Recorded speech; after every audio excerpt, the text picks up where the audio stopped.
this is your 2-minute warning, and we will start the meeting.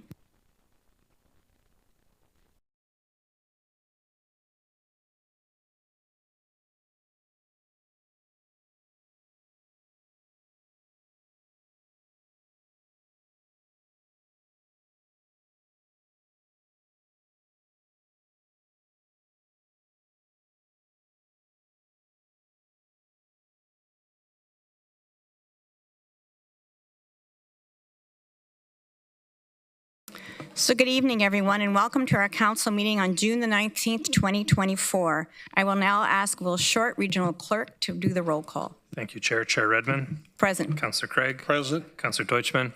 Present. Councillor Erb. Present. Councillor Foxton. Present. Councillor Harris. Present. Councillor Hunig. Present. Councillor James. Present. Councillor Liggett. Councillor McCabe. Present. Councillor Nowak.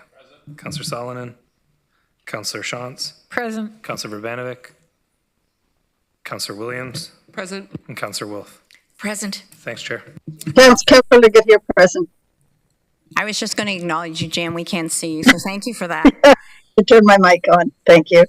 I would like to acknowledge the land on which we gather today is the traditional territory of the Haudenosaunee, the Anishinaabe, and the Chinootan peoples.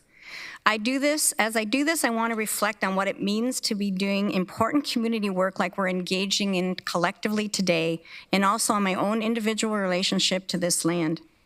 As a settler, one of the most important aspects of my individual journey towards truth and reconciliation has been to listen. And I am continually grateful that the community continues to share their stories and concerns with me.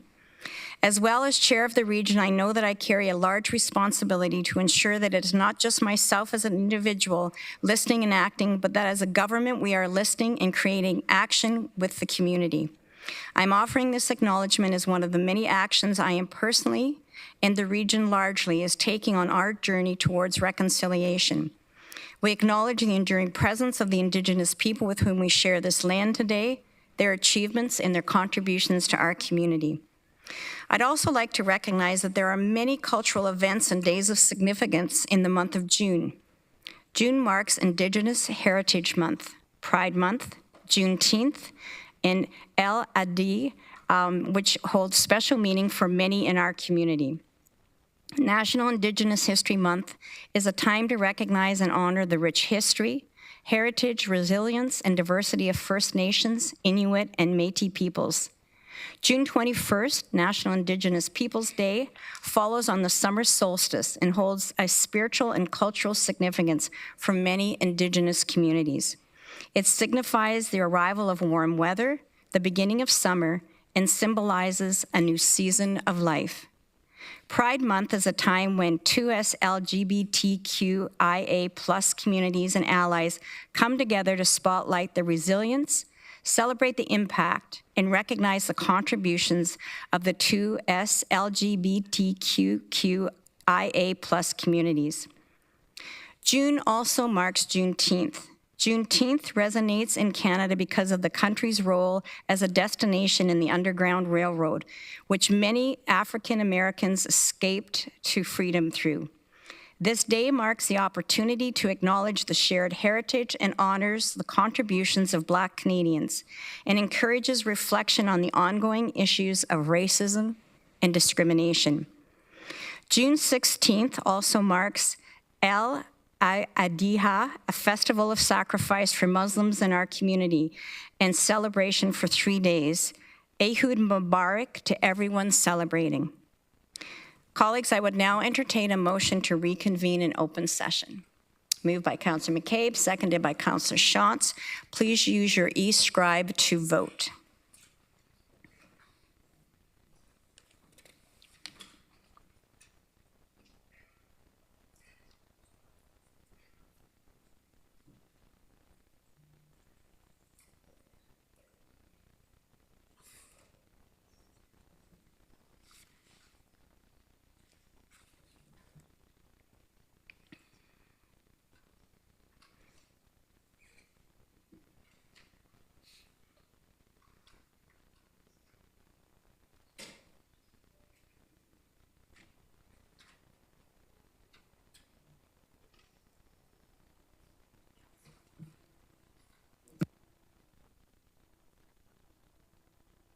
Councillors William okay, thank you, colleagues, that is carried. Are there any declarations of pecuniary interest under the Municipal Conflict of Interest Act? Thank you. Through you, Chair. I have to declare indirect pecuniary interest on item 11.2.3 of the agenda, the Entrepreneurial Initiative Grants, as I am a paid mentor with the organization Liftoff. Thank you, Councillor James. Any others? Seeing none, our first presentation, colleagues, is the Waterloo Regional Police Service's mid-year presentation to the Regional Municipality of Waterloo Council. And before I call Chief Crowell to provide a presentation, I will remind Council that this is a very busy docket tonight with 8 delegations. So I will ask all of you to save your questions till the end of any presentation, and we will be limiting questions to 1 each with a follow-up, and any additional questions can be mailed to Chief Crowell. So, Chief Crowell, the floor is yours. Well, good evening. Thank you, Chair Redmond, all members of council, staff, and all those in attendance. It's an honor to be here tonight on behalf of the Waterloo Regional Police Service. I'm joined here tonight by both deputy chiefs and our corporate affairs team. And we're very honored to be here to provide a mid-year update. We've just publicly released our 2023 annual report. So we'll provide a bit of a look back, but also a look at today and the near future. So we have just, with the board's direction and our tremendous community input, launch our 2024 to 2027 strategic business plan, seeking to build a stronger and a safer community, guided by our values of people, strong partnerships, and providing professional excellence in our service delivery. And our refined and renewed goals speak to our commitment to community safety, the victimization to be addressed through crime prevention and crime response in our community, our connections, which may be displayed in our equity, diversity, inclusion plan, our pending youth engagement strategy, and all of our corporate affairs connections speak to our strong connections and how we reach and are known to the community that we serve. Also, our members, to ensure that our members are healthy, happy, and thriving, and able to serve at their fullest potential. And certainly our resources, which include our members, but also bricks and mortar, our hardware, software, and all the tools to drive innovative policing in our community. So we are into a new era. In April of this year, a new Community Safety and Policing Act was brought into effect. And this has brought some new legislative standards in terms of adequate and effective policing across Ontario, with the introduction of a new Inspector General who will seek to provide that level of adequate and equal service across the province of Ontario. There are some pending budgetary impacts, approximately $2 million for new equipment, new uniform provisions, training, and other outfitting. And we're working with the Ontario Association of Chiefs of Police, the Association of Municipalities of Ontario, and the Police Service Board body of Ontario to look to mitigate and also strategize for advocacy on some cost recovery and latitude as we implement some of these legislative changes and obligations. So looking at the size and scope of the community that we're serving, this council knows very dearly of the incredible growth that we're seeing, being named as the fastest growing community in Canada. So that provides considerable challenges in meeting all service demands, but also opportunities for us to continue to be innovative and effective in the work that we're doing. And so we're continuing to plan for the growth of service deployment for public safety in many forms. And knowing that we are currently comprised of mostly an urban environment, you can see displayed the breakdown of where the bulk of our service provision is located in the 3 large urban centers. We also know that our rural communities are growing and becoming ever more complex and also vibrant in the requests and demands for service provisions, especially related to road safety and also crime having no boundaries within this region and beyond.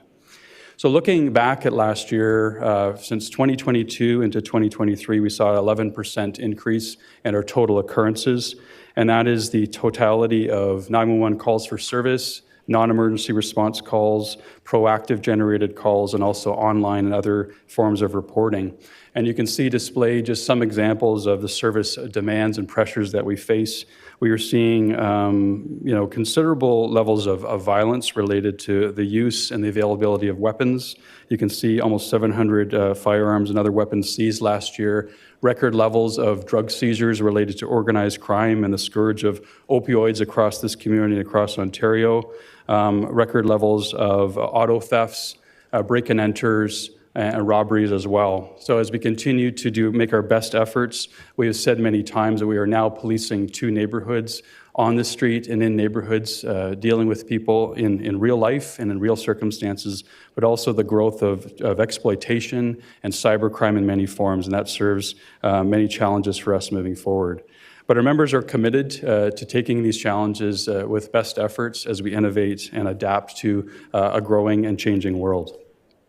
This council is also very aware of the pressures and the trends related to road safety issues, working with our community partners, this region, all municipalities on Safe Roadways program, automated speed enforcement, safe road design, and also evidence-informed practices to be in the right place at the highest level of volatility with road safety provisions. You can see that last year our members had over 23,000 road safety charges across the region, and we are always primarily focused on the fatal 4 offenses: distracted driving, impaired driving, seatbelt use, and certainly speeding and aggressive driving. So that those efforts will continue moving forward. In terms of our innovation and policing practices, we are proud of our current and growing state in terms of mental health response. And through the Community Safety Wellbeing Plan priority of mental health solutions, we seek to advance our impact program, which we are hopeful will move to a 24-hour provision in this community, and also to grow the capacity of the crisis call diversion program, which is that source from the 911 call center. We're also seeing a continued explosion of digital evidence management in many forms. The work that our members are doing is continually growing in the digital sphere, and we are using new technologies such as the continued rollout of body-worn cameras across this region, and also the new introduction of automated license plate recognition program, which allows our frontline deployment to recognize stolen vehicles, wanted individuals, and so on. And it's one of the most significant technological advances seen in Ontario in a generation. So we will continue to advance our plans for public safety planning. When we look at the introduction of next generation 911 technology, the need to build a public safety communications center to serve all communication needs, and also a real-time operations center. These are the next capital projects that our members are proud to undertake in collaboration with the region. The service demands that our members face are considerable. We've seen in the last 5.5 years the onboarding of 276 new police officers to this community. And this changeover in our membership recognizes 1/3 of our total frontline sworn officer capacity. We're introducing new creative and innovative staffing models, such as a reintroduction of a cadet program, which will allow a new sort of junior onboarding and stream into our uniform deployment, as well as a part-time policing program that will recapture some of the experience of our recently retired members for certain duties. But we see that our service deployment is not optimized. As we play catch up to some of the vacancies that we face, we're still using more overtime allocation than is desirable, and this causes considerable strain on our existing resources and is not a peak efficiency that we strive to match in the years to come. But in saying so, despite all of the enforcement and proactive duties, our members are committed to serving this community with care and compassion. We're very proud of our hosting of the Special Olympic Spring Games just a month ago. Our rollout of a continued leading and very advanced race and identity collection strategy is groundbreaking and continues to be driven by our community. And we're very proud to be launching a youth engagement strategy within the next couple months. And we are partnered with many academic experts and institutions to drive innovation in this region. So as I come to a close, I'm very mindful of the incredible capacity within this region, one that has had a great history of innovation and collaboration. And before us is a golden opportunity to continue along that front, Several years ago, the Community Safety and Wellbeing Plan was developed and implemented, and last year we defined the top priorities for our community in combating hate, addressing mental health needs, creating safe and inclusive spaces in intimate partner violence and gender-based violence. And as this is a legislated commitment in the Community Safety and Policing Act, it is incumbent upon myself as a police leader to seek to amplify and to create more unity in terms of the need and necessity to drive this plan forward. I do challenge this council, all community and system leaders, to recognize that unity is the only path forward. This has not met its stride yet in terms of amplifying the incredible capacity and the coordination that's required from a systems transformation perspective. And so recognizing the considerable work to date, there's still more work to be done, and we look forward to leading and working with all community leaders and partners along those fronts.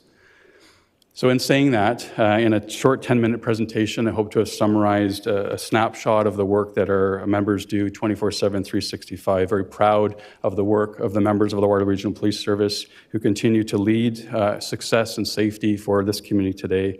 And with your continued support, collaboration, and coordination, we seek to strive to build a safe community for tomorrow. Thank you. Thank you very much, Chief. We do have some questions. So, Councillor James, question? Thank you, through you, Chair Redmond. I first want to say, and thank you for the presentation, Chief. I first want to say how, just how amazing that Special Olympics was, and the amount of work that went into that and coming together. I had the opportunity to be a part of that, and it was phenomenal. And it's something that absolutely this region and the partners in the force should be proud of, because it was amazing to be a part of. I do have a question. I'm conscious of the crime rates and the youth and the numbers when I see those reports and the ages of the youth that are really, in activity that really should not be. So when you speak about your youth engagement strategy, and I know you're going to be releasing that soon. Can you give any sort of indication of what that looks like in the collaboration or partnerships within that strategy that we could look for?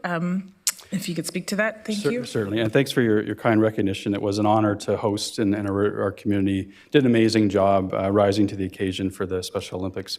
So, I'm a little hesitant to give firm details, but I can tell you that it will be certainly an important and an incredible lift for our service to be recommitting to our youth and youth safety in this community, but it will be done in collaboration with so many system and community partners and organizations. So we'll be focusing on a few pillars. One is focused on community safety and youth vitality, looking at those young people coming into conflict with the judicial system and looking to find areas to prevent, to divert, and to provide those opportunities for a healthy community within neighborhoods, connected to the educational system and beyond.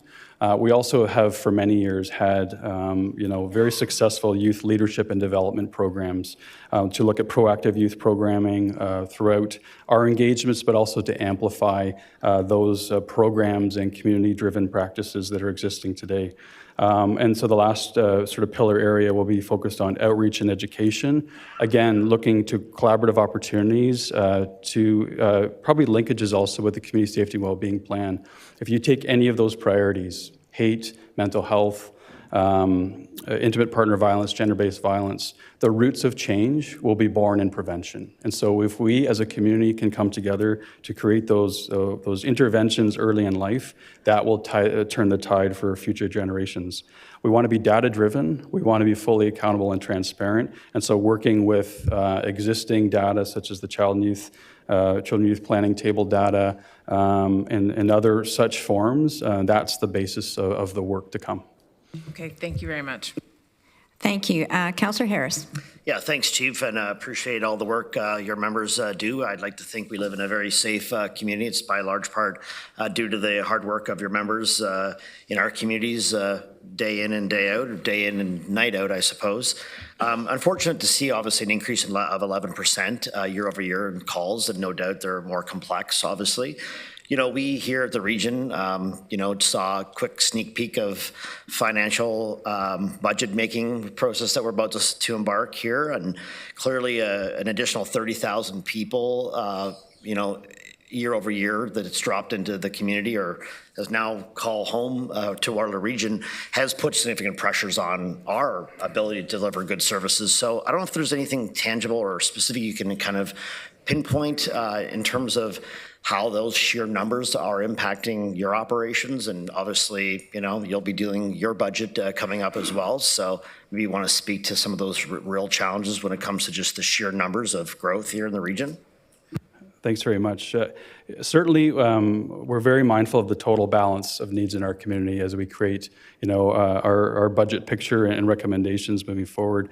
I could characterize this as still playing some catch up for the growth in the past decade. And so some of the hiring and staffing initiatives that we've undertaken are in mindful of where we are today, but also planning for tomorrow.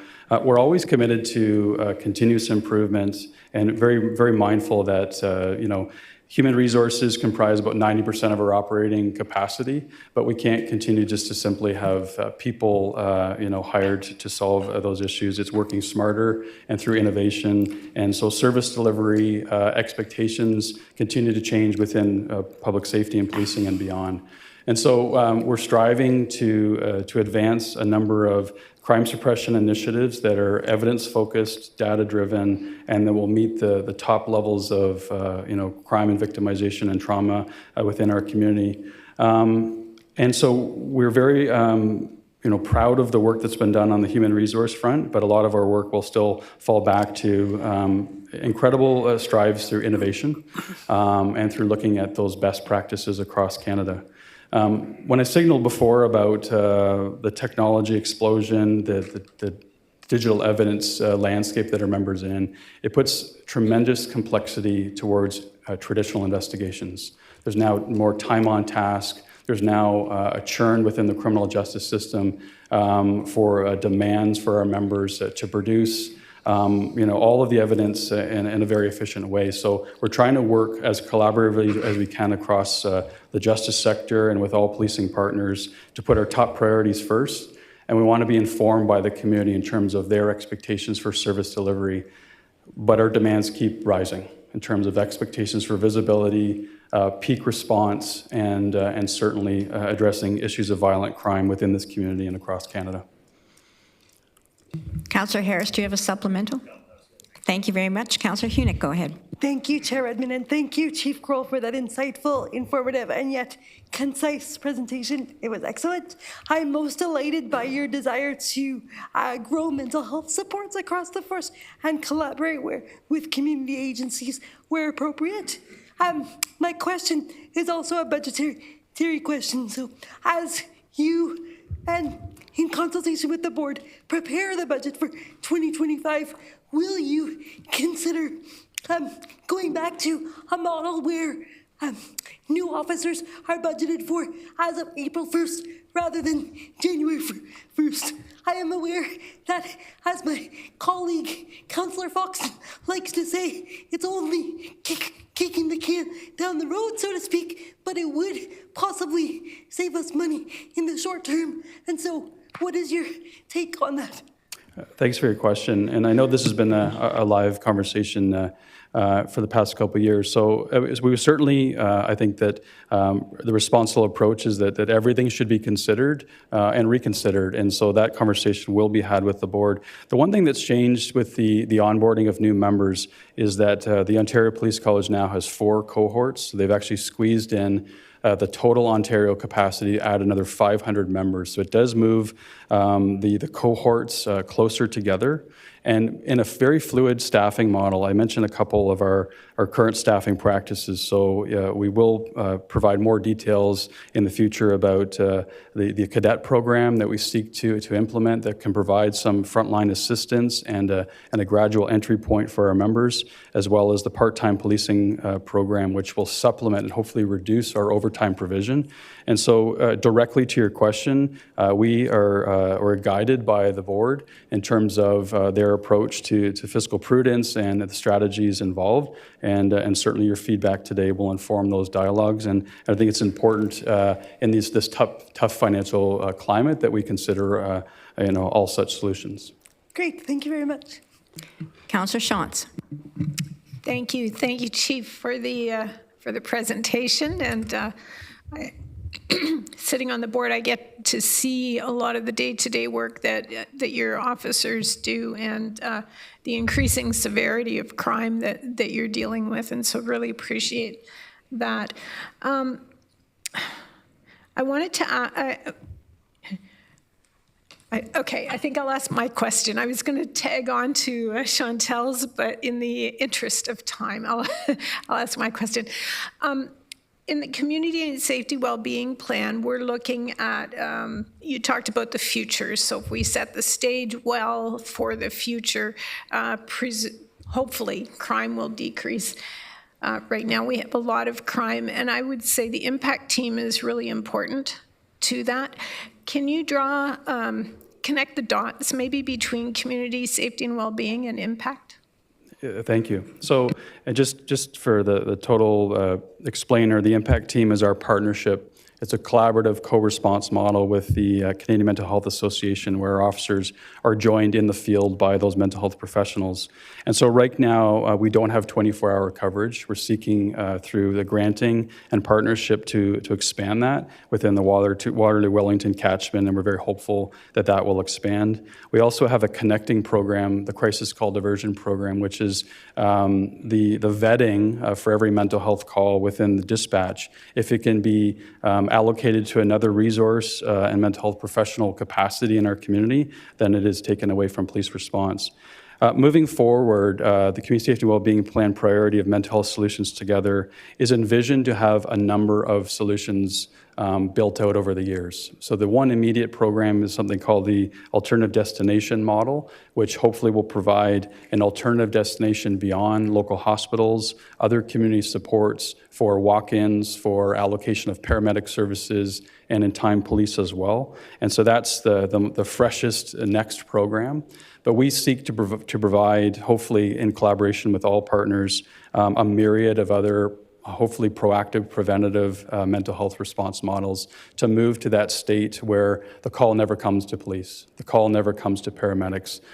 We have more community supports available and police-free supports wherever they can be accomplished. My one appeal and my one caution is for one of unity and one of collaboration of systems. We have some programs in this community that I believe need to be, with that in mind, considered with the end game to ensure that we have our systems and our programs connected so that they allow us all to find the flexibility in our total community service response to mental health. And when you speak to every family, every neighborhood, mental health impacts us all. We know through the spectrum of life, these put considerable demands on all community services of every kind. So the opportunity is before us, and I think if we get this right with the correct approach, this community can lead on a spectrum of mental health response models built out over the next coming years. Do you have a supplemental? It's a totally different question. I just wondered if the chief wanted to speak to gapping that we use in our budgeting for staff. I can be brief. I don't believe we're the only game in town tonight. Certainly, considering the challenges we sometimes hire in batches of frontline officers, of communicators, of special constables, of some of our administrative support workers. They're brought in phases throughout the year. And so recognizing that, for example, in last year's budgetary cycle, we had a $2 million salary gapping provision that would allow the recognition that hiring happens throughout the year, and it allows some of the financial offset in recognition that there is a total fiscal picture at the end of the year, but that onboarding may come through different phases of the year. Councillor Craig. Thank you, Madam Chair. Through you, Chief, I do appreciate the commentary tonight And if I may, in terms of just the involvement of the policing community within the regional house with regards to festivals and presentations and the Special Olympics, I mean, it's been just terrific in terms of just the display of support and involvement. My question really revolves around on the ground with mental health issues in terms of people in our community that need support. And when you get calls for obvious situations like that, how do your officers respond? And can you just sort of elaborate on that a bit? Sure. So the legislative landscape in Ontario now is that police officers are mandated under the Mental Health Act, with the powers of intervention and apprehension. And so we've been advocating to expand that to potential other service professionals. But when there's ever any safety risk to the individuals involved of any kind, oftentimes the first call at this stage is to police. And when our members are encountering, mental health crisis in the community, we do an incredible job at diffusing, at de-escalating, and 99.9% of our interactions involve no arrest, no use of force of any kind, no physical intervention. And we have considerable success there. But from the minute that the call comes into our 911 call center, there's a mental health lens on, are there other supports available to manage that call for service without any police response, and can other services help? And through the course of an officer's response, from the minute they arrive, from the minute they're ending their involvement, the thought is, who else can help? That's the question our members are asking. Are there other community supports here 24/7, other vibrant agencies in our community? And so whether it's in a home, at a community organization, at an encampment of any kind, we're looking at lessening our response, lessening our involvement at any stage, but also looking to amplify and to support those other experts in our community that can deal with some of the longer term issues. My one last caveat is we do have a specialized team called the Community Engagement Unit that does have some specialized capacity. Our members are well trained and well integrated with other services across the region. And so the notion of collaboration is always at the top mindset, and very proud of the work that our members do. Thank you. Councillor Wolf. Through you, Madam Chair. Thank you very much, Chief, for coming tonight and for your report so far. I can echo Councillor James's praise for the Special Olympics, and it was a wonderful event. And I also appreciate being allowed to go on a ride-along a few months ago, and I was very impressed with the patience and skill that the officer I was with when he engaged with the community. Each year, I'm concerned with the large number of intimate partner violence calls you receive. And this year, as you know, we passed a motion declaring this as a crisis. Could you go into a little more detail on what you're trying to do to lower those numbers? Sure. And so it was about 19 years ago now, this community forged what's known as the Family Violence Project. And that was a wraparound support model that is a collaborative of community agencies striving to not only respond, but also provide a proactive capacity to family violence, gender-based violence in our community. And so we have seen over the past number of years a very stable and slight incremental growth in intimate partner violence, gender-based violence.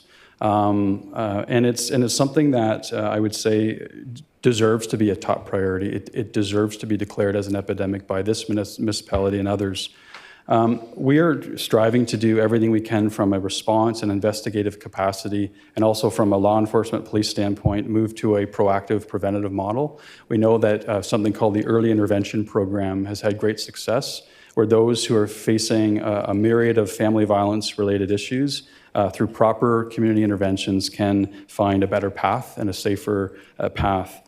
That said, tragedies continue to evolve, and my concern is as this community not only continues to grow, but with diverse growth, newcomers from around the world where language, culture, system, capacity may be different in other portions of the world.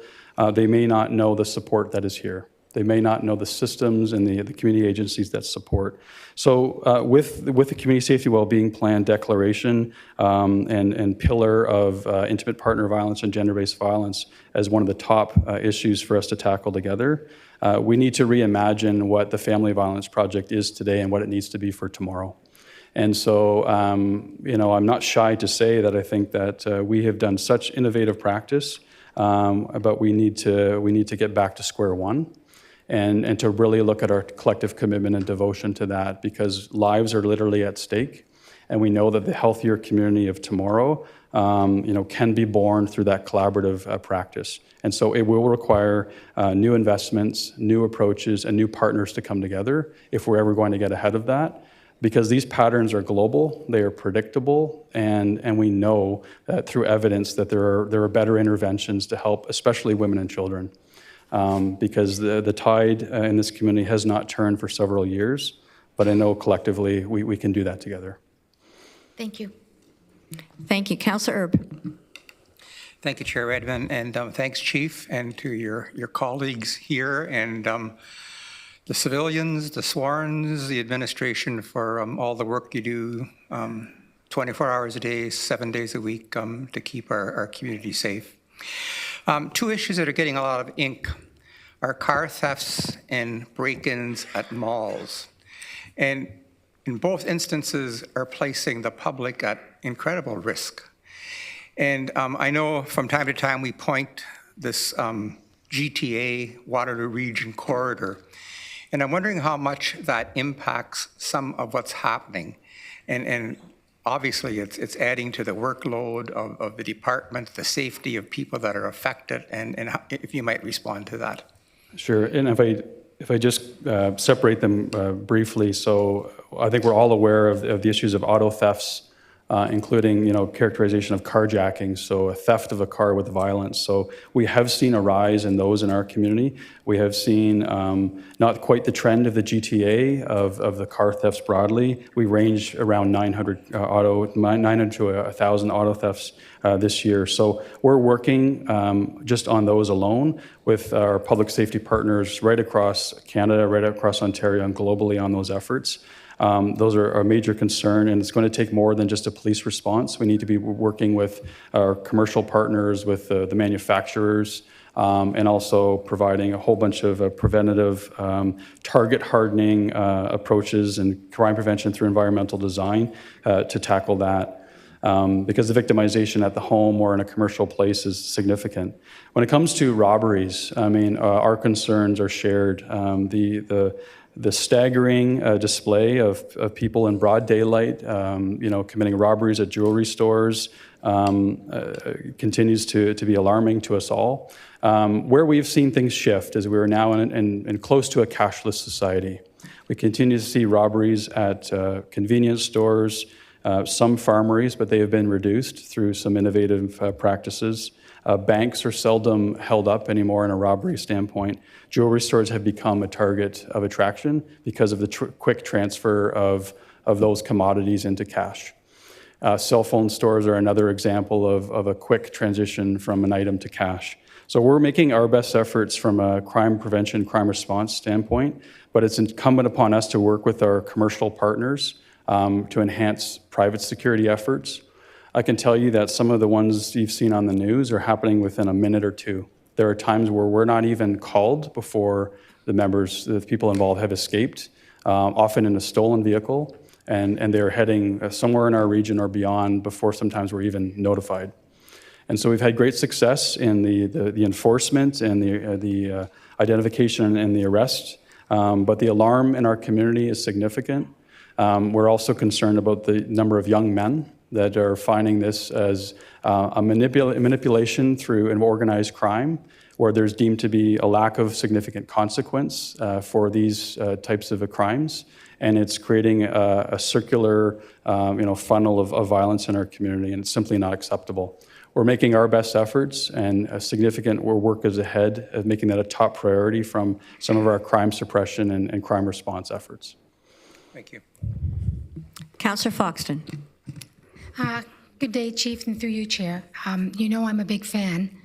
You also are aware of the issues in the townships where thefts are happening, and I realize you can't be everywhere all the time, but this is targeted stuff. It's coming in with trailers and they're loading businesses' equipments up and driving away, or they're hitting a farmer in Wilmot. They had done their work at the night, they went into the house, and as soon as they were into the house, a trailer pulled up at the back part of the property, stowed all their ATVs and all their equipment. So you're aware of that, and I'm sure working with you will deal with that. Also want to talk about briefly, Chair, promise, that the hires and how difficult it is to hire, because the market's quite competitive right now. But not just that, we don't want anybody to be a police officer. We want somebody that, because we're going to be giving them a weapon. There's some people I never want to have a weapon. So I care about who you hire and how you hire, and I trust your good judgment on that. But so I commend you for a lot of it, and we'll work on the other issues. And I loved the Special Olympics. It was so much fun. The ones I couldn't reach, your deputies reached and put the medals on for me. Chief, do you want to respond? Sure, thank you. And certainly, as mentioned in the presentation, our rural communities, we greatly value the sense of safety there. It should be no different in any corner of this region for anybody. Everyone is entitled to a safe place to live, work, and play, and we're striving to provide that equal balance. When it comes to the hiring, we have made great strides, and your desire and request for excellence is exactly where we are. We're trying to hire the best and the brightest that are not only capable, skillful, caring, and committed, but also resilient. This is a tough career, and so we are very selective. We are very mindful of the exposure to so many challenges through the course of a career. We're getting better at our wellness practices, understanding what it takes to survive any public service, but especially policing. And we've made some great strides. And so I won't go into great detail, but we are seeing the tide turn. We're seeing a record a number of applications to our service. Some of our outreach efforts are striving to diversify, to represent the community we serve, cannot be more important than ever. But we simply need good human beings that are devoted to serving this community, and we will continue to make that effort, and we're seeing success, and the success that our community expects and deserves. Councillor Bravanovich. Thank you very much, Chair Redmond, and thank you, Chief, for coming in for the presentation this evening, sharing it with us earlier, and both for the leadership that you and your team provide, as well as I want to give a shout out to the women and men of Waterloo Regional Police Service, who day in and day out are serving the citizens of our community, because as I think several people have noted, and we know it's a tough job in an increasingly complex world.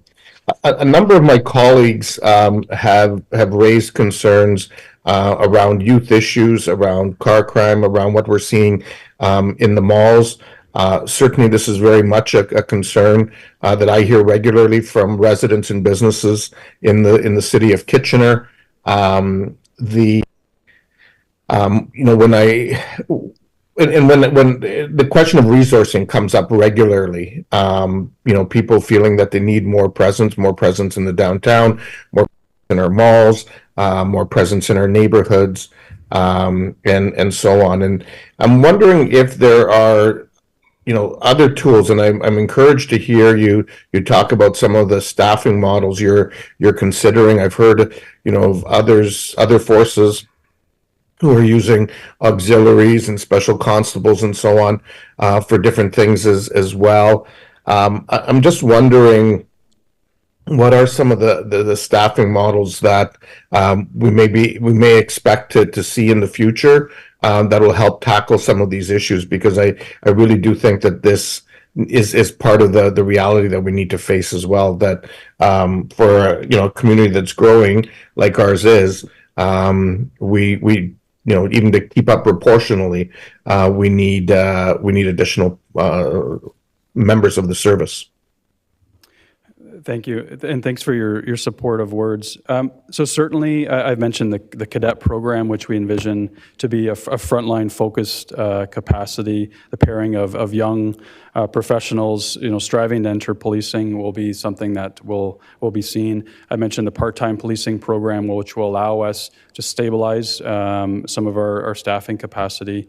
We're looking at other models across Ontario, across Canada, and globally as well. Some services near and far have implemented community safety officers, which is a different tier of response. There are some legislative and some sort of administrative constraints upon that within Ontario, but we're very mindful of what that could look like. We've always been open and willing to consider other paired community approaches. The pairing of police with social workers, the pairing of police with mental health professionals in different ways than we deploy right now, sort of community ambassador programs as well. On the other side of it, when I mentioned innovative practices, we're also actively exploring how AI, how automated practices for call service delivery, how online reporting options and virtual reporting options can also alleviate some of the frontline concerns to allow us to be where people expect us and want us to and need us to be. So those are some of the examples that are apparent. The Community Safety and Policing Act has given some clarity to the role of special constables within the policing landscape in Ontario, and we're absolutely open to what that future may be. We're very mindful of the blending of some practices, and there's some labor and financial issues that become quite complicated. Happy to provide any details about any of these initiatives, but we have open minds and open hearts to whatever staffing models might allow us to amplify, supplement, but also de-stream any of our work away and have other community supports rise and join us in public safety broadly, including private security and including other mixed models of community safety. Yeah, and I know, those other models that you've talked about, as you point out, have certainly have been areas of concern at times amongst the members and others, and I think that they need to be part of that conversation going forward.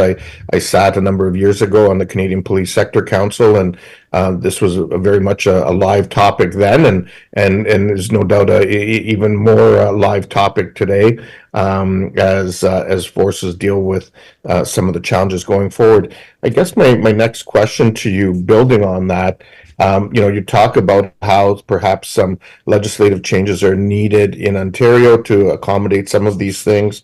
We know that there continue to be things like bail reform concerns and so on. Are there things that we can be doing in our advocacy work with both the provincial and federal orders of government to support you and the Police Services Board in raising some of these issues, so that at least some of that, so that at least some of those roadblocks perhaps get moved out of the way for you? Chief? Thank you. I don't think it's controversial to say that as much as we want to amplify our work and the work of policing and public safety, our advocacy is often, from our standpoint, sort of those collaborative advocacy possibilities. So mental health, addictions, any such supports are really driving a lot of our work. So some of those continued points of advocacy, such as the expansion of the impact team, do require probably some advocacy from our board and from elected officials and so on moving forward. When it comes to some of the issues of legislative change, bail compliance, firearms, there are a number of initiatives, that are underway, I would say, driven by the Ontario Association or the Canadian Association of Chiefs of Police, where we will be looking likely in the future for some support and amplification within this region. The issues are evolving rapidly. So even firearms, when we look at the use of firearms, real or imitation, in the course of offenses is rising right across Canada. And we're seeing, I've mentioned before to council about the emergence of ghost guns, which is the assembly of firearms through mail, where people can assemble those, and also those are 3D printed guns and new technologies for weapons and as they're developed. I mentioned addictions, some of the advocacy on continued expansion of addiction supports in our community. We know that the vast majority of violence that our members are facing is addicted to organized crime and drug trafficking. And so I don't have a specific sort of program or legislative initiative right now, but we will continue within this region to emphasize our commitment to organized crime enforcement and drug trafficking enforcement, and seeking to provide a healthy sort of community support for those facing issues of addiction. That is really driving much of our activity. So we appreciate your support, and we're happy to work with this council and others moving forward.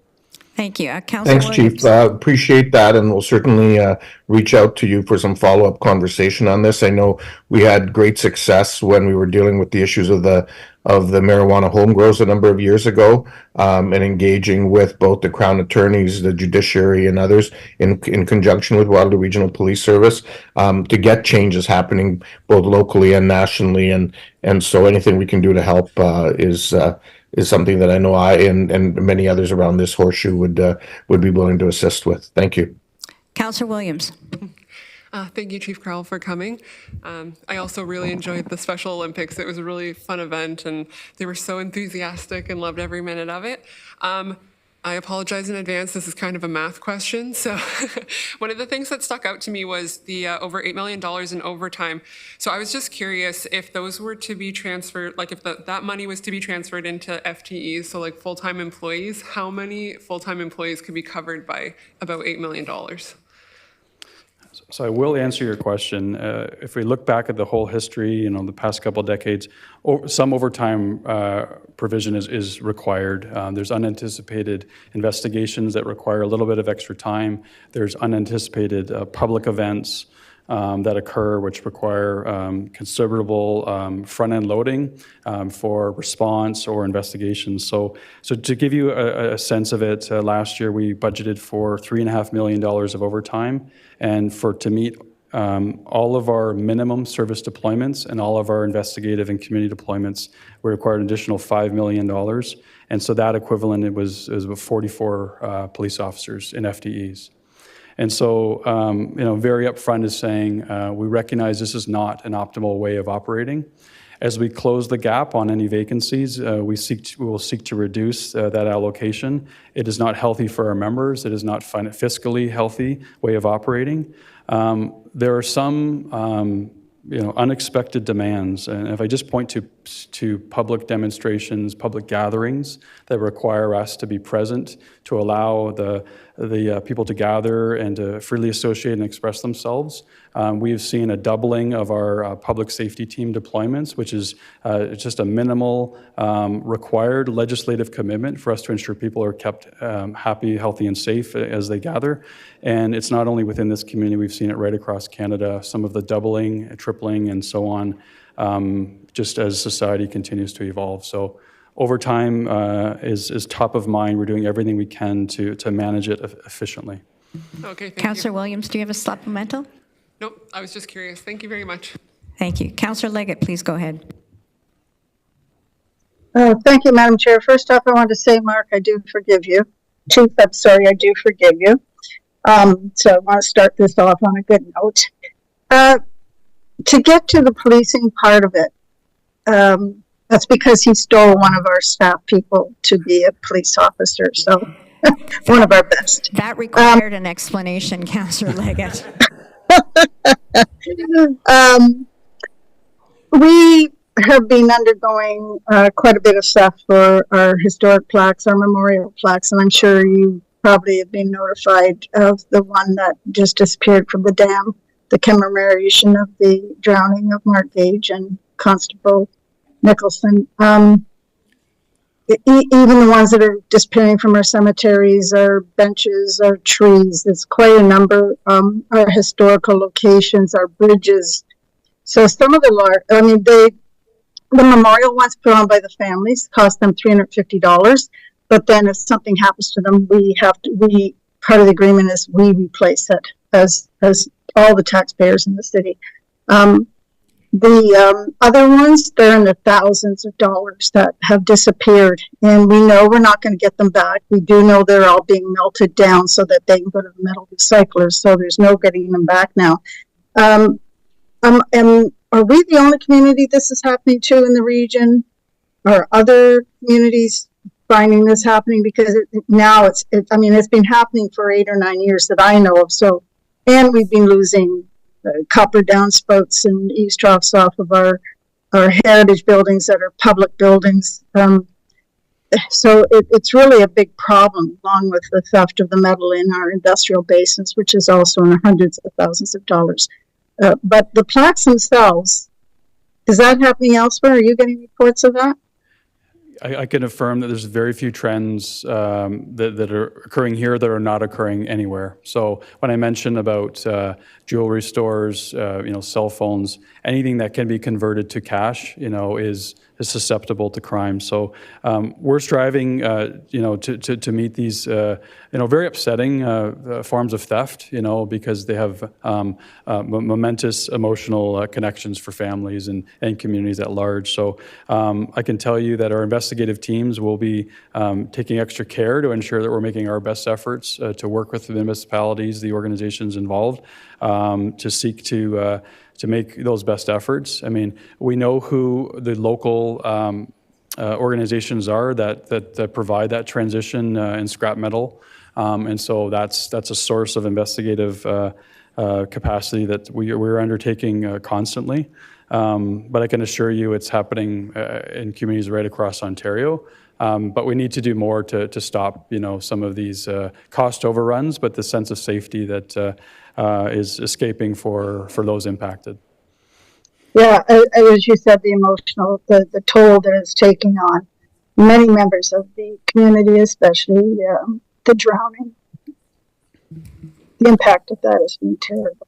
Certainly, yeah. Thank you. Thank you, Chief. And I would like to thank Deputies Davis and Fenton and Sherry Greeno and David Mullock for being here as well. Thank you very much for your great work. I think, as you can tell, the Special Olympics were a huge success throughout the community, but very much the joy was shared by councillors who were able to be in attendance. So thank you for continuing to be a real connection between your service, this region, and all the people who live here. So thank you very much. It's been a great update. And with that, I will thank you and invite you to stay for the rest of the meeting unless you have other things to do. There are no petitions, colleagues, but we do have 8 delegations tonight, and I would like to remind all delegates of some guidelines for participation. For those who are in person, please proceed to the podium when you are called upon to speak. Delegations who registered before the deadline have 5 minutes. Delegations who registered after the deadline have 3 minutes. If you conduct yourself in any of the following manners, it will result in an immediate removal from the meeting: interrupting councillors, staff, or other delegations, derogatory statements about councillors, staff, or others, turning your camera on or off in appropriate times, but I understand all of our delegations are here in person, so that's not an issue, hate speech or defamatory comments. And one last reminder for delegations, please do not take offense if following your presentation there are no questions from council. This is council's time to really listen and reflect upon the opinions and ideas that have been shared with us by you, the community. And a quick reminder to members of the audience, you're asked to maintain order. This means you may not address the committee without permission of the chair, interrupt anyone, disrupt the meeting with unreasonable noise or vocal expressions such as applause, booing, or cheering, and display signs or posters. So thank you all for being in attendance. And our first delegation is Susanna Compton from Waterloo. Suzanne, I believe you're here in person and you would like to talk to us about Wilmot Township.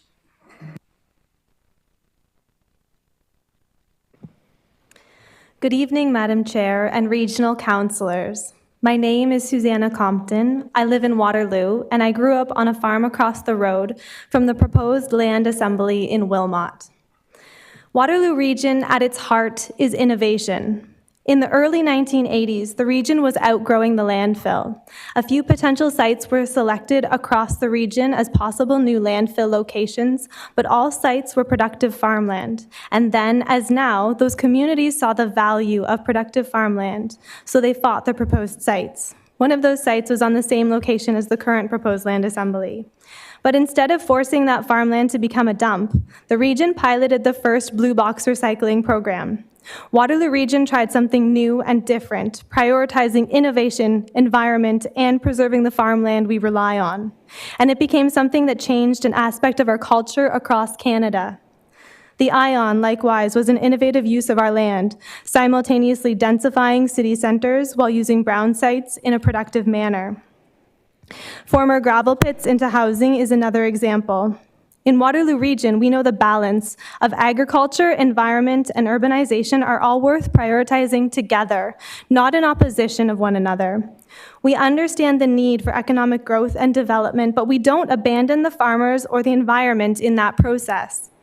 This land assembly in Wilmot is a failure of innovation and creativity, and I believe that we in the region can do better, that we need to do better.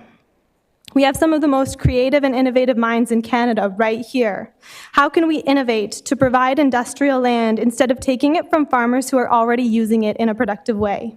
If it must be shovel-ready, how can we make less desirable sites into shovel-ready? How can we find grants or experimental options for green initiatives in land reclamation?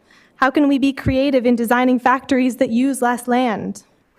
This process has been flawed from the start. We need better choices than falling back on force.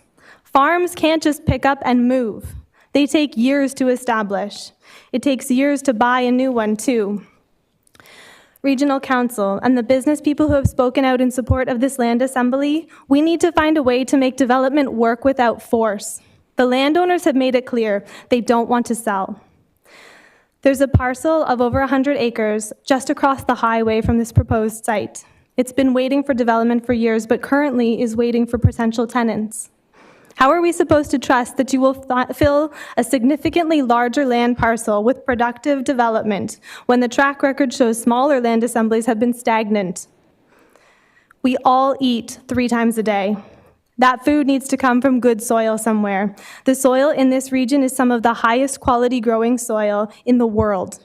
It's a finite resource and it's rare. Before you pave it over, you need to be very, very clear on why you are doing so. Because once you turn it into a factory, there's no going back to this high-quality soil. If we intend to grow the region to 1 million ready by 2050, those people are going to need to eat. And it should not be an unaffordable privilege to purchase local produce because so much farmland is gone. We need our farmland. What kind of urban and rural planning legacy do we want to leave for the next generation? After decades of dedicated work to reduce urban sprawl and still serve our growing population, is this land assembly the moment where we throw all of that away? Recognize that our farmland is finite. Councillors, we seek your transparency. Is it ethically right that the region should force our own people out of their livelihoods and homes without any discussion, transparency, or fair process? There is legality, but what is the moral imperative to serve the community? Susanna, you've got 1 minute left. The region doesn't have the budget for a land acquisition of this size. Is the region acting as a proxy from the province? Is it realistic to believe that the provincial taxpayer would be interested in this regional-provincial relationship? This land assembly is on the protected side of the countryside line, which has been a fundamental part of regional planning for 5 decades. How could a representative from Vive Development offer to buy these farms back in January when the countryside line was still relevant? Who knew about this land assembly? If this land assembly goes through, how are you going to protect the surrounding farmland? Will you protect it? Who will be next? What will Waterloo Region look like in 2050 if you continue to grab land and pave over our farms in wild desperation to keep up with growing population? But what could Waterloo Region look like if you planned every development with the environment, agriculture, and urbanization as equals that can work together? I'm not one of the landowners. I'm not directly affected, but this land assembly matters to the community. Look behind me. Susanna, can you... This has been handled sum up? wrong. I find it unacceptable that my elected officials have mistreated and disrespected our neighbors and community repeatedly. Councillors, how much clearer do we need to be? We are not a willing host for this industrial project. We need innovative solutions to development needs that do not include forcing landowners to sell against their will. Thank you. Thank you, Susanna. I see no questions.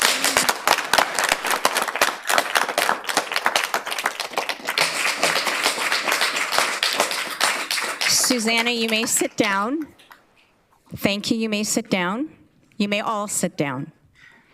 Our next delegation is Ken Norman and Jonathan Walford, Fashion History Museum. Welcome, gentlemen. You have 5 minutes, and the floor is yours.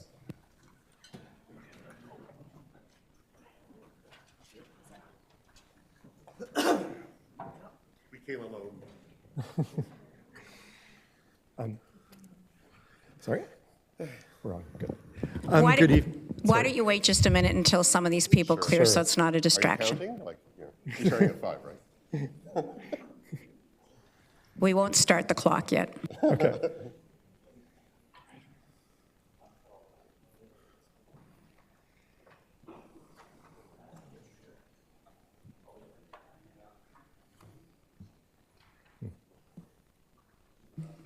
So Ken and Jonathan, I think you may begin if you're ready. Great, thank you very much. I'm Ken Norman. I'm currently chair of the Fashion History Museum, and this is Jonathan Walford, our curatorial director. We also happen to be co-founders of the museum. We're celebrating our 20th anniversary, 10 of them in our current location in Cambridge, in the community of Hespeler. We came to you tonight because we'd love to engage in a lot more dialogue than we have time for, of course, but we are here for addressing 2 points that we see from the June 4th meeting. One is for the deferral of the approval of the fund overall for our colleagues within the major arts and cultural sector. Sorry, I've just misplaced that name. But also, two, to address another issue that we saw coming up from that in the support for the arts and cultural community here. And I did want to take this moment to thank council and regional staff for the work that they're doing in order to restructure the funding packages for all of us in the community who work within the region, regardless of the size of our communities, that we are committing ourselves in our work to contribute to the community as well for a great place to live, a great place to work, and to attract site selectors as well into the region to achieve all the goals that are ahead of us. So, in saying that, the context of the deferral was a city issue that we have at the moment. We have been in our present building since 2014. We were encouraged to come here to this community to set up the museum. It has been supported by the City of Cambridge since 2014 through various aspects of funding. The building was purchased in 2020 during COVID. At that time, from a private landlord, the rent was continued on. The rent currently is nearly $80,000 a year with the non-rebated HST included in that amount. We have made a request to City Council to reduce that amount to $1 a year. This was going back to a few years previous, but in particular for a motion that was made last year in March of 2023. We have been awaiting progress on that because a motion was made for city staff to review the lease and get back to council. Our board of directors has not been approached yet with how that's working. So that in effect has unfortunately come now into the situation where, like we are here today, it's affecting other grants that we have.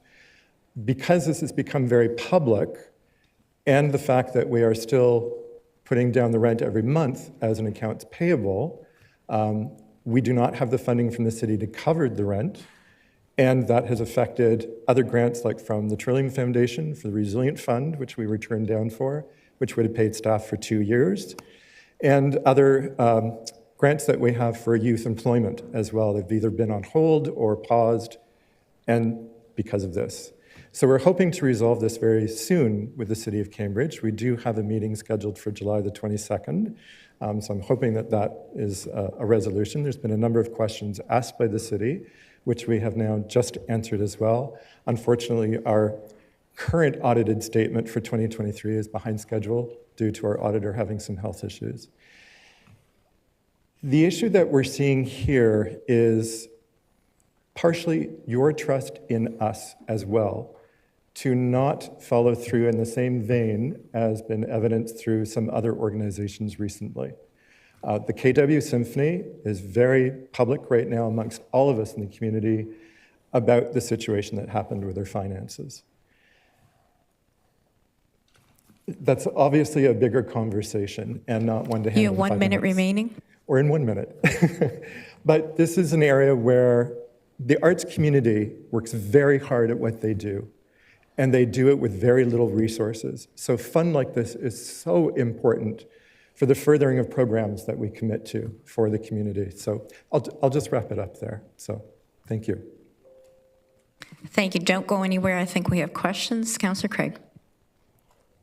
If I may, Madam Chair, through you, I think the main thing, with regards to the regional expectations on the applications you've put in, have you met all the expectations? Absolutely. Okay, so the region staff have said you're okay to move forward because you've provided all the information. Am I correct? Yes, Okay. absolutely. Second thing, if you don't get the grant, where does this leave you in the future? It's a hard question. I mean it that way. Yeah, it's a very difficult question. The situation that we're in right now is technically we would be in breach of our lease agreement.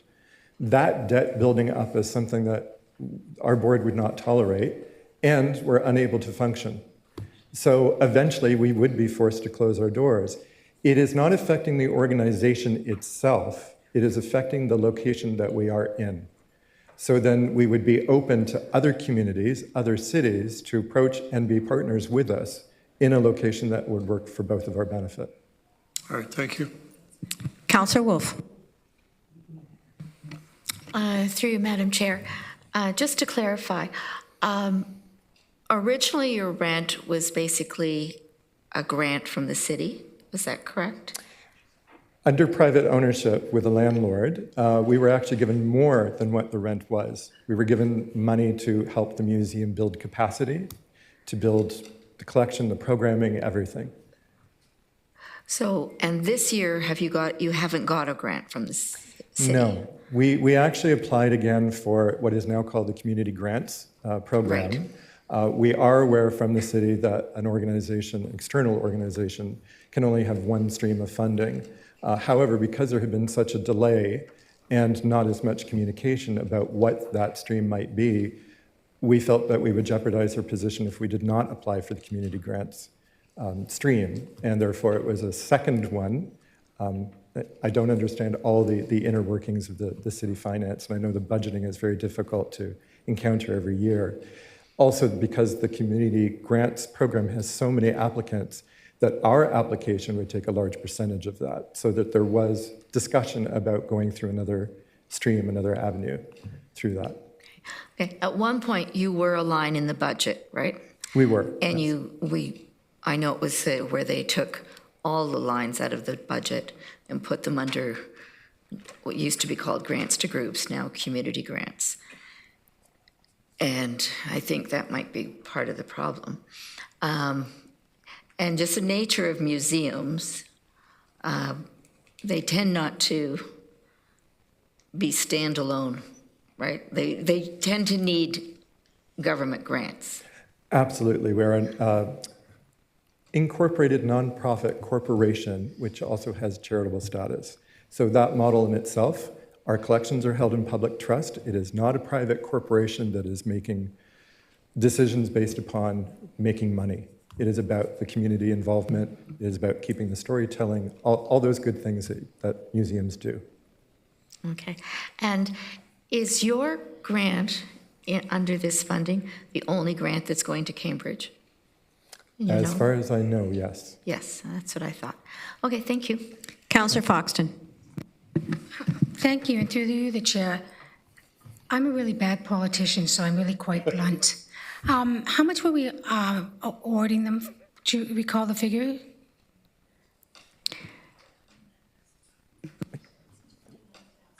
$29,500, is that right, Julian?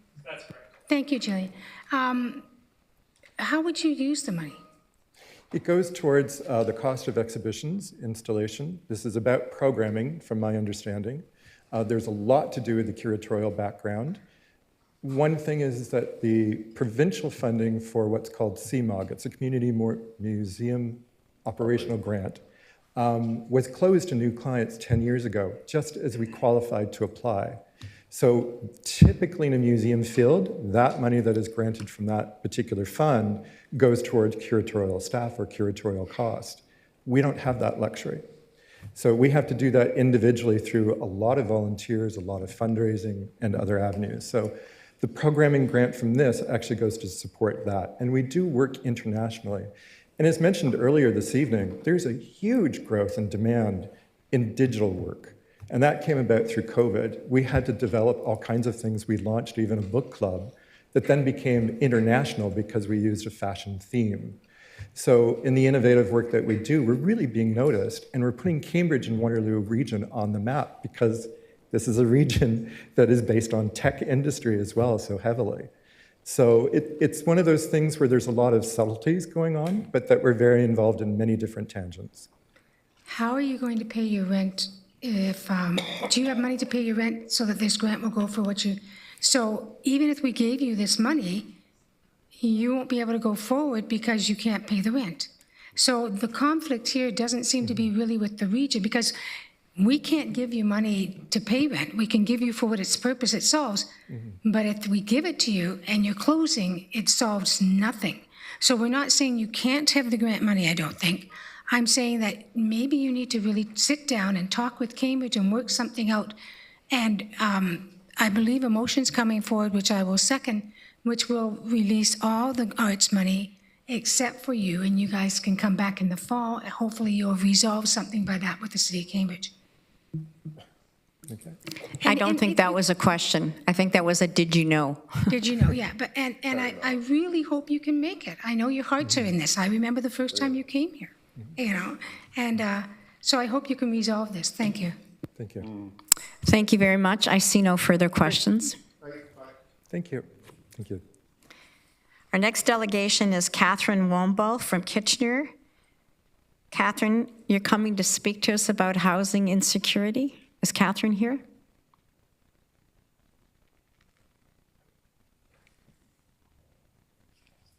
I believe it might have been a written submission. Okay, the next delegate is Don Lacasse from Kitchener. Don, to talk about the state of the community currently. Don, are you here?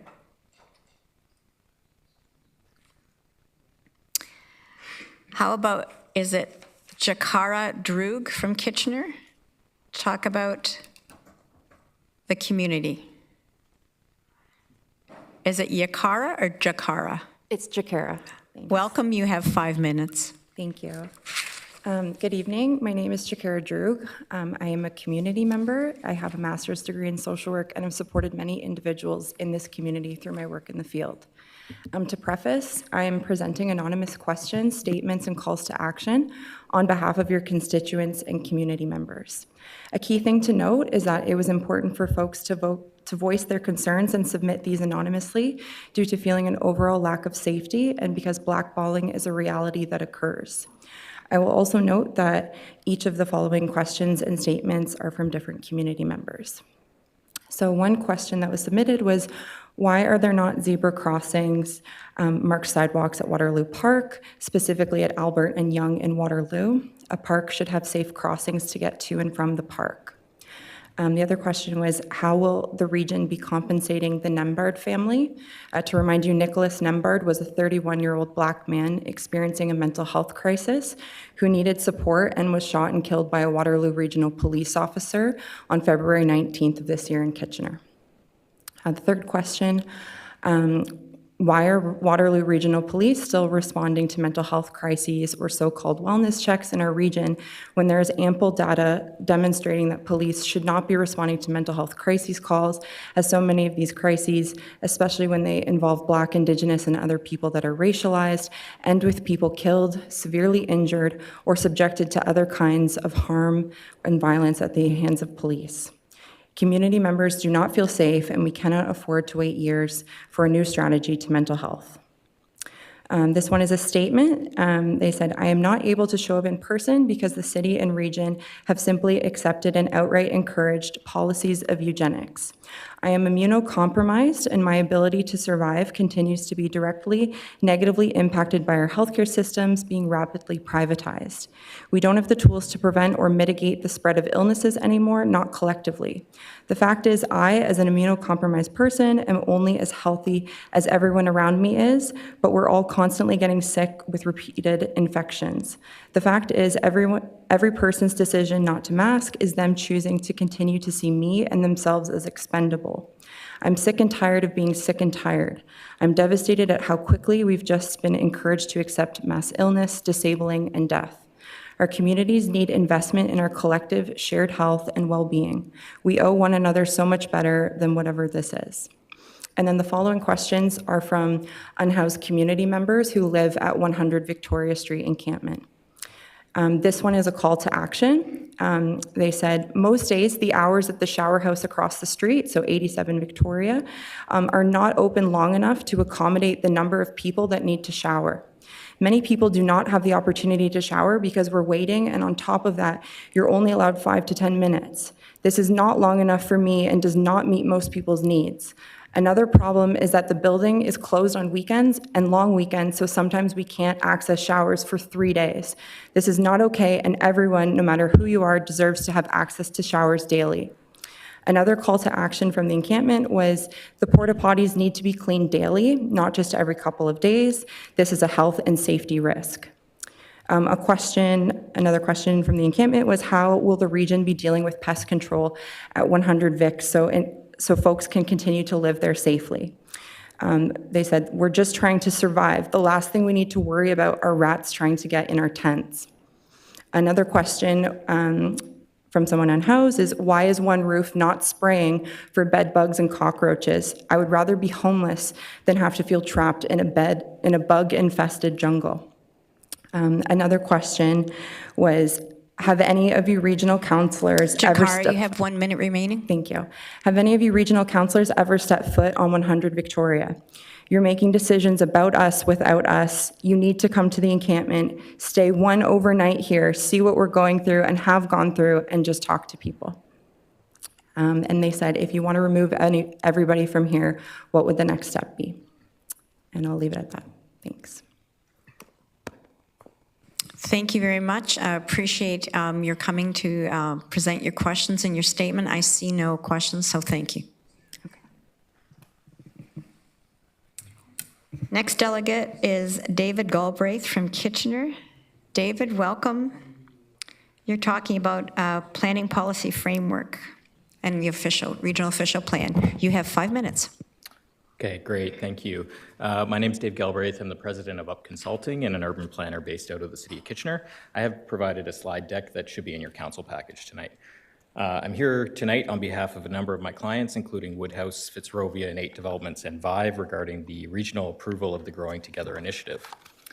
Next slide, please. In terms of a quick outline, I will discuss the Growing Together initiative, the regional modification that's proposed to respond to the airport zoning, and then discuss the city's adopted approach versus the recommended approach from regional staff. Next slide, please.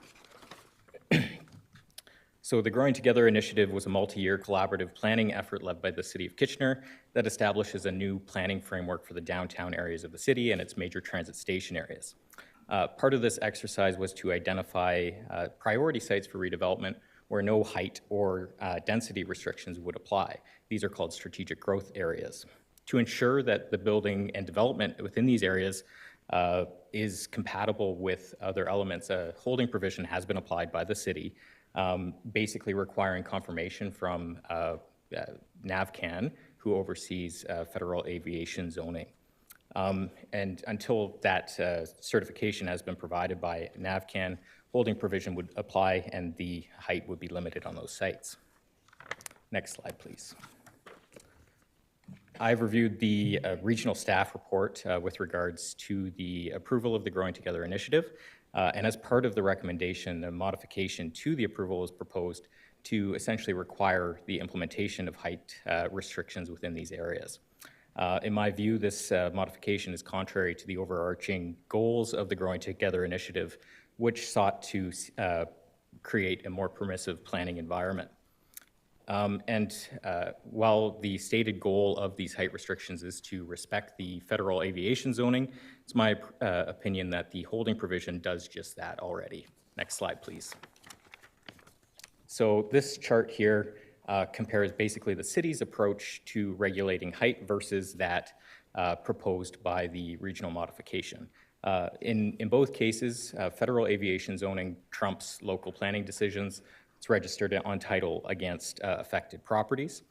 In both cases, site plan approval would be required for any form of development, provided it's more than 10 units, and I think that's a given for these types of sites. The only difference is that the regional approach would require site-specific zone change application for exceeding any of the prescribed heights that have yet to be established. Next slide, please. So what is a holding provision? I've mentioned that a couple of times. Under the Planning Act, municipalities cannot zone with conditions. However, they can use a holding provision to ensure that development is carried out in a safe and appropriate manner.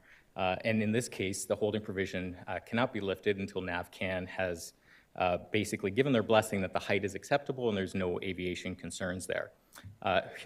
Holding provisions are used by all area municipalities to deal with a range of matters. Next slide, please. Beyond the region itself, holding provisions are used across the province because they are a very valuable tool. The City of Hamilton, for instance, regulates building heights within its downtown areas to be limited to that of the escarpment. And a holding provision is applied to many downtown sites in order to ensure that development is compatible with that standard. Likewise, they use it to require wind studies, shadow impact studies, and visual impact assessments. Next slide, please.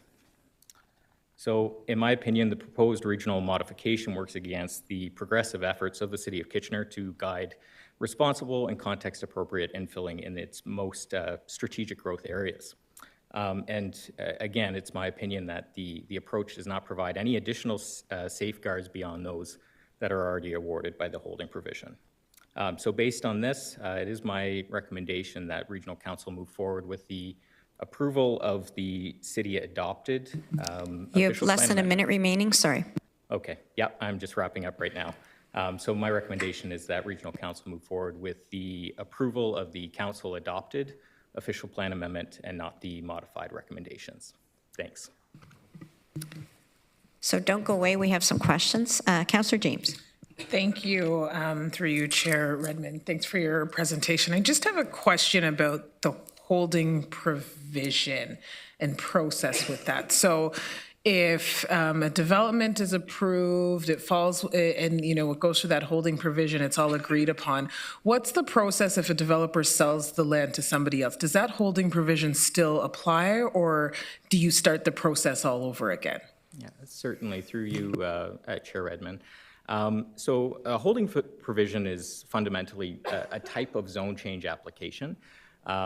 In this case, the timing of the holding provision removal would be coordinated with site plan registration. So the city is not going to remove a holding provision until they have that level of assurance that the site plan is going to proceed at a certain scale, right? And so site plan agreements are actually registered against the title of properties. In order to change, so if it changes ownership in the future, they would have to apply for a new site plan application.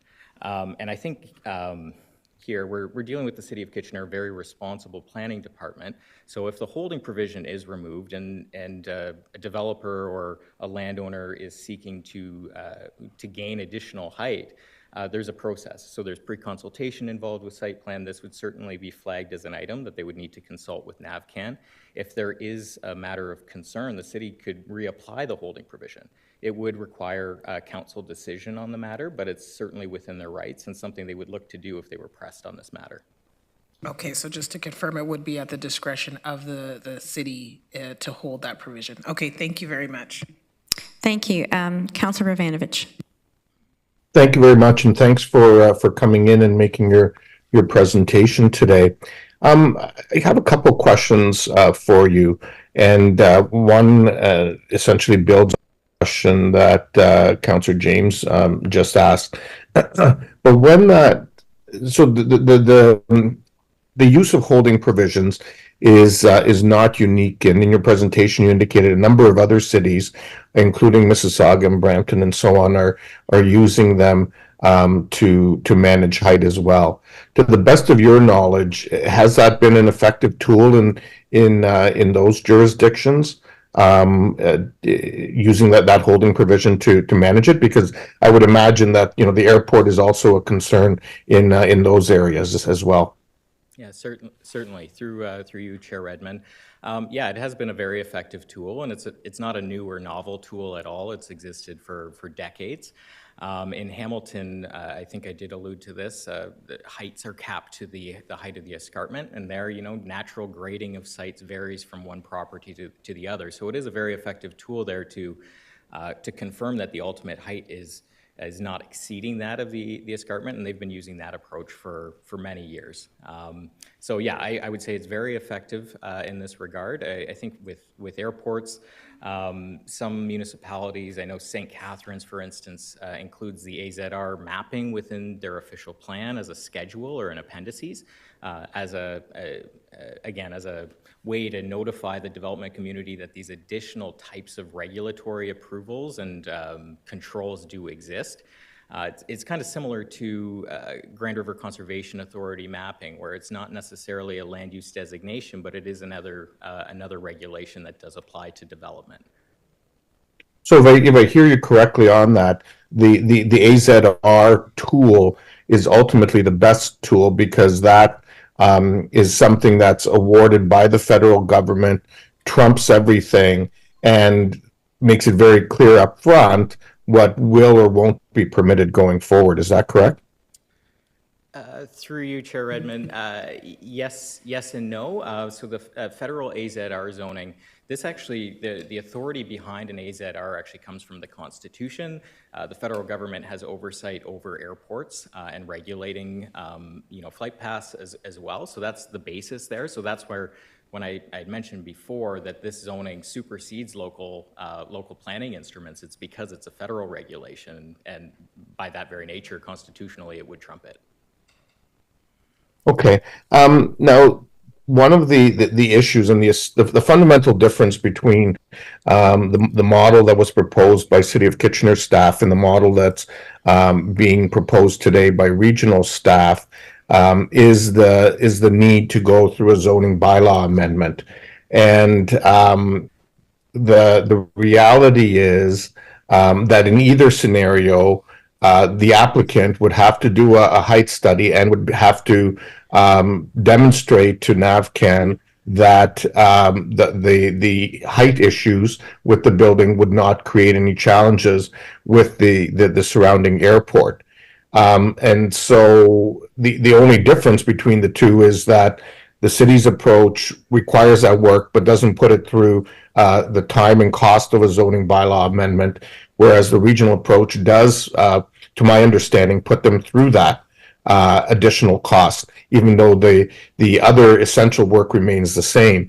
And so I'm wondering if you can talk about what the impact might be for the average project in terms of time and money by having to go through the additional zoning bylaw amendment versus the holding provision approach.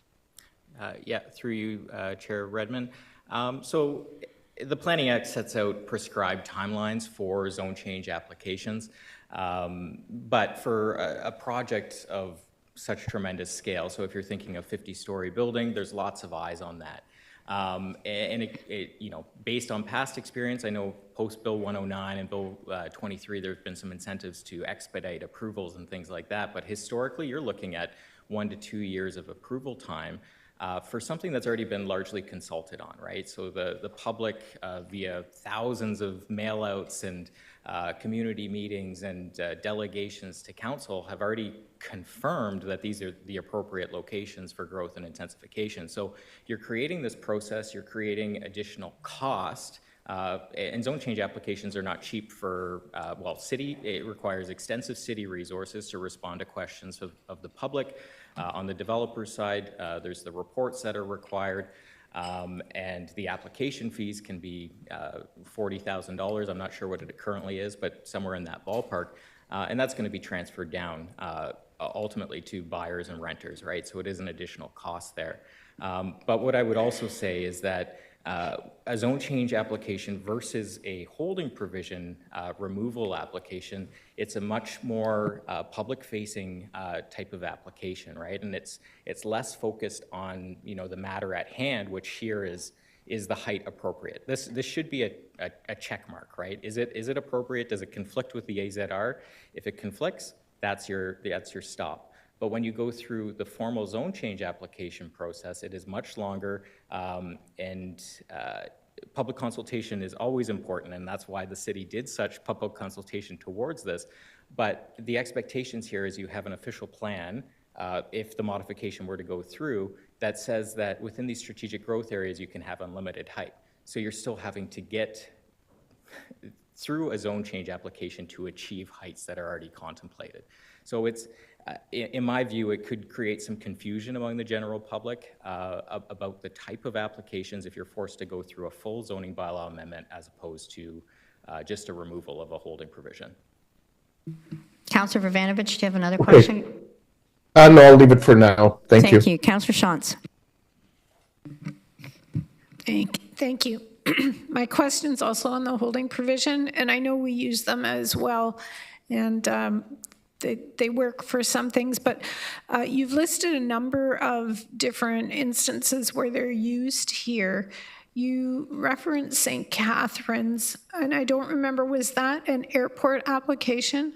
Do you know of like an airport application that uses the holding provision?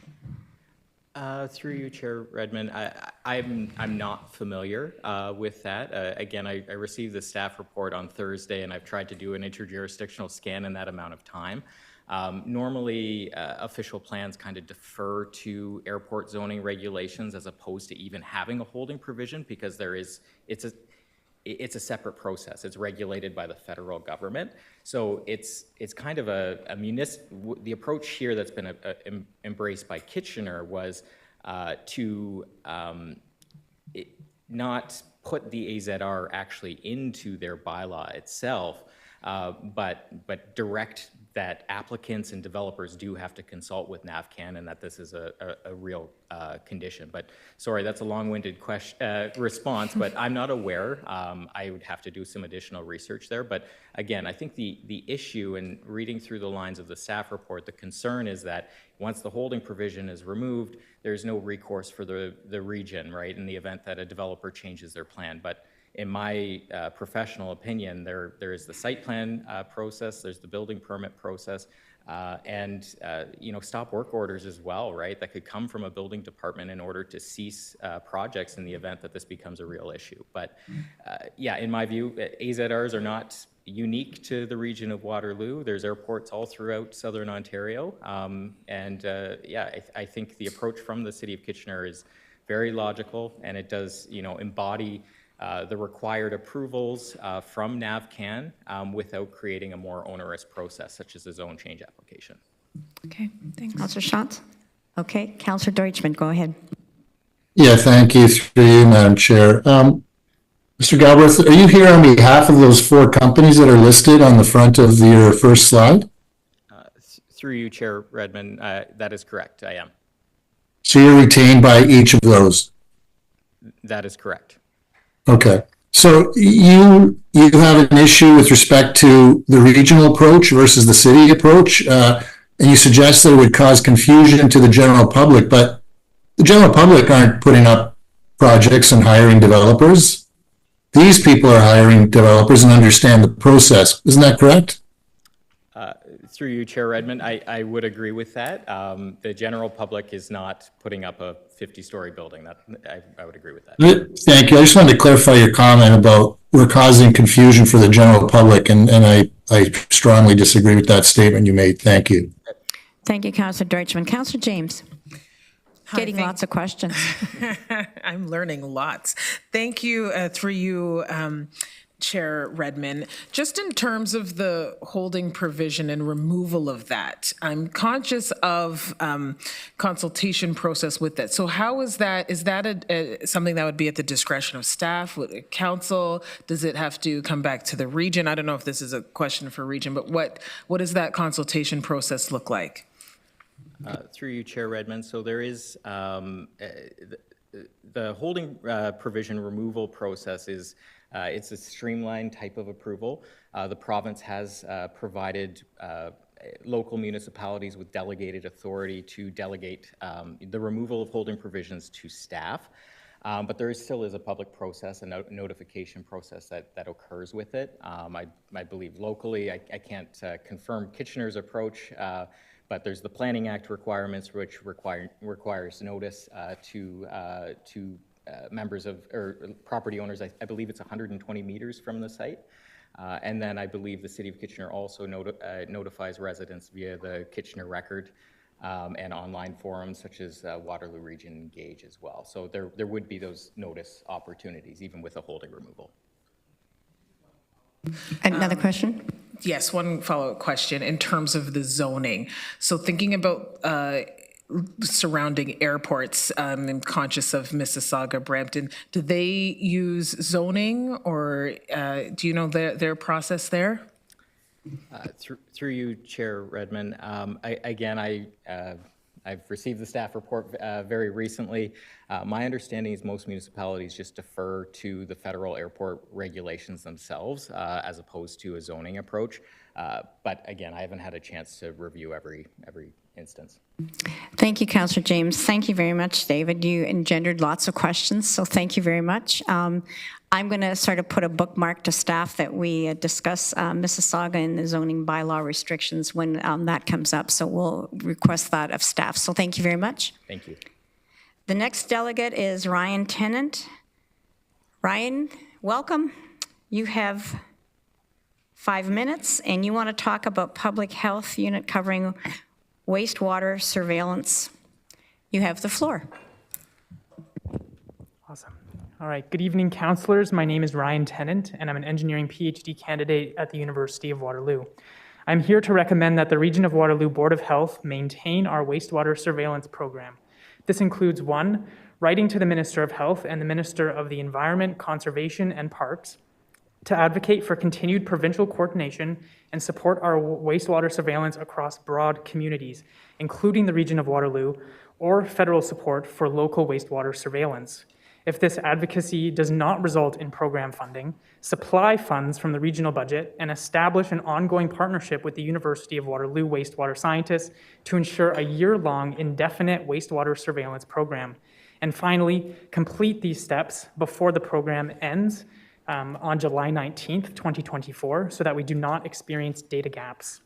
These recommendations align with your strategic plan, specifically in providing an equitable service that meets local community needs and having data so that you can perform data-driven decision-making as a resilient, future-ready organization. Residents of our region, especially the immunocompromised, depend on this data to protect themselves and their loved ones from death and disability.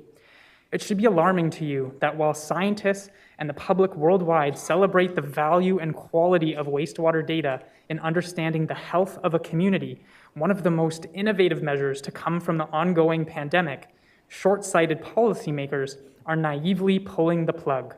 Instead, we should be leaders like Peterborough Public Health. Their medical officer of health, Dr. Thomas Pigott, explains that utility of wastewater monitoring is not only for COVID-19, but also for RSV, influenza, mpox, and polio, as well as the emerging H5N1 virus that scientists are warning has pandemic potential.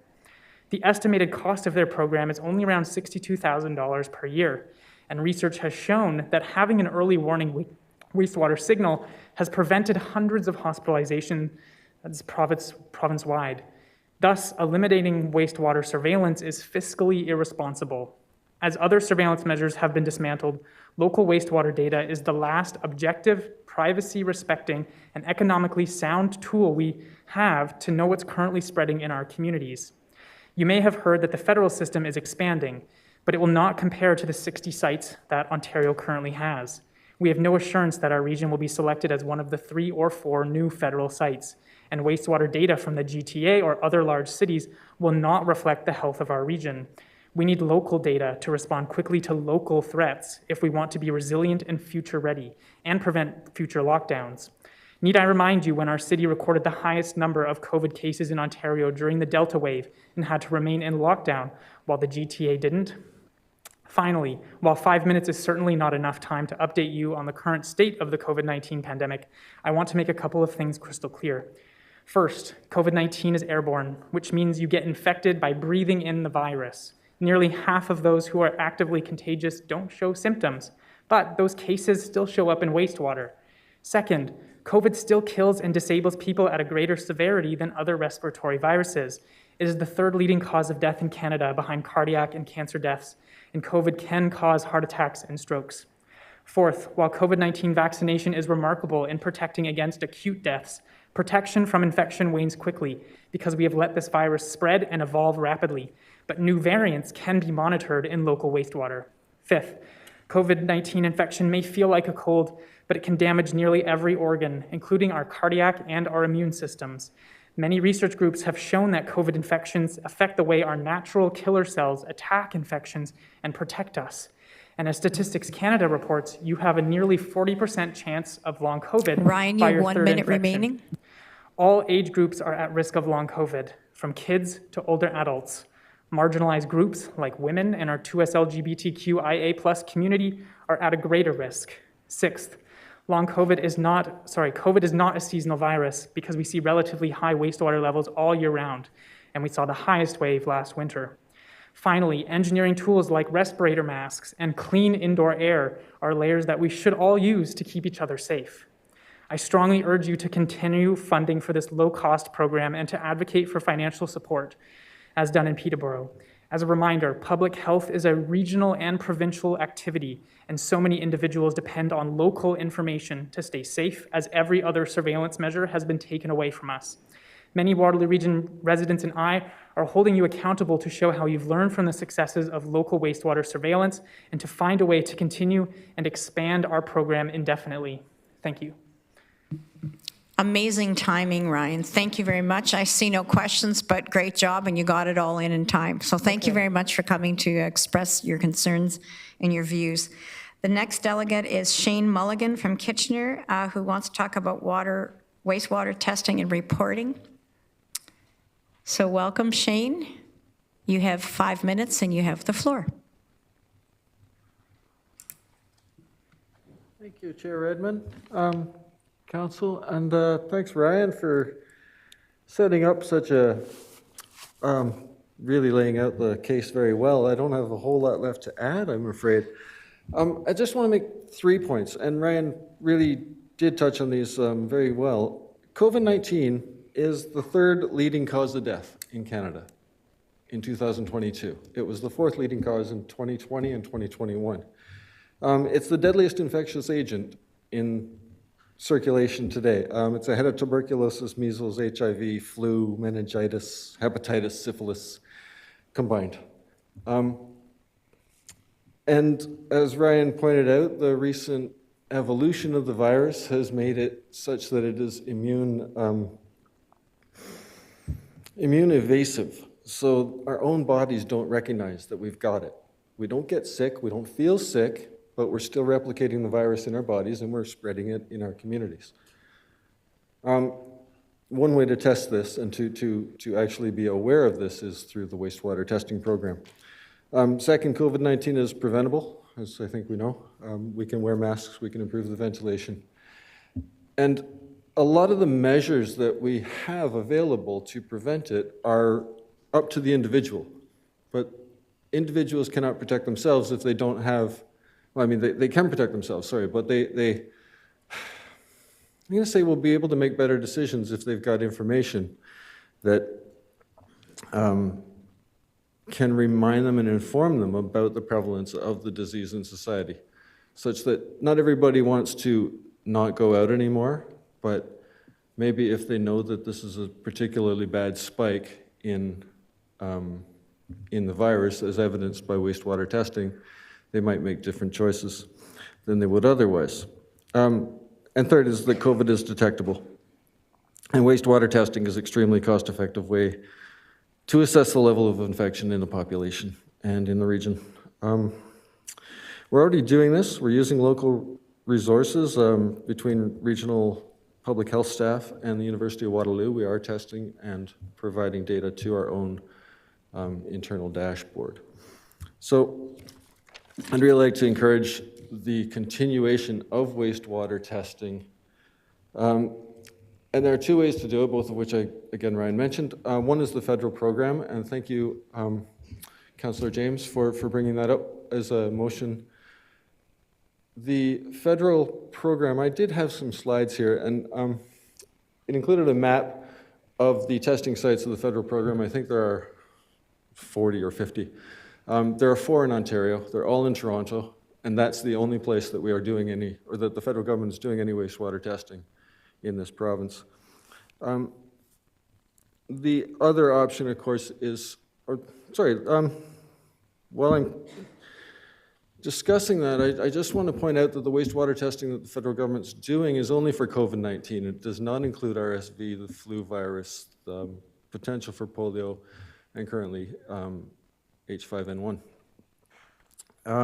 So the other option is to follow the City of Peterborough's lead and continue the local testing and reporting in a cooperation between the municipality and the local university experts who are doing that testing. I provided you with a copy of the municipal minutes, which included a staff report that indicated the cost of that program for Peterborough is between $32,000 and $62,000, depending on the surveillance scenario that they use, how many sites, how much testing. So, Shane, you have 1 minute remaining. thank you. Yeah, I guess I'd just like to close with a quote from Dr. Rewat Dinandan, who we may have seen. He's had a lot of exposure in the last couple of years. He says, wastewater testing has a very favorable cost to impact ratio. It's one of those things we should be expanding upon, not scaling back. Frankly, wastewater surveillance should be built into the infrastructure of every community. And I'd have to say I agree with him. Thank you. Thank you, Shane. Councillor Shantz, do you have a question? I have a question for staff on this matter. Do you want me to wait until the motion comes? Yes, unless it's a question for the delegation, I'm going to excuse him. Thank you, Shane, for coming in to express your concerns.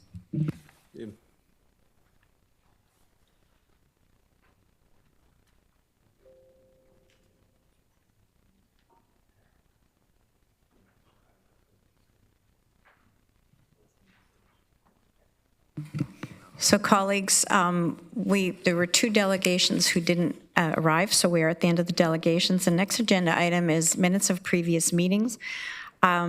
This is item 8.1 through 8.8 on the agenda. If I could have a mover and a seconder. Moved by Councillor Williams, seconded by Councillor Harris. Please use your e-scribe to vote.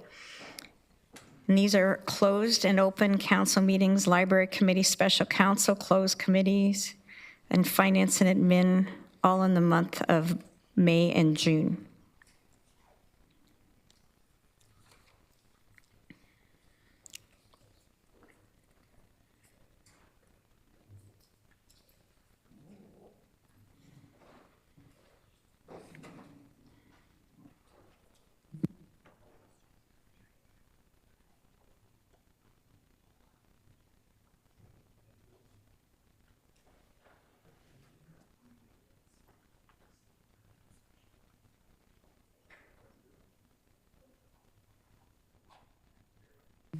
Colleagues, that is carried.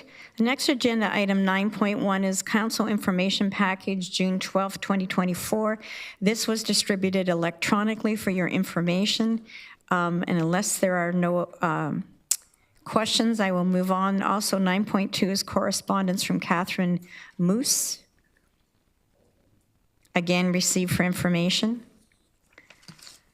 Now consider a motion to go into committee of the whole to consider reports. If I could have a mover, moved by Councillor James, seconded by Councillor Wolf. Please use your e-scribe to vote. And you're voting that that council go into the committee of the whole to consider reports.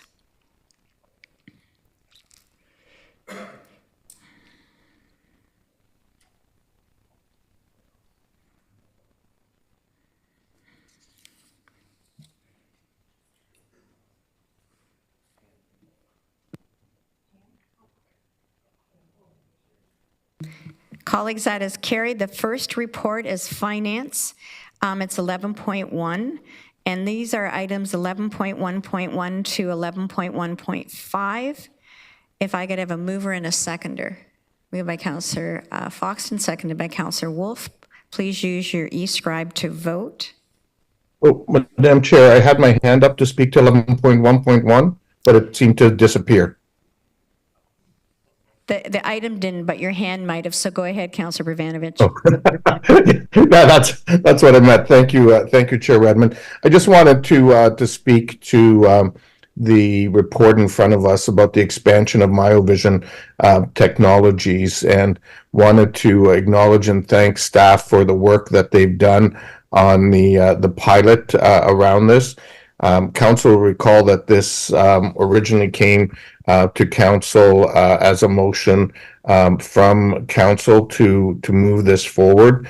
Because this is certainly positive technology for our residents in terms of the movement of both people and vehicles through the community, but more importantly, it has positive environmental impacts on our community and helps us achieve the goals that we have set as a community around the Paris Climate Change Accord. The added bonus here certainly is that this is a local company, and so the technology we're using allows a local company to continue to thrive, to continue to grow, and employ people in our region. So I'll be supporting this and hope that others do as well. Thank you. Okay, it has been moved and seconded. Please use your e-scribe to vote.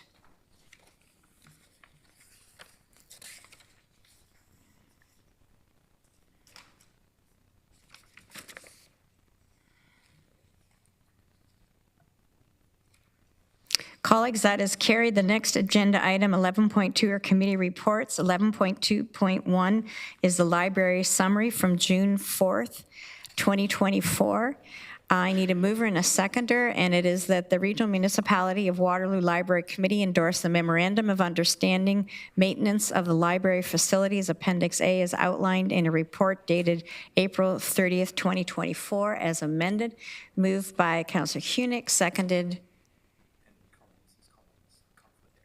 Oh, Colleen, I'm sorry. Excuse me. Councillor James, you have a conflict and will not be voting on this, correct? Yeah, so that's 11.2.3. We're not there yet. Okay. We're on a roll, though. Would you like to second this one then? Okay, seconded by Councillor James. So it's acceptance of the library report. If you would use e-scribe to vote.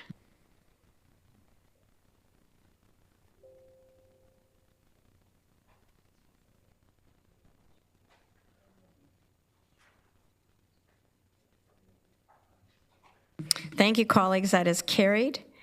The next motion, I need a mover and a seconder for, and I'm not going to read the whole motion, but it is planning a work summary, June 4th, 2024.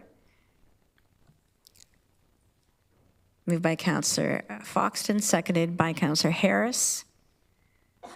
So this is item 1 through 1 through 6. Please use your e-scribe to vote.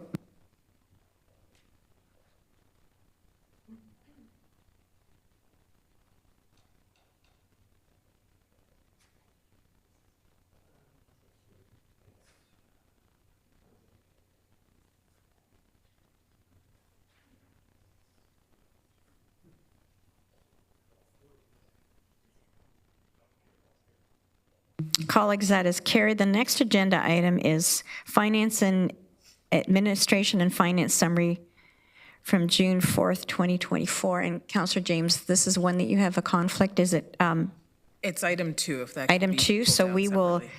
move and second all of them, but take the votes separately. So it's 1 through 4. If I could have a mover and a seconder. Moved by Councillor Wolf, seconded by Councillor Erb. So we will be voting on 1, 3, and 4, if we could. Sorry, Chair Redmond. Councillor Urbanovich? Yes, sorry, Madam Chair. I'm just trying to get some clarity on, we just dealt with the committee reports, but there is something coming out of in camera that I presume we'll be dealing with separately? Yes. Okay, thank you. We'll flag that when it comes forward. There is a Okay, thank you. There's a closed summary that's later on in the agenda. Okay, thank you. Okay, so we're now voting on 1, 3, and 4, which has been.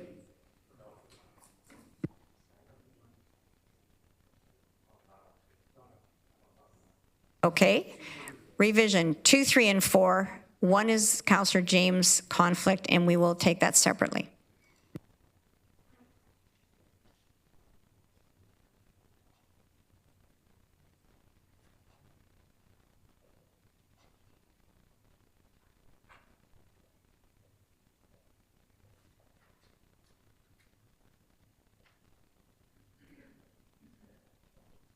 Colleagues, that is carried. We will now take the vote on item 1.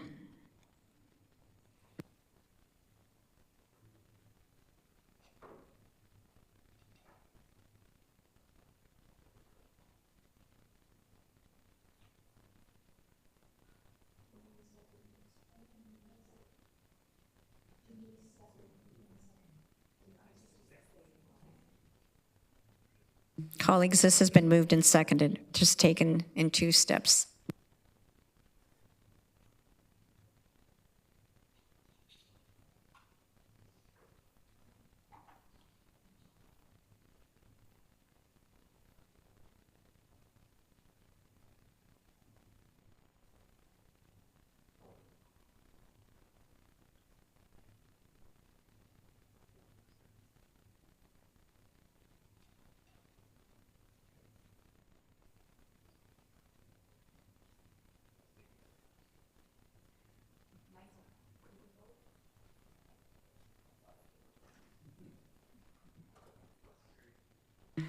Colleagues, that is carried with a thumbs up from Councillor Harris. The next agenda item is Community Health and Services Summary, June 4th, 2024. All reports are for information, so there are no items to consider. We're now coming to the closed committee summary of June 4th, 2024. And we need a mover and a seconder, and I believe, Councillor Urbanovich, this is the one that you were anticipating. First motion is that the regional municipality endorse the nomination of Giselle Host for the Ontario Senior of the Year Award presented annually by the Minister of Citizenship and Multiculturalism as outlined in a report. Second is the regional municipality enter into assignment and assumption agreement with a numbered company. And this is for a purchase with Breslau Properties in the amount of $15 million. Authorize and direct the Commissioner of Planning to enter into a purchase agreement and sale, and also amend the Transit Capital Program by adding $16,424,300 in 2024, and approve a debenture authority and acquisition in the amount of $16,424,300 for a term not to exceed 20 years, and to extend allowable growth-related debt servicing with development charges background study for a future GO Transit station pursuant to GO Transit Station Funding Act as applicable. So Councillor Urbanovich, I know you're waiting for this one, but that's not the one you were referencing. So if I could have That is correct. a mover and a seconder, moved by Councillor James, seconded by Councillor Foxton, please use your e-scribe to vote.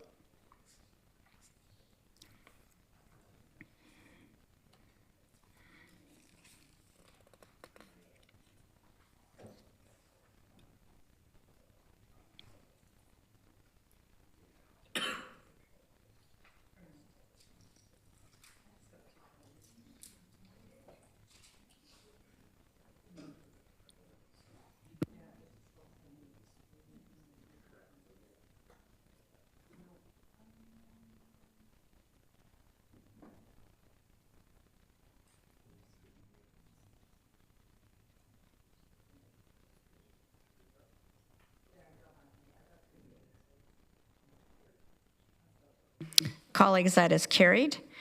The next motion that we're going to consider from closed council on June 4th, the clerks will display it. I need a mover and a seconder. And this is authorizing that the acting chief administrative officer and commissioner of community services on behalf of Regional Municipality of Waterloo enter into an agreement of purchase and sale with Kitchener-Waterloo Young Women's Christian Association, the owner, and execute all documents in order to purchase 84 Frederick Street, Kitchener. And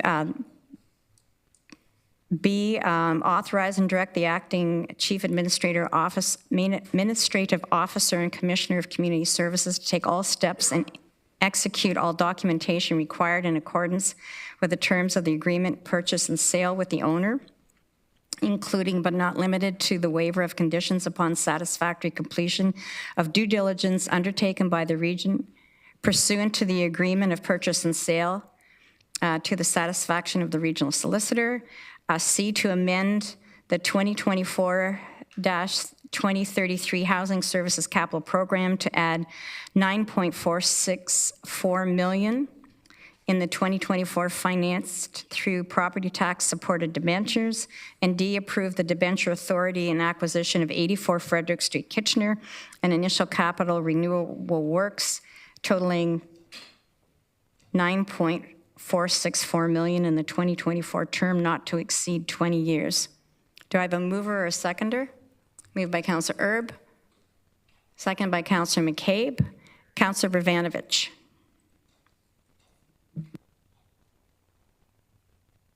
Thank you very much, Chair Redmond, and thanks to staff for bringing this report forward. I'm wondering if staff can share some information about the purchase, its intended use, and so on. That's great. I'll go to Commissioner Sweeney.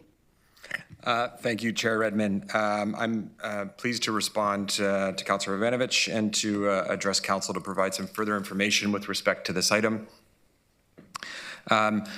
This purchase and sale of 84 Frederick from our partners at the YWKW is an opportunity to bring much needed stability to our shelter system. As this council has heard from myself and from others on my team and from the community, the shelter system across Waterloo Region and the community in which we all live and work has been under considerable strain since the pandemic. We have seen an increase in chronic homelessness of 129% over the last 3 or 4 years. And we've also, in a response to that, have more than doubled our shelter capacity in that same time. We have done that primarily through temporary locations for emergency shelter. You've heard me reference the 17 shelters we've opened over the last 4 years, many of which we've opened and closed.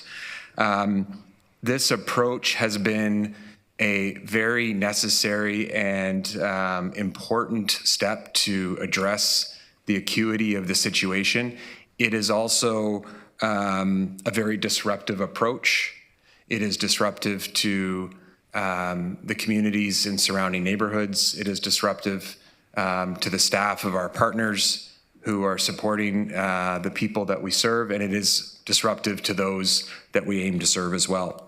It's also has impacts, again, for neighborhoods, and it is not the most efficient use of resources.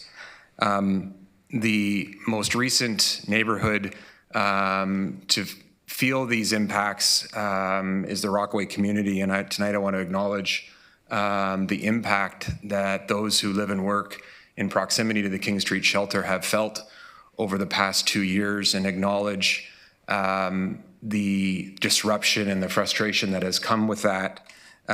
We have recently announced that we will be extending that lease past the original 2-year plan to no later than March 31st of next year. And tonight, with the purchase of 84 Frederick, should Regional Council approve this purchase, allows us to enter into a unique partnership with the YW that brings benefits of the existing building, which is currently being used as a shelter.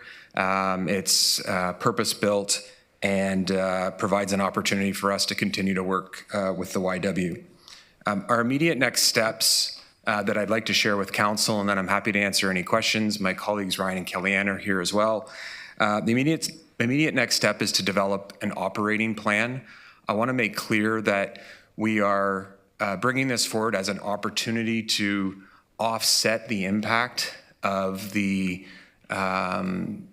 lease coming to an end at the King Street Shelter in March of next year of 100 beds, and also the decision of the YW to relocate the 66 beds currently being used at 84 Frederick.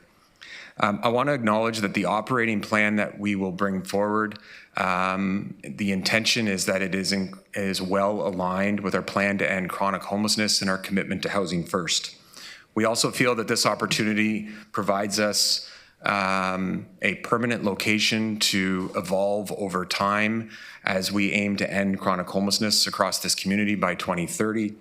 And the operating model will be informed in consultation with our community partners, our lived experts, and particularly our colleagues at the City of Kitchener.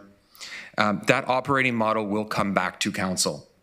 And specifically, we intend that operating model will address specific challenges related to capacity, to security, to neighborhood impacts, to on-site services that will be provided 24/7, and a commitment to ensure that the people who access this facility and here at 84 Frederick, the focus of the work will be to stabilize their current situation and support them to develop a path to housing, permanent housing. We intend to put out an open call for operators to express interest, capacity, and alignment with this vision. I mentioned at the beginning that this is about stabilization. We have a system that we need to stabilize, and as we work to support people who are experiencing chronic homelessness, we know that those individuals also need stability and stabilization. It's difficult to do that in a system that is also unstable. So with that, I'm happy to answer any questions that any members of council have about the purchase and the future of the program. Thank you. Thank you very much, Peter. Councillor Bravanovich, do you have a further question? Thanks. Yes, I do, and thanks for that explanation, Mr. Sweeney, because I think it's important that the public understand what council is dealing with and voting on today. Mr. Sweeney, clearly, based on the motion, this is currently not in the regional budget, and there's loans being taken out and so on to fund this. And I also know that there have been suggestions of other areas that could be looked at, because one of the concerns that the City of Kitchener has expressed to regional staff, both at the staff and political level, is around the concentration of services and residential facilities and others in a small area, such as the downtown. And I know that one of the buildings that has been raised has been the former police building on Frederick Street that sits empty. And yet we're looking at spending this kind of money on this property. I know that there were other properties that were suggested, and the region didn't proceed with them. And I'm just really trying to understand, and I think Kitchener Council and Kitchener residents are trying to understand how it's reasonable to expect that this kind of density continues and these kinds of services continue to primarily be relied upon by the City of Kitchener to tackle primarily. I think of the CTS site and others, and now this is being looked at, and I'm wondering if you can comment on that. Yes, thank you. I will comment on concentration of services. As I mentioned earlier, we have doubled the shelter capacity over the last number of years to over 600. Those beds are primarily situated in the or adjacent and approximate locations to the downtown cores of Cambridge, Kitchener, and Waterloo. Just under 10% of those beds exist in Wilmot, and so we're doing our best to look at opportunities where they exist and to provide services where people are at. We and my staff share the acknowledgement that the work that we do to support the unsheltered in this community is difficult and challenging work, and we are committed to operating models in all of our shelters and with all of our partners that balance the needs and rights of those that are seeking shelter and the adjacent neighbors and businesses to each of those locations. Our commitment here, again, to reiterate, is to develop a operating model and operating plan in consultation with our partners in the City of Kitchener, and the staff of the City of Kitchener will absolutely be a key partner into developing an operating model that balances all of those needs. Again, we want a community where people get the services that they need, and that these services are not overly and disproportionately disruptive of neighborhood communities. So I'll just stop there. Mathieu Getsky's going to just speak to 134, Frederick, because that was part of your question, Councillor Pravanovich. Thank you, Chair. So as Commissioner Sweeney mentioned, we've studied a number of alternative sites for this to respond to this need. So regarding 134 Frederick, the former police station, so you're right, it's standing mostly empty today. There's still some communication systems for the police right now. Today, after having visited the site with Commissioner Rose and the facilities team, the site is not at all structured for shelter use today. So it's a series of office spaces. So we've reviewed kind of the status of this building. And it is, and I think this council had this was discussed in October of 2023, where it was confirmed that this building was not going through the disposition process, as it's still being considered for use for regional services. And I know we had committed to come back to council before the end of 2024 on the feasibility of using it for other regional services. So Councillor Vanovich, you want one more question? And I'm happy to put you back on the list. There's several other speakers. Ask one more question now, and then I'll go back on the list. Mr. Sweeney, you acknowledge that there's numerous other delegations, numerous residences be impacted, and obviously this will lift the load off the residences in the King East neighborhood, which is a good thing. But it's going to create new challenges for 500 plus residences in the two high-rise buildings adjoining this property, as well as the supportive housing that's going right behind it at St. Peter's, and then the surrounding areas for the downtown. I'm wondering what communication has or will be taking place with residents, and how their anticipated concerns are going to be addressed. Thank you for that. So should Regional Council this evening approve the purchase and sale of 84 Frederick, we have a series of communications ready to go to the broader community, but we've also are ready to, both through email and old-fashioned letter mail, deliver communications to residents and businesses in the radius of 84 Frederick, specifically targeting those folks who are adjacent, and then we will set up feedback mechanisms to be able to answer questions, concerns, and provide any clarity. So it's a specific rollout across the community with a specific target to those immediately adjacent. I think it's 500 meters radius around the site. Okay, thank you. And that Madam was- Chair, you can put me back on your list when you get through the others, please. Thank you. Councillor Shantz. Thank you. Through you to Mr. Sweeney. I've asked this question before. I'll ask it now in public. We've got, I think, around 600 people in the emergency shelter system. Approximately how many of them could move on to supportive or affordable housing if it was available? Thank you for the answer. I think my response to that is, in a housing first community, we believe that everybody that accesses our system has the ability with the right supports to access permanent housing. Different shelters might have different percentages at any given time of people who might be considered more housing ready than others. But globally, you know, the 600 people that need a place to stay that don't have a permanent home every single evening in this community, we believe have a pathway and an opportunity to permanent housing.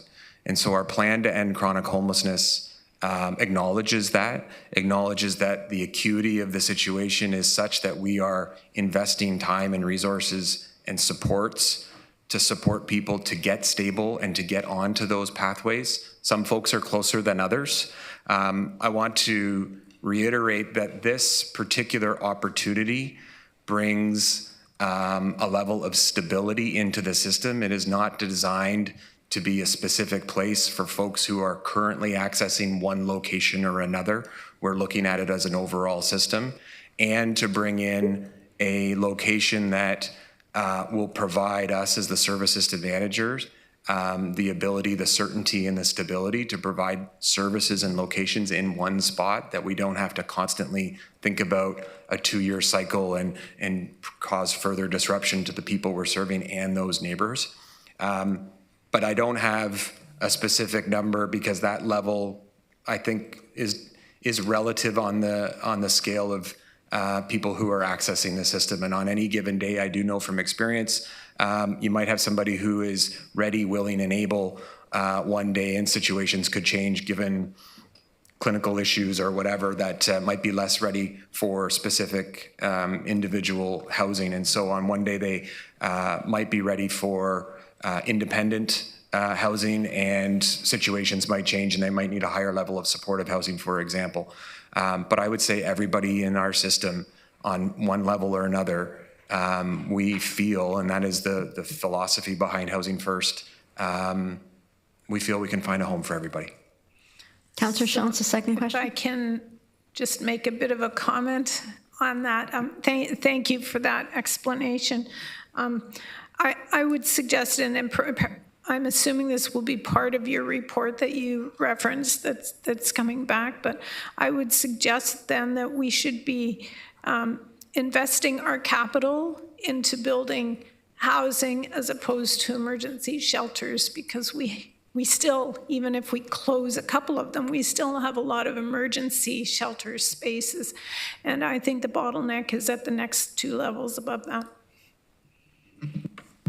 Councillor Shantz, I agree. I think one of the opportunities here, which is why staff are recommending that we go forward here, is having a location that we own provides us the ability, and I think without mapping it out specifically, but if we're intending to end chronic homelessness by 2030, we will still need emergency beds. We shouldn't need the number of beds we have now if we're doing the proper work.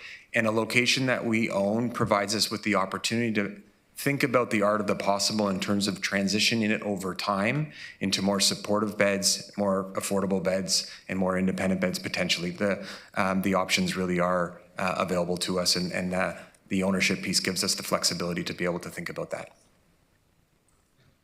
Councillor James. Thank you. Through you, Chair Redmond. I can appreciate and support the purchase of this building. I'm very conscious as a Kitchener councillor at the regional level, the magnitude of shelters and services that have historically been concentrated in the downtown core. I am optimistic to hear about plans to communicate with the community. I think that is of utmost importance to the team and to ensuring that there is communication between Kitchener City councillors, especially the ward councillor. My question is more around our current operating of the King Street shelter, and I don't know if you can promise this now, but I'm sure there are lessons learned and things that we have come to know that can be done better. And to Mr. Sweeney and team, supporting this, I'm hopeful, and I would love to know that you're going to take some of the lessons learned from the King Street shelter in ensuring that the community that is around potentially this shelter will be better communicated with and also, I guess, cared for the way we want to and hope to care for those who are unhoused. And I don't know if you can answer that question, but I am so conscious of the concentration in the core, and is a lifelong Kitchener resident, recognizing that it is going to impact residents in the community. But I know that we have to support this initiative and the Plan to End Chronic Homelessness, and this is a piece to this. But I do want, confirmation and to reaffirm that we're going to take from some of the lessons learned and ensure that there is communication with Kitchener colleagues, area ward councillors, and of course the residents and those who are living and working within the downtown core as this transitions eventually. Thank you, Councillor James. This whole job feels like lessons learned. Yes, absolutely. I mean, I want to acknowledge that, the King Street shelter is just one of many partnerships and partners that we have and locations that we have. We have locations within our system that coexist in a way with the adjacent neighbors that provide lessons learned. And we've also learned some things along the way in terms of how to do things better. And again, our commitment is to come back to council with an operating model that addresses the lessons that we have learned and also the things that we know through our discussions and our expertise in this field and our discussions with our lived experts, which is the root of our Plan to End Chronic Homelessness, that will continue to allow us to evolve this service delivery model in a way that meets the needs of the people that we're serving and those neighbors and businesses that are adjacent. Councillor James? Okay, thank you for now. Thank you. Councillor Erb? I don't have a question. I was going to speak in support of the motion, so I'll wait till the questions are completed. Thank you. Councillor Deutschmann. Is this just for questions now, or is this to speak on the motion? The motion's on the floor. Right. Oh, I just got thrown off by what Councillor Erb said. So can I speak to the motion then? You may. Thank you. Okay. So we're losing beds with the closure of YW. We're losing spaces with the closure of King Street Shelter. Short term, we have a net loss of spaces. And that, regarding conservation, we're seeing spaces set up at the 50 cabins in North Waterloo. We have the UA. We're looking at a new site for 50 additional cabins, and I don't think it's targeted or for a concentrated area in Kitchener. Yes, there are challenges in the neighborhood that have to be better managed. I've been vocal on this issue since August of 2023 that the region has not done a good job in terms of neighborhood management. However, we've seen a successful integration for Edith McIntosh, despite some significant concerns expressed early from people in the neighborhood. And I think we've learned some valuable lessons from King Street Shelter. I certainly watched that on display at the last neighborhood meeting when staff were there to provide a number of concessions for for the neighbors, and there have been some changes of late. So I think that's an indication that staff is coming to the realization that we have to do a better job in the neighborhood. I look at the success of the CTS site and the area surrounding that facility. Regarding 134, Frederick, I mean, in addition to any other regional services that we put there, there are so many other potential community services, organizations that are looking for space as well. I mean, the stars are aligned for this purchase. In the short term, we have a big need. You know, there are two closures backwards and one step forward. And this is a great opportunity. Hopefully in the long term or medium term, as Commissioner Sweeney's pointed out with PESH, it'll get us to a more manageable level. So I strongly support this purchase.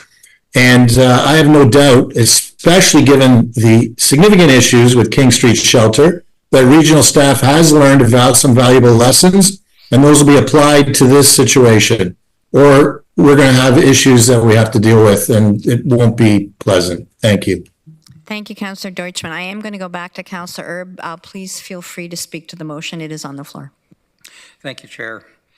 I think this motion helps us focus on prevention and support measures rather than solely emergency responses, which we've been doing for the last number of years.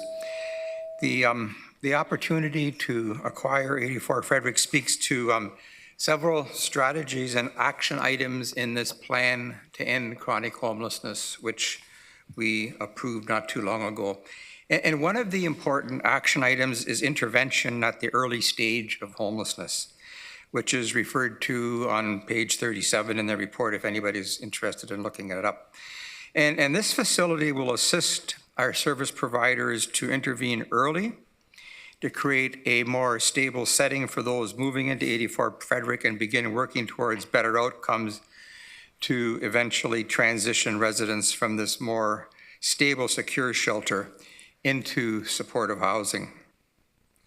Another action item from the plan is identifying land and buildings with the intention of creating more housing options across the region in partnership with area municipalities, not-for-profits, and community groups. And this clearly, again, is another one of the key pillars of the plan to end chronic homelessness.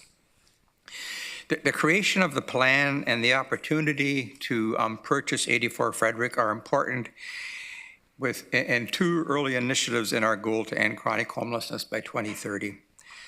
Step by step, action item by action item, we can intentionally follow the plan we approve to reach our end goal.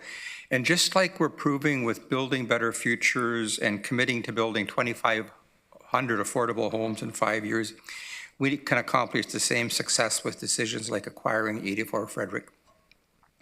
We all know the challenges in serving the population. Two of the main ones, finding a permanent location and early intervention to try and end the downward spiral of homelessness for individuals.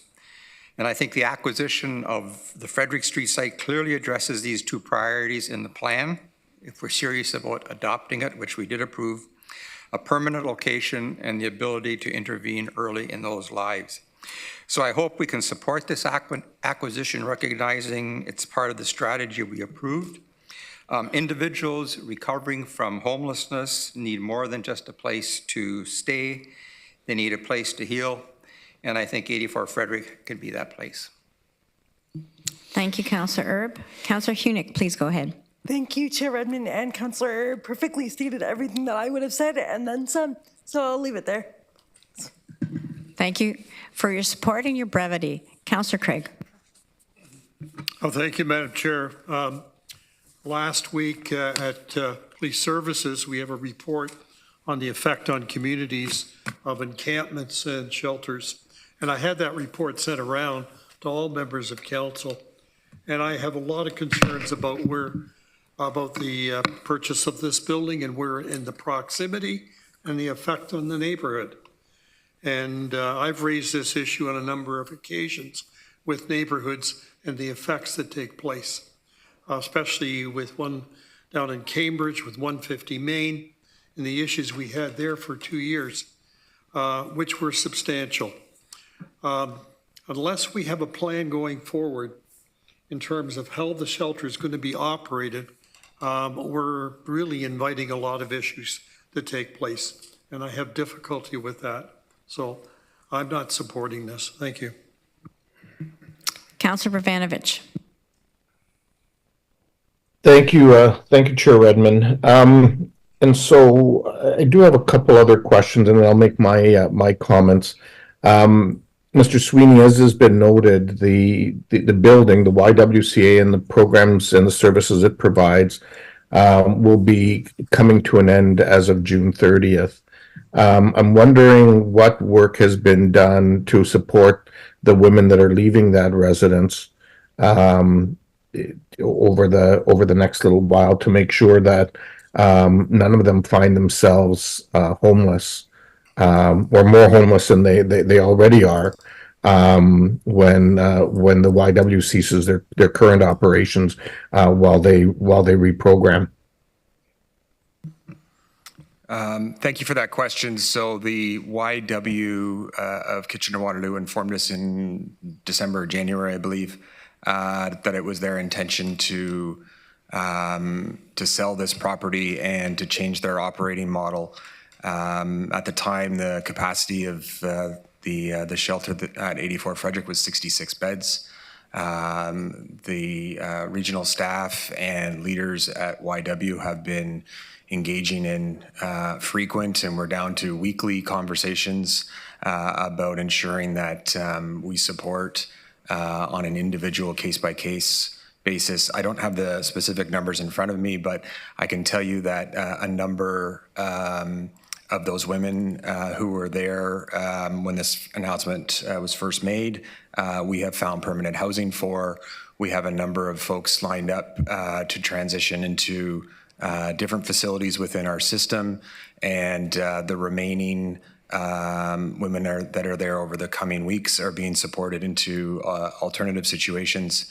I will also note that this regional council in the Planned End Chronic Homelessness budget supported a significant investment in portable rent supplements, and we are utilizing those for all of those women who are currently there.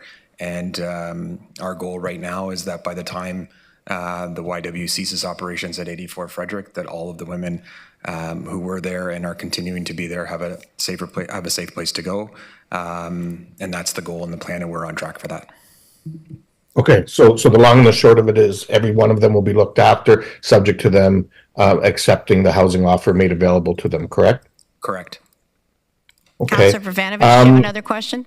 Yeah, I have one more, and then I have my comment, Chair Redmond. Okay, I've got one speaker after you. Sorry? Go ahead. Thank you. On the question, Mr. Sweeney, I've heard from you this evening, and I've heard from some of my colleagues a number of issues and concerns that were actually included in formal correspondence from myself and our CAO on behalf of the City of Kitchener, to yourself on behalf of the region, with respect to this residential facility, and if it moves forward, what the City of Kitchener's expectations are. Is it reasonable to assume that those concerns will be addressed in your work with the City of Kitchener, to make sure that all of the things that have been identified as mitigation matters are in fact part of the solution, recognizing that this is part of a broader issue that we're already dealing with as a result of the facilities and services currently being provided in the downtown. Commissioner Sweeney? Yes, thank you for that. So yes, the correspondence that was addressed to me from yourself and Dan Chapman, the CAO, is in my possession. I've reviewed it. The CAO of the City of Kitchener has asked for an opportunity to meet in early July to discuss the contents of that letter, and just this morning I responded back and thanked him for the correspondence, acknowledge that we have a shared goal and a shared vision here, and we will be meeting, assuming if Regional Council does decide to proceed with the approval of this purchase and sale, we will prioritize the following conversation with City of Kitchener staff on the issues raised in that correspondence. Yes. Okay, thank you for that, Mr. Sweeney. And you, just to be clear, you did say earlier that today we're dealing with the purchase of this building. Its use and the plan for its use will actually come back to Regional Council in a separate report for a separate decision, correct? Yes, we will. The next step is to develop an operating model in consultation with partners, including the City of Kitchener and lived experts and regional staff, and that will come back to Regional Council. Okay, so thank you for that. So Madam Chair, this has been a difficult issue to deal with and to grapple with over the last while, and quite frankly, as not only a regional councillor, as you know, those of us who are mayors on regional council wear two hats. We wear one as mayor of the city and one as a regional councillor, and in that regard, there are a number of concerns that I have around this, around not necessarily the acquisition of this building, but in fact, concerns around how it's going to be used. And many of those concerns were addressed in the correspondence that was shared with Mr. Sweeney. I want to acknowledge that the City of Kitchener is not has never been shy from taking on its share of responsibility in this region. And if you look right now, St. Mark's has already, just outside of the core, has reopened as supportive housing. St. Paul's will be supportive housing. St. Peter's is under construction of supportive housing. Those who are at the House of Friendship AGM know about their broader vision around continuum of care in the supportive housing model on Charles Street. We've got the CTS site. We've got the soup kitchen and the working center that's under construction, with 41 units, I believe, there. So it's not like there has been ever a history of shying away from any of these things. And I'm proud of the fact that, our Kitchener residents have historically been part of a broader caring region to address the needs that exist in our community. I am concerned that this particular site is not necessarily the right site for a shelter, but that's a discussion for another day. And ultimately, my ultimate vote on that at that time will depend on how the operating model looks like, and as we look at how that's going to be addressed going forward. For me, one of the compelling things here, and I did speak with representatives from the YWCA, one of the compelling things here for me is the fact that the building will actually the building will actually allow them to move forward, or this acquisition will allow them to move forward in a more timely manner to support women in our community who need housing with their new housing model. If they had to put it up for sale and go through this process and so on, it would likely set them back at least 6 months, if not longer, from being able to do the good work that they need to do to support that segment of our community. And while I do think that buildings like the police building and others could have been looked at more diligently than they were, I will, while I haven't supported it up till now, I will support the acquisition of this building today for those reasons. I remain hopeful and confident that the commitments from Mr. Sweeney that have been made publicly tonight will play out in the coming months, and ultimately it'll be a decision of this council when that report comes forward. But for today, at least, I will be supporting this acquisition and the work to the next stage that the regional staff will be doing, because at the end of the day, every one of our residents deserves to have a roof over their head so that they have the supports necessary for the best possible outcomes going forward. Thank you very much. Councillor Hunick. Thank you, Chair Redmond. It appears that I do have a comment after all. I appreciate that Councillor Verbanovic has just outlined that the vote for tonight is purely about acquisition. The exact service model and what that looks like has yet to be defined. But I also want to note for my colleagues who are concerned about proximity. The proximity of shelter and support services is actually very valuable, given that many members of our community who are living rough or in need of emergency shelter are not actually very mobile and therefore really do need services in close proximity. So I'm glad that Councillor Verbanovic outlined so many of the excellent support services that currently exist in Kitchener, and I hope that there will be one more as a result of this acquisition. Thank you, Councillor Hunick. I am going to take the chair's prerogative and make a couple of comments, and that is to say that I think that this topic has been thoroughly discussed. And I will go back to, I believe it was last November when I got a call from Karen Coviello, who is the chair of the KWYW board, to tell me that this is something that they were contemplating. And it's because it's a superior model that they want to move to serve women who find themselves unsheltered. And I commended her for her bravery, because status quo is a lot easier and safer to do. And they are now embracing a new vision that I think is something that we all should support.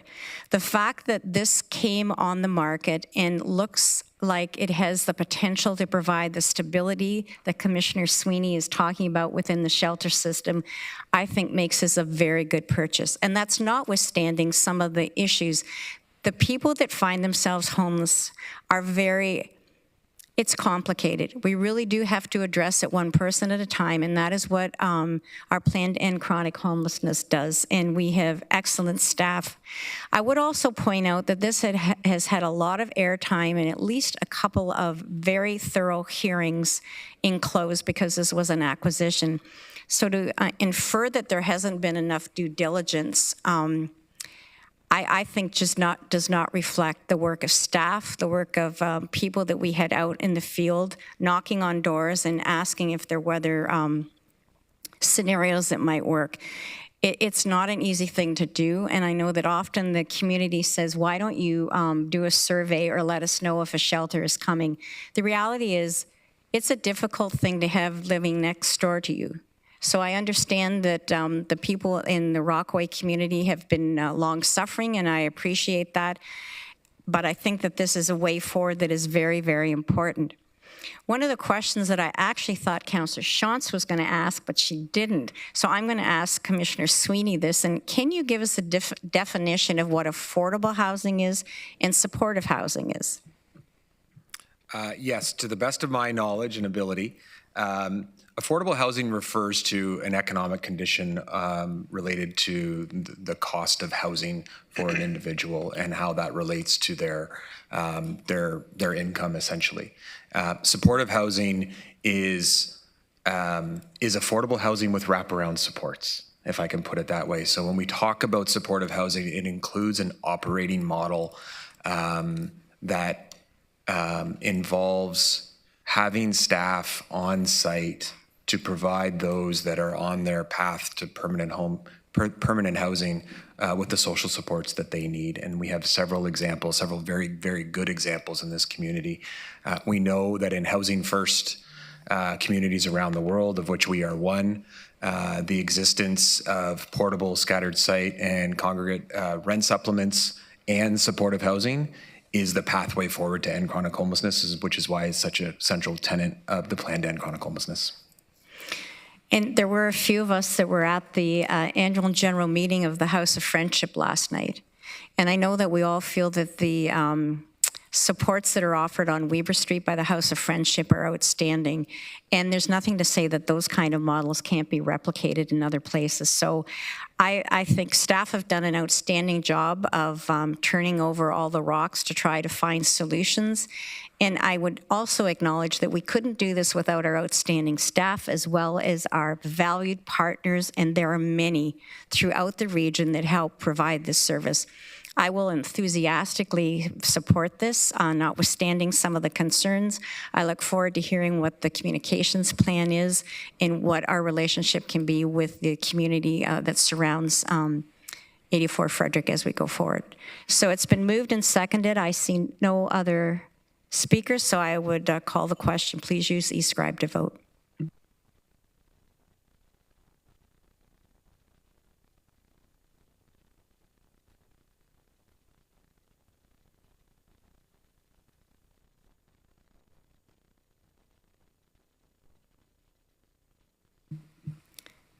That is carried. Colleagues, Councillor Craig.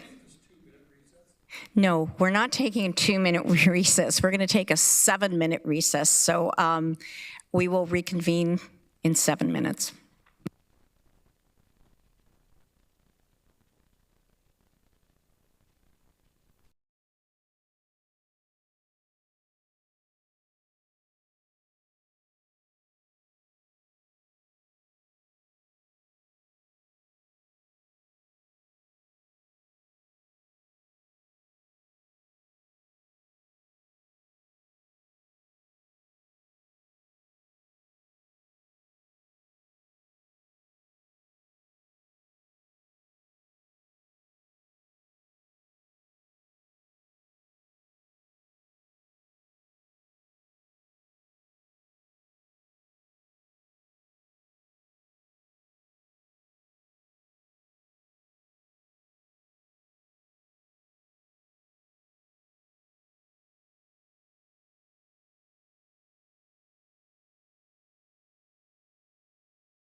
So colleagues, I am in your hands. If we look at our clock, it's almost 10 o'clock, and we have probably more items than we can finish in an hour. So I can entertain a motion to go past 11 at this juncture, moved by Councillor James, seconded by Councillor Erb. Please use your e-scribe to vote.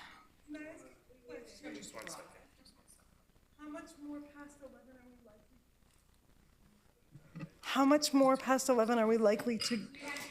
Councillor Hunick, you do not want to know the answer. The clerk just told me he thinks 2 hours left, not past 11. So that would put us till midnight. Okay. I'm just going to vote no. So it has been moved in second.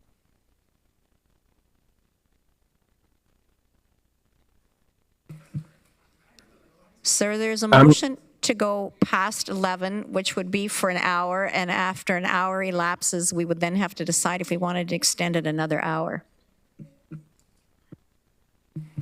Okay, so the motion's been moved and seconded. Please use your e-scribe to vote.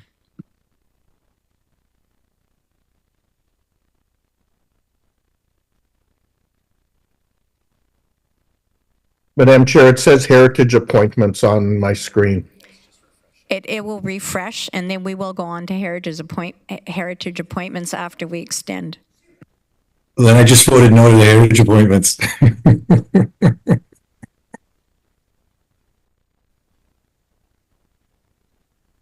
We're just trying to make sure people are still paying attention.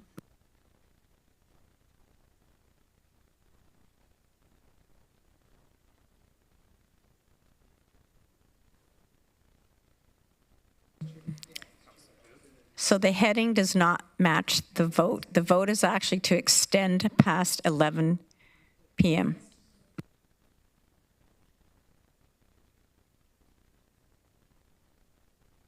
It's not popping up. I'm in support. Thank you, colleagues. It is carried, but happily we now will go on to the Heritage Foundation appointments. I would look for a mover and a seconder, and the motion is that the Regional Municipality of Waterloo ratify the following appointments to the Waterloo Regional Heritage Foundation in accordance with report dated June 19th, 2024, and it is David Emberley for a term ending June 2025, Thurston Faulkner for a term ending June 2027, and Nameem Baskarandari for a term ending June 2027. Could I have a mover? Moved by Councillor Fox, then seconded by Councillor Wolf. When it gets late, I mix up all of you wild animals on that side. So please use your e-scribe to vote on those 3 appointments.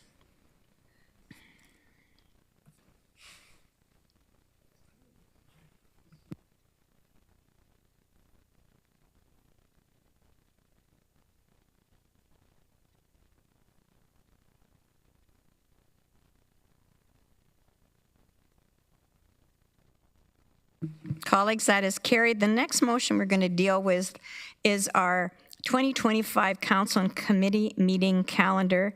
You have received the report. If I could have a mover and a seconder. Moved by Councillor Craig. Second by Councillor Williams. Please use your e-scribe to vote.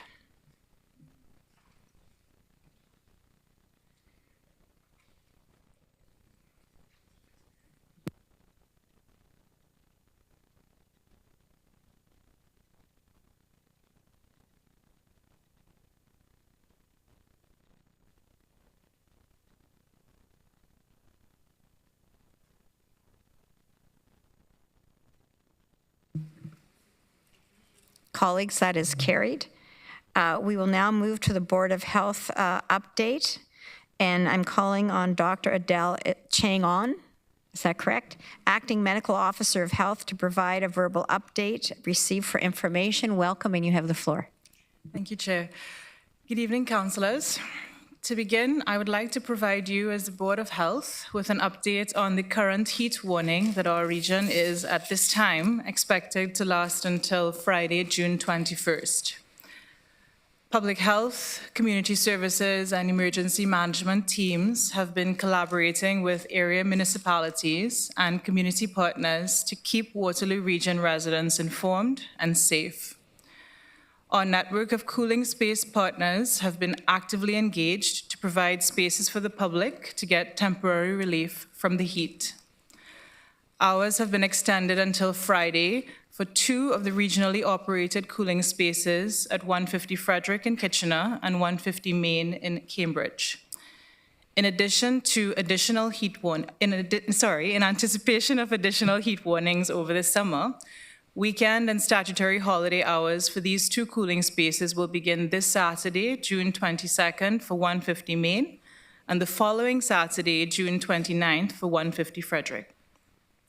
Additional cooling spaces are located throughout Waterloo Region, and a list of cooling spaces is available at www.regionofwaterloo.ca/cooling spaces.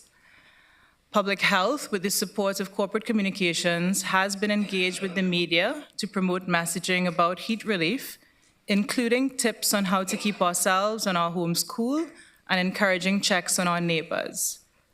Housing staff have connected with outreach partners to request the provision of water and share heat-related information, including the location and hours of cooling spaces, with the people they support directly. Housing staff have also requested that emergency shelters temporarily increase shelter spaces to the extent possible and to ensure shelter participants have access to water and to their spaces during the day. The warmer weather also brings with it increased monitoring for black-legged ticks, also known as deer ticks, and the diseases they carry. In July 2023, the Ministry of Health in Ontario added 3 new tick-borne diseases of public health significance: anaplasmosis, babesiosis, and Powassan virus disease. Lyme disease was previously the only reportable tick-borne disease in Ontario. Historically, black-legged ticks have not been observed in Waterloo Region, but in recent years, Public Health has noticed an increase in cases of Lyme disease that were likely acquired locally. Because of this spring, Public Health conducted active surveillance in the form of tick dragging and found evidence of black-legged ticks in the Cambridge area. This is not unexpected, since black-legged ticks are known to be established in neighboring Hamilton. Based on our provincial tick dragging protocol, these areas will be resampled in the fall, and if any black-legged ticks are found at that time, Public Health Ontario will update its map of black-legged tick established risk areas in spring 2025 accordingly. It is important to note that since black-legged ticks feed on and are transported by migratory birds, it is possible to find an infected black-legged tick anywhere in Ontario. With continued changes in climate, we expect black-legged ticks to continue to become established in Waterloo Region. And moving forward, Public Health will sample new locations within the region and will keep the public informed. Public Health will continue to promote public education about precautions we can take as we enjoy the outdoors to prevent tick bites and what to do in the event of a tick bite. We will also be engaging with our health sector partners to provide information and resources. Thank you, and I'm happy to take any questions you may have. Thank you so much, and we do have one. Councillor Hunick. Thank you, Chair Redmond. And my question is in regard to 2 delegations that we heard earlier today. At least I think it was today. I don't know, it was a long time ago. But there seems to be a misconception with respect to the affordability and the mandate of the regional government to maintain the water testing program. Dr. Adele, I wonder if you could speak to that. Through the chair, Councillor Hunick, Public Health has engaged in some initial estimates, and we found that the cost to continue the wastewater program would be several times higher than the figures that are being quoted by other jurisdictions. This is because these figures need to include all of the costs from sampling to reporting, and there'd be a significant variability from place to place based on what costs they include in their estimates and the quality of the program itself. We believe that wastewater surveillance is very important, but definitely we would benefit from a high-quality program, and we think that the cost would definitely be higher than the figures. Thank you, If I could ask a question, some of us toured water and wastewater plants and very impressive operation that the region runs, and they referenced the relationship that we currently have with the University of Waterloo. Is that something you could speak to, or that would be? We definitely, through Chair, we've definitely kept connected closely with the University of Waterloo and have consulted with them about our estimates. So our consultation with them is partially what informs our opinion. And I would say that we continue to work very closely with them in this area as the changes unfold. Thank you. I see no further questions. Thank you very much and welcome. I think this is your first time representing public health. Thank you very much, Chair. So colleagues, the next agenda item are matters under the Committee of the Whole, and the first agenda item 12.1 is Major Arts and Culture Organizations 2024 Grant Recommendations.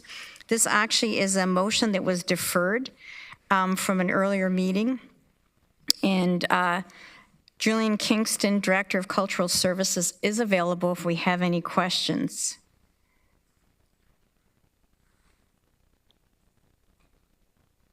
Councillor Leggett?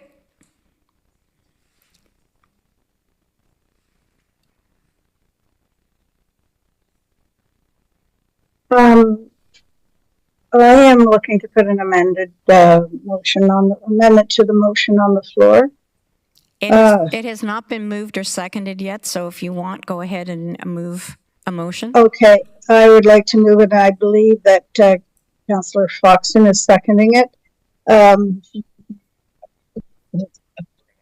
Say if she is or not. My amended motion is that the region and municipality want to approve the 2024 funding allocations of $306,000 under the Major Arts and Culture Organizations Grant Program, as outlined in Report PDF CUL-24-008 dated June 4, 2024, and the proposed grant amount of $29,500 for the Fashion History Museum be deferred until regional staff are notified of a legal agreement with the City of Cambridge. And I'd like to speak to that. Councillor Foxton is agreeable to second it, so go ahead and speak to it. Councillor Leggett? Thank you very much. I had asked for this to be deferred previously because I had hoped that the meeting with the Fashion History Museum and the City of Cambridge could have happened by now. But we've had to keep deferring that particular meeting because they haven't come to the table to have that discussion. We had sent them a letter on June 3rd. I myself sent them another letter on June 10th. They've had numerous letters or emails from our finance department. And then it wasn't until after our meeting today that an email was sent with some of the information we had requested. It's not fulsome. I've just quickly glanced through it. I haven't had time to really delve into it, but I can see that there's missing information from that.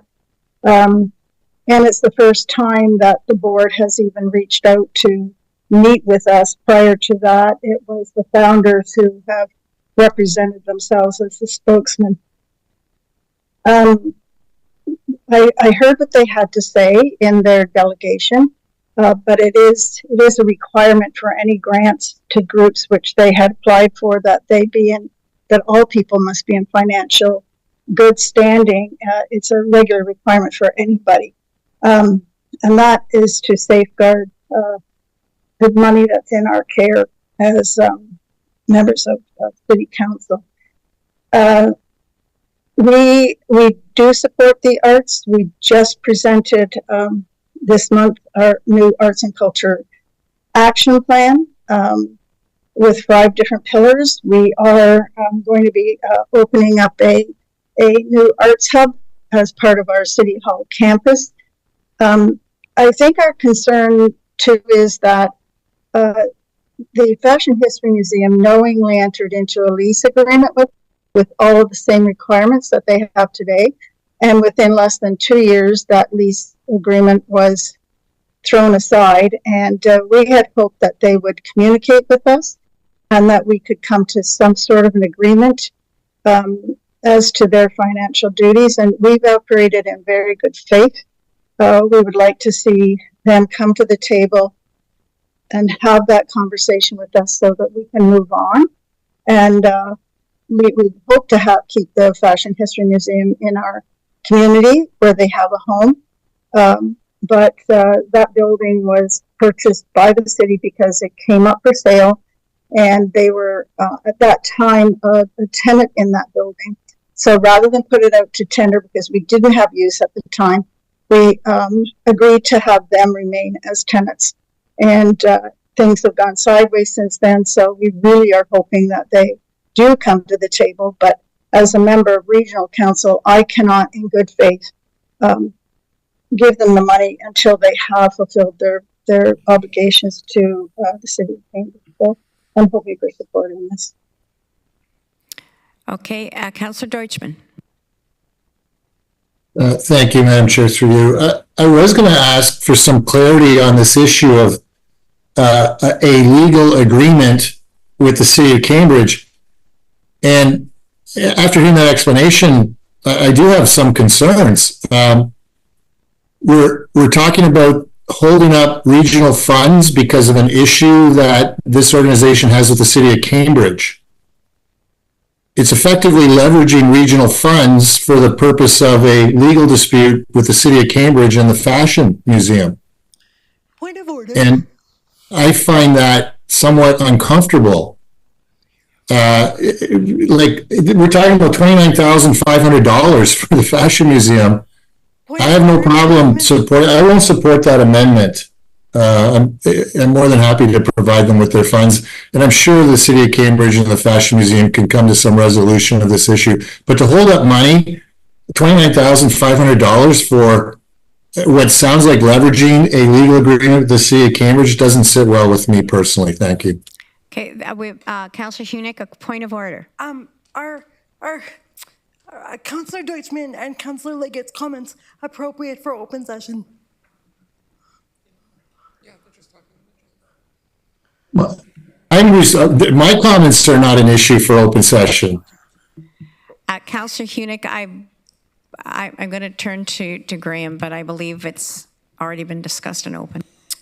Through you, Madam Chair, yes, I would agree, and I believe the legal agreement is something that doesn't relate to the region. So as Councillor Deutschman mentioned, so there'd be no privilege or issues of that respect for the region. I want to make sure that we're not unduly shaming an organization. So thank you. Thank you. Councillor Craig. Well, thank you, Madam Chair, and I'm going to wholeheartedly support my colleague, Councillor Deutschman, and his comments. This has nothing to do with regional council. This is, in fact, an unfortunate dispute between the city of Cambridge and the Fashion Museum. And I take the same position as Councillor Deutschman, that they're looking, we get involved in this, then we become the pressure point to solve a problem that should be solved amicably between the two parties and not us. And so I think we stay completely out of this and we go ahead with the grant. I asked the question, have they met the requirements of the regional municipality of Waterloo? And they have. And that's all we have to look at. Thank you. Councillor Williams. I would also like to voice my support for that position as well. I don't really think it's fair to hold back money just because of a disagreement at the city level. If they've met all the requirements, that should be good enough for us. As well, it's not a large amount of money, and they do still have staff operating costs, things of that nature that that money would go a really long way for. As well, they are the only organization from Cambridge, and so equitable funding isn't just about the dollar amount, it's also about the region. So we would like to spread it out. You know, townships, Cambridge, Kitchener, Waterloo, I think we need to be covering all of our bases. They're a part of the community, so I also think that we should get the money, and I won't be supporting the amendment. Thank you. Councillor Erb. I too am not going to support the amendment. I think the museum has met all the criteria required for the region, and I don't think by the region, and I don't think we should get caught in the middle of this. Councillor Foxton. Just for clarification, I have two questions. One is, do we give, I assumed, and I could be wrong, that they are broke, that they're in debt and they can't pay the rent. And Councillor Liggett will have to confirm that for me. Do we give out grant money to people that... With all due respect, Councillor Foxton, I don't know that that's a fair question of Councillor Liggett. I would suggest that Julian could answer what the criteria is and whether they met it for funding from the regional level. So I'll ask Julian to comment. So they are not insolvent at the moment. We actually don't have their 2023 financials. As they said, they're still at audit, so I don't have the most recent financial picture for them, but we did have 3 years of financial audits previous, and those are all reasonable and acceptable. Councillor Foxton?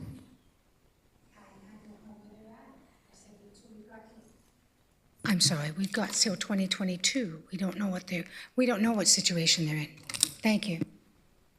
So I do have other speakers. I'm going to suggest that everybody speak, and we can take this motion in two pieces. We can take the first one. I don't think anybody wants to hold up the funding for the other groups. And then the amendment specifically for the Fashion Museum can be taken separately if everybody's agreeable to that. Councillor Wolf. Through you, Madam Chair, I also won't be supporting the amendment.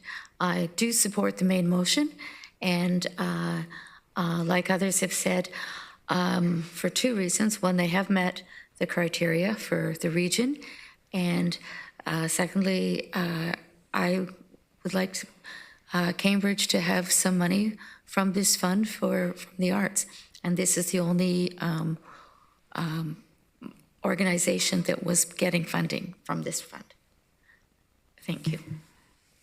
Julian, do you want to speak to the distribution of the grants and how they were applied for at all? Through you, Chair Redmond, the grants don't have a geographical factor in the evaluation of them. The main criteria are that the organizations have at least a $250,000 revenue stream, and that they also have programming elements that are linked to a public facility. Those are the two high-level requirements for the grant. There aren't geographical requirements. At least not as this is only the second year of the grant, so we could always look at refinements. Councillor? Obviously, I do think we should have geographical criteria. Thank you. Okay, Councillor Bravanovich. Thanks very much. I will be supporting Councillor Liggett's motion, but I want to be very clear in doing so. My full intent is that this issue will come forward, that the outstanding issues will be resolved, and that we will be funding them, and funding will go to a Cambridge organization that we all want to see continue to thrive, be prosperous, and serve the residents of Cambridge and the entire region as we look to build a broader arts and culture sector. I think it's also important to remind everyone about the importance of collaboration between the area municipalities and the region in areas where we do have overlap. And this is an example where we do have overlap. And the reality is that there's an outstanding issue here that needs some resolution. And I don't think it's unreasonable for us to work collaboratively with a member of our federation and attempt to see this issue resolved so that, quite frankly, it can ideally move forward in an amicable manner. Thank you. Councillor Liggett. Thank you again, Madam Chair. So as far as confidential privacy information, this has been very public. The founders of the Fashion History Museum have been very public about this, so nothing is being stated that isn't out there. What I would say is that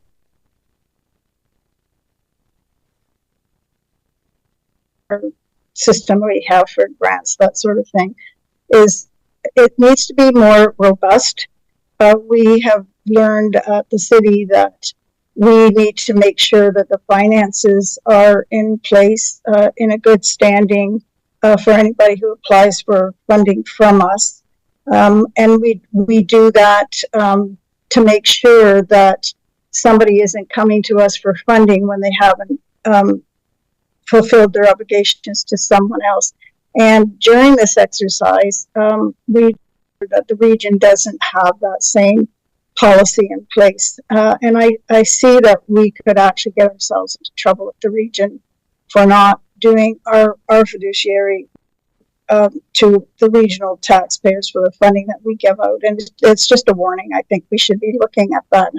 And our treasurer has spoken with the director of the museums about this sort of thing. We are not, like, when I'm in this role here, I am here as a regional councillor. And as I stated, I am looking to make sure that the money that I am voting for is spent in a proper way, and that it is going to be used in a manner that is that we have expectations that that entity will stay in as an ongoing entity. Otherwise, we're throwing good money after bad. As I stated, we are hoping that this does come to a good place. We are meeting on July 22nd. It's up to the Fashion History Museum to come with the information, show that they are working with us to make sure this happens. But as I also think that Councillor Verbanovich makes some good points. That, you know, we are here as a collective of all of the municipalities, and that's what brings us to the table to make sure that the region as a whole is in a good place. So I still am hoping that there are enough votes around this table to look at how we are spending our regional dollars and make sure that they aren't going to be thrown down the drain. Thank you. Councillor Foxton. Thank you. Just a quick question to staff. Julian, do we ask for updated financials from the recipients? We asked for the most recent audited statements for 3 years of them. So we have, okay. So if it was, and we would be expecting their 2023 audited statements when they're available shortly, but we don't necessarily say it has to be from the previous year. Okay, thank you. Councillor Deutschman. Thank you, Madam Chair, through you. Again, if this organization has met the criteria for the region, then the region applies its criteria. It's no disrespect to anybody. It's no disrespect to any of the area municipalities. I don't agree with Councillor Verbanovich's use of the term collaboration in this context. This is not collaboration. This is a different term, and I'm not going to express what that term is, but it's far from collaboration. We're clear on our guidelines. They meet our guidelines. We can provide funding. If Councillor Leggett is so confident that things will be worked out, then we should have no problem with respect to approving this funding tonight. And I have no problem with making that approval tonight since they meet our criteria. Our criteria is our criteria. The city's criteria are theirs. We don't say, hey, change yours. You don't say change ours. If there's a change for the future, then bring a motion and we can look at that. But as of today, my understanding is they meet the criteria for the region. Thank you. Okay, I'm going to call the question. I'm going to call the question in two parts. So it's been moved and seconded. And the first motion is, half of the motion is what we will be voting on, and that the Regional Municipality of Waterloo approve the 2024 funding allocations of $306,000 under the Major Arts and Culture Organizations Grant Program as outlined in a report dated June 4th, 2024. So I'd ask you to cast your ballot on that part of the motion, and then we will go to the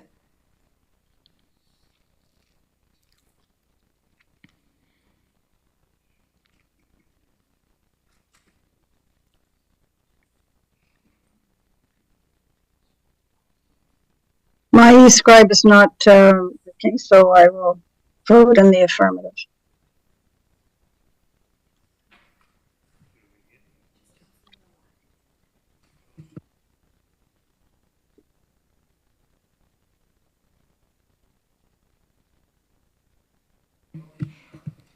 So we're doing the main motion on the envelope of money for all the groups, and then we will subsequent vote on the motion to deal with the Fashion History Museum.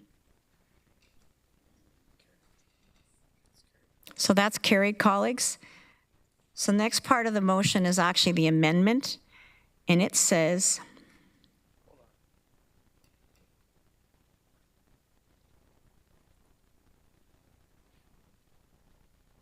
just dramatic pause here, I'm waiting. And that the proposed grant amount of $29,500 to the Fashion History Museum be deferred until regional staff are notified of a legal agreement with the City of Cambridge. Again, please use your e-scribe. Again, I vote in the affirmative.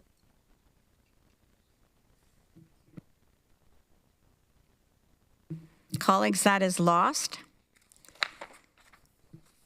So the next agenda item is appointments to the Sunnyside Foundation Board. This report is a routine report. I will ask Peter Sweeney, Commissioner of Community Services, to answer any questions. This is a just-in-time delivery of Commissioner Sweeney. The motion that I'm looking for a mover and a seconder on is ratifying the appointment of Kyle Utrick, Savesh Singh, Daniel Graham, and Brian Starts to the Sunnyside Foundation Board for a term to expire June 2027 as outlined in a report dated June 19th, 2024. Moved by Councillor Hunick, seconded by Councillor Vrbanovich. I see no speakers. Please use e-scribe to vote.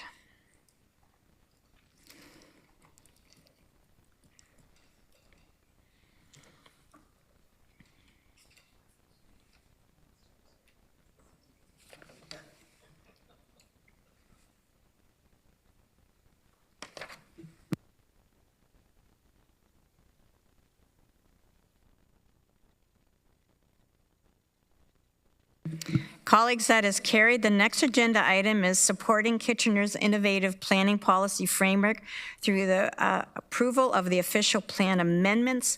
And I will turn the floor over to Rod Regier, Commissioner of Planning and Development and Legislative Services, to introduce the presentation. Thank you very much, Chair Redmond. And I'd just like to note that we've got here a number of staff that have helped out with this work. Amanda Cutler and Alyssa Bridge, Jordan Vanderveen, Michael Lucking, and we have Graham, who has been critical to this, and Irv Schachter as well. So thank you very much for everybody for attending this evening. Good evening. You have before you today for consideration 4 official plan amendments adopted by the City of Kitchener earlier this year. We wish to commend the city on their innovative work and their efforts to increase the overall housing supply and affordability through land use planning. This work advances our shared goal of increasing housing affordability and density in areas surrounding ION major transit stations. Next slide, please. 3 of the amendments, OPA numbers 49, numbers 50, and 133, implement the city's Growing Together initiative, which was a comprehensive planning exercise to establish land use planning framework for 7 of their 10 protected major transit station areas.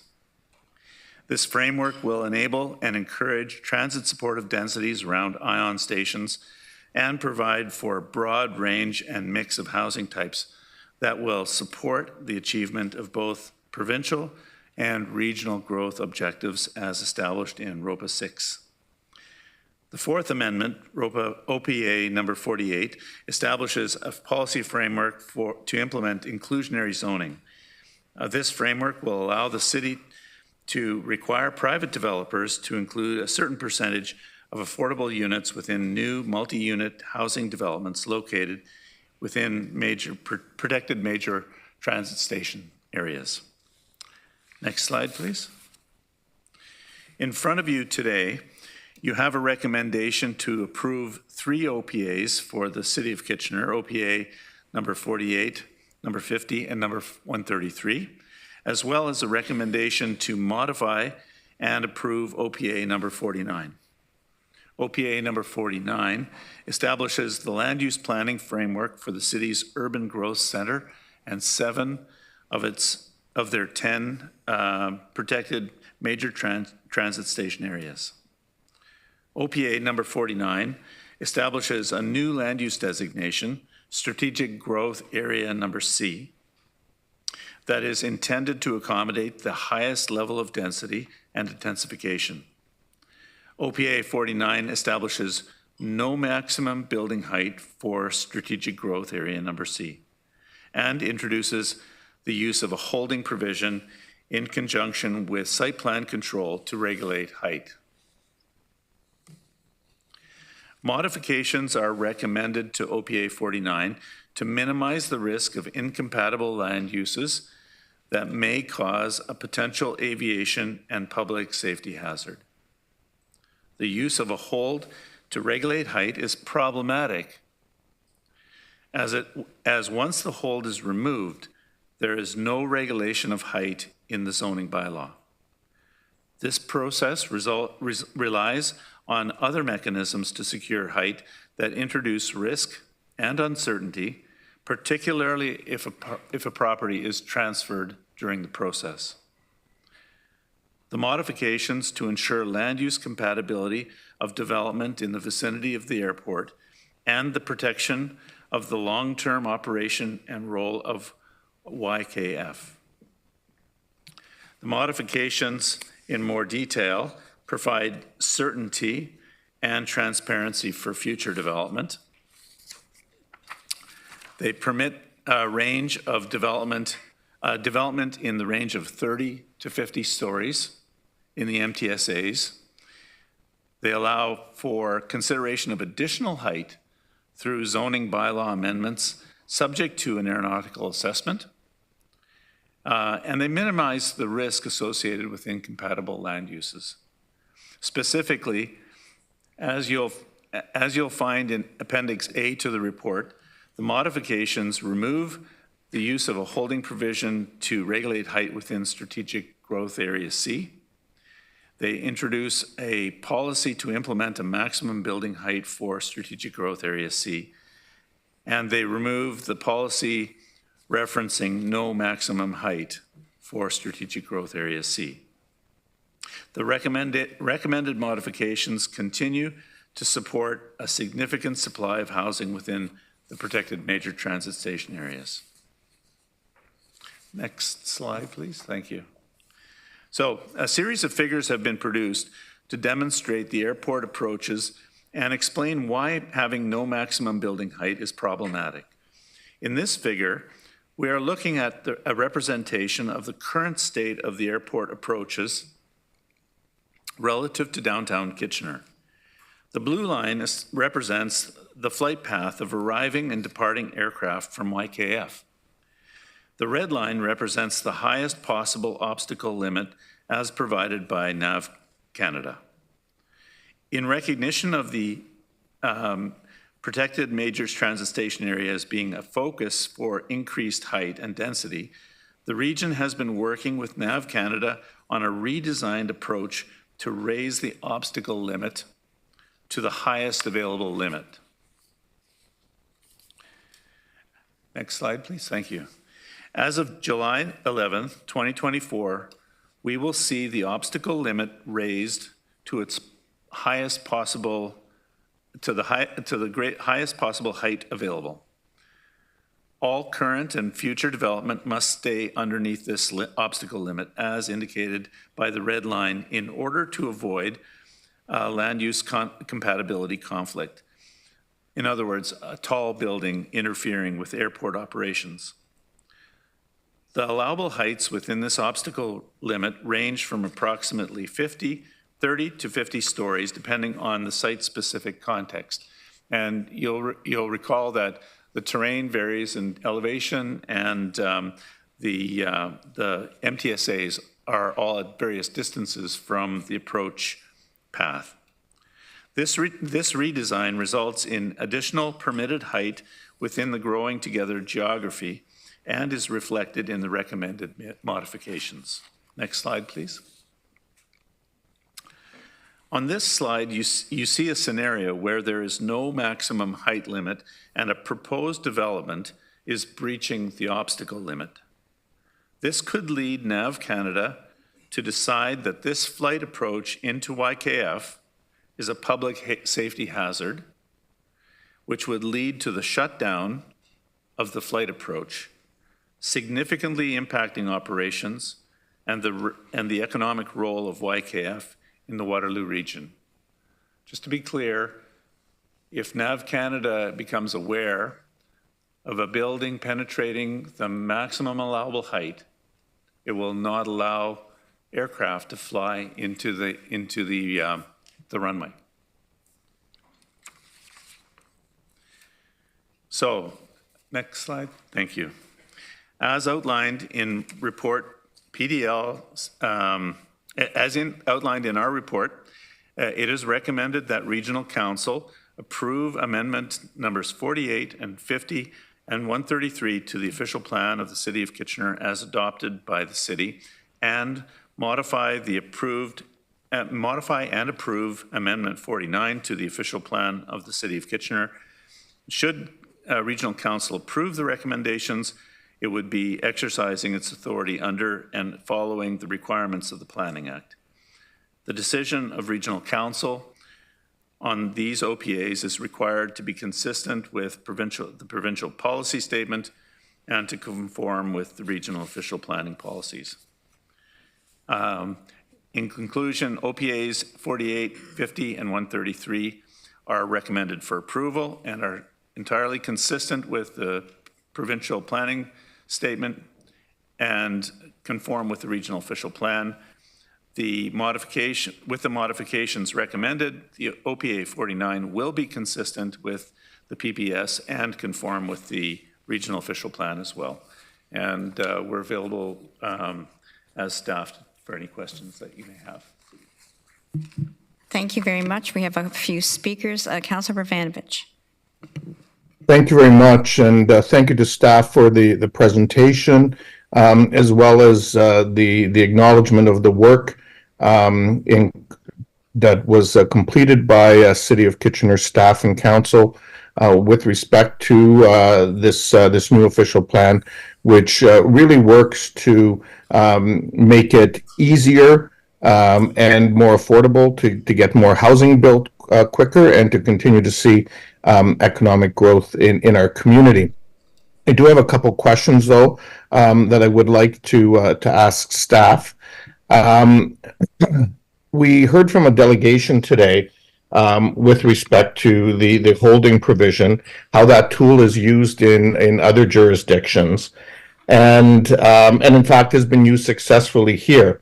And so my question to you, Mr. Regier, or to staff, is in your time at the region or in your time previously at the City of Kitchener, have you ever heard or experienced anything to suggest that city staff or city council itself don't share in the region's concern and, quite frankly, in the concern of my neighboring municipality to ensure the ongoing success and viability of the airport as an important economic engine for our community? Have you ever heard that that was not the case?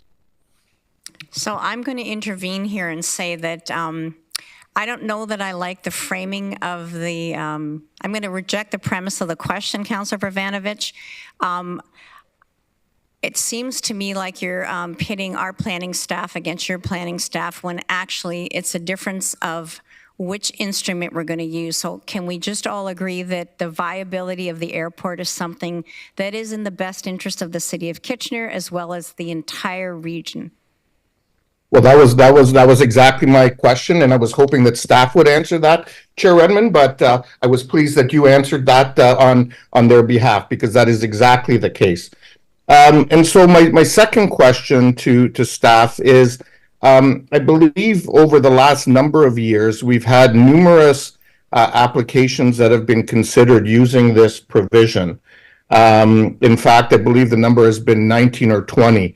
And have they all been successfully managed through the planning process, regional and city staff working collaboratively together, working with the developer, getting the necessary height assessments and reports done, and ultimately getting the NAVCAN green light before the holding provision was lifted? Has every one of those applications been seen through successfully? Through you, Chair Redmond, we've seen unprecedented heights, as Councillor Vrbanovich has mentioned, challenging the approach surfaces and safety areas going into and out of the airport. We've had many discussions about each and every one of those projects, and the result of that process has been that we have requested that NAV Canada evaluate and raise the limits and change the geometry of the approaches in and out of YKF. They are in the final stages of executing on that, and that work by NAV Canada and by our design team at the airport and our consulting team IDS is the reason why these buildings are no longer going to be a threat to the approaches and departures from YKF. However, we are now at the limits of our ability to adjust the geometry of the approaches and the departure surfaces out of the airport. And so the heights that we're speaking about and identifying here in the regional in the modifications to OPA 49 are in order to make sure that we do not have any buildings penetrating through that safety area, which NAV Canada has finally has finalized in the last little while. I just will check with our staff on when that new those new heights will be in place finally. On July 11th, yeah. So this is really breaking news for us. These changes have come about because of extensive negotiation and evaluation by staff at both NAV Canada and the region of Waterloo Airport. And I think this has all been extremely successful and worked in favor of increasing densities in downtown Kitchener. Okay, I have two more questions. Mr. Begier, I'm wondering what the policy basis and rationale for height restrictions outside of the federal airport zoning regulations, or AZR area, is. I'm aware of the federally regulated airspace, but the proposal by staff extends beyond both existing and future AZR areas. And so where or what is the region's authority to regulate height outside of that area? I may turn this over to Graham Welsh, our solicitor, because it relates to the authority of the region and particularly in relation to planning law. But certainly the regulation of height is a standard convention in municipal planning. It's something that's done almost universally across Ontario and in Canada, but I'll defer to our regional solicitor for the details. Through you, Madam Chair, I'll actually invite Mr. Schachter, who's our senior counsel, who's been working on this file, who can give a more detailed response to that question. Thank you. Thanks, Graham. Through you, Madam Chair, it's the position of the region that the region has a responsibility under the Planning Act to ensure that the official plan amendments that it approves conform with the regional official plan and are consistent with the provincial policy statement, and exercises the authority under the Planning Act in order to regulate matters such as height, density, uses of lands. And just a quick point of clarification, if I could. The AZR that's being referred to is actually only located within a portion of the lands that we're talking about that are located in downtown Kitchener. The balance of the lands is actually not regulated by the AZR federal regulations. Those regulations, where those lands are, it sets out a maximum height. Where it's not located, in the vicinity of the area we're talking about, is where the region is exercising its planning authority. And just to clarify, there's no indication that, unfortunately, I am aware of, that an AZR is coming in the near future with respect to any additional lands or where those lands are located. I hope that answers the councillor's question. It partially does. I actually don't think it answered the question about where our authority lies outside of existing and future AZR areas.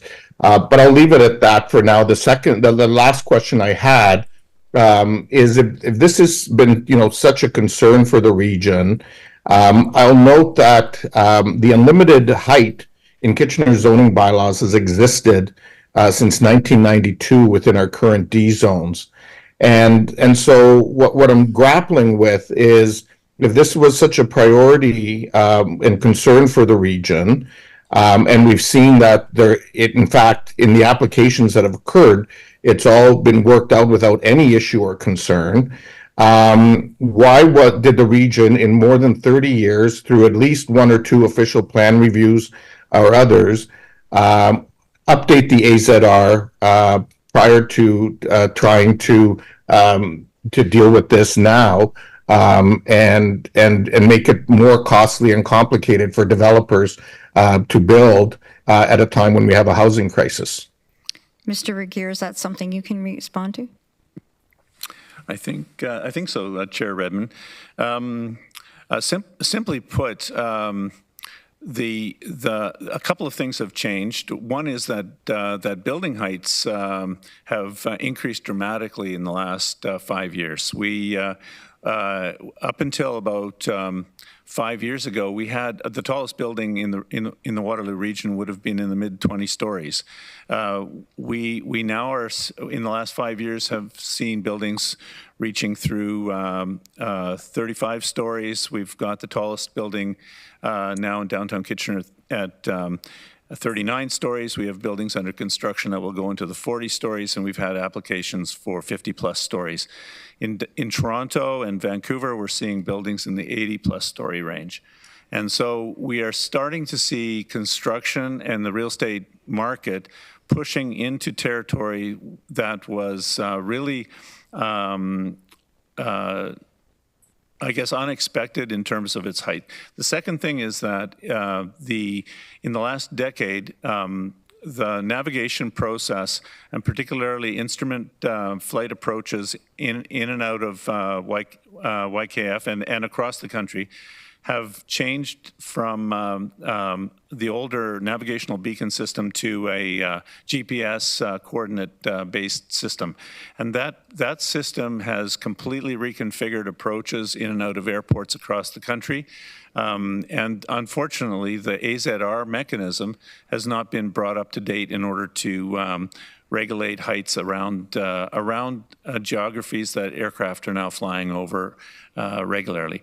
That process is being reviewed. Our team, led by Michael Lucking and Jordan Vanderveen, are leading the analytical work on a national working group to change the approach to aeronautical zoning regulations, which are the primary regulatory tool for this issue. So we are on top of that, but I can tell you this is a rapidly evolving area of Canadian aeronautical regulation that we're hoping will fix things, but it's not going to fix things quickly enough for us.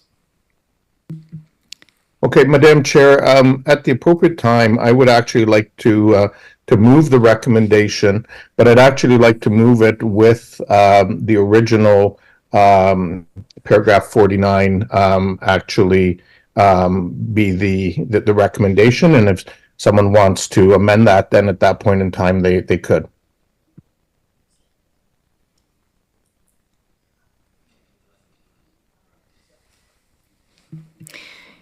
So you're proposing that you're going to move the recommendation but changing Amendment 49? To changing Amendment 49 to be in its original form, not the version as staff has proposed. So there's And nothing, I'll speak to it at the appropriate time. well, there's nothing on the floor right now, so if you want to move that, we'll see if there's a seconder. Okay, I'm moving that. Okay. Seconded by Councillor Salonen. I'll speak to it later. Councillor Shantz. Thank you. Thanks, Councillor Urbanovich, for your comments, and to staff for their comments. You know, we're in an environment of changing regulations, and I think that we need to realize that times are changing, and this is no reflection on the City of Kitchener or the work that's been done in the past. This is protecting the future of the airport, and the airport is a major economic driver for us. It's a major employer for us, and it's a key piece of our transportation system. And so I think it's really important that we protect that.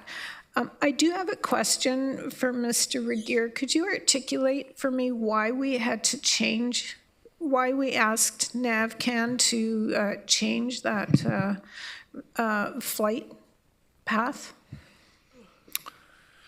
Yes, through you, Chair Redmond.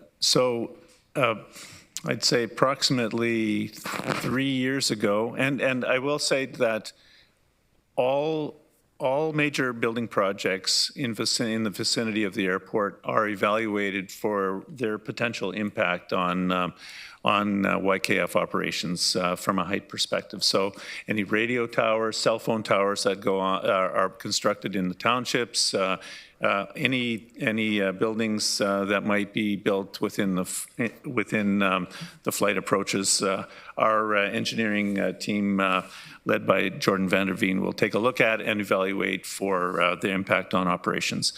In the case of the towers in downtown Kitchener, it became clear about 2 years ago, or a year and a half ago, that the building heights were going were at a level which was going to have a direct impact on the NAVCAN standards for safety going in and out of the airport. And as a result, we looked at many solutions. We tried to figure out how to do this without restricting the height of those structures, because the planning work had been quite advanced by that point. And so we started a conversation with NAV Canada, and we did a fair amount of work with IDS, our consultants, to try and figure out what an alternative set of approach parameters might be available. That work, we went through multiple iterations on that work, and it was just recently completed. And the reason it was done is because the building, there were, as Councillor Verbanovich mentioned, there were 20 buildings that were penetrating the safety margin for the approach in and out of YKF. So we had really, we had to do something, frankly, so that NAV Canada wouldn't respond by shutting down operations once those buildings were constructed. So they've done that work. We've done that work with them. The standard, the approaches will be, a new approach will be in place on July 11th of this year, and that will allow for a much increased height limits, and those height limits are actually reflected in the appendix to the report. Thank you. And if I may, Madam Chair, we've used holding provisions in the township as well. And there are instances where people can circumvent the holding position, the holding provision, sorry. And I'm just very concerned in this environment of changing legislation that we protect the flight path for the airport. Otherwise, it could be essentially closed down. So this is no reflection on how Kitchener has operated in the past or in their integrity in any way. It's protecting the integrity of the airport going forward. Thank you. Councillor Hunick. Mr. Aguirre, could you estimate for us approximately how much economic development has come from YKF thus far to the region and the cities and townships within it? Now, I'm going to look at Jordan and Michael because we just recently had an economic impact study done, and I believe that the airport generates approximately $220 million of GDP for the region of Waterloo, and there are about something between 6 and 650 jobs at the airport right now. Okay, and I have a supplemental. How much economic development, roughly, do we stand to lose over the next 100 years should the flight authority become aware that something is obstructing our flight path?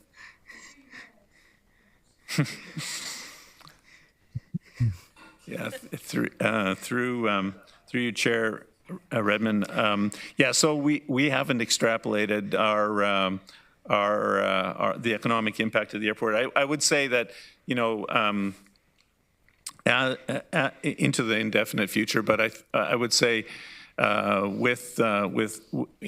in total agreement with Councillor Verbanovich that there is a consensus in this community that the airport is a strategic economic asset and that it provides a role as a mobility hub and as an industrial, a driver of innovation and industrial investment. So certainly the long-term impact of losing the ability to operate the airport at the region would be very important it would have a very important effect on the long-term shape of the region in the future. Thank you, Mr. Aguirre. And on the basis of that, I can appreciate that you and we all need the guarantee of the amendment rather than the provision of the hold. Thank you very much. Councillor James.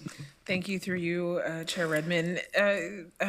Mr. Aguirre, I had asked the delegation earlier about Mississauga zoning. Can you kind of explain how Mississauga does the zoning regarding this? Thank you, Councillor James. I might pass that over to the former solicitor from the city of Mississauga who dealt with zoning matters around Toronto Pearson. Through you, Madam Chair. Obviously, I have unique knowledge of this. I would say that the City of Mississauga has the AZR for Pearson International Airport built into not only their official plan, but their zoning bylaws as they relate to the main air corridors, which are the 427 and 401 series highways, the landing routes. The city does not generally rely upon an H provision, a holding provision. In my experience, there are situations where they use the H that was referenced by the delegate, but these are typically areas outside of the airport zone. So for example, the downtown core of Mississauga has unlimited height and density. The holding provision would typically be used to ensure that proper shading and wind studies and traffic studies are completed. That's generally how the City of Mississauga Planning Group uses the H provision. Essentially, it's built into the bylaw to protect those routes into Pearson and in and out of Pearson. Now, that said, even with the AZR, I'd point out that there are sometimes issues that come up. One came up very recently with an MZO that was passed in the north end of Hurontario, where it meets the Highway 401. And the zoning bylaw was again brought in, and the AZR had to indeed trump in that situation. So I would just note that even where there is a tight AZR and a zoning bylaw, there are issues that continue to come up. Councillor James? That's fine. Thank you very much. Thank you. Councillor Deutschmann. Thank you, Madam Chair.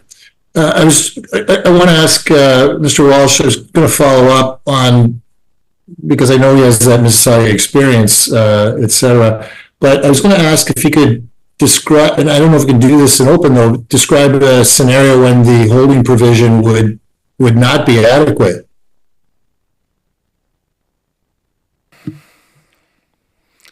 To you, Madam Chair, I'm wondering if we probably should go into close so we can go into detail and we're not concerned about what we're going to be covering. I think it is a good question. We certainly have an answer to provide. I am concerned it would get into the realm of providing legal advice to council. So I'm going to ask if I could have a mover and a seconder and a motion to go into close for solicitor-client privilege information. Point of order. Moved by Councillor Foxton. Point of order. I'm just wondering if the answer to that question really is a material to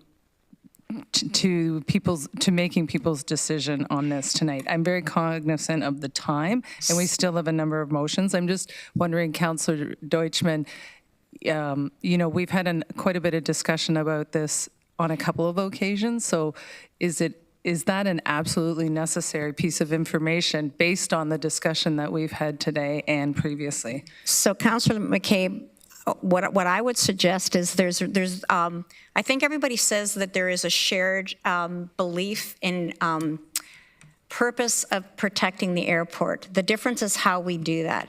Councillor Deutschmann has asked specifically the proposal that Councillor Vrvanovich has put forward, when is there a time that it is not adequate to protect the airport? And Mr. Walsh is saying that that would be subject to solicitor-client privilege. So I would tell you, I think it's germane. Through you, Madam Chair, I've just had a chance to exchange some correspondence with Mr. Schachter, who's prepared to speak to a hypothetical in a manner that would be suitable for open session. Excuse me. I apologize, Madam Chair. My cat is intensely interested in this matter. Well, your cat aside, if you can do this at open, I that's great. I would be pleased to. Thank you so much, Chair.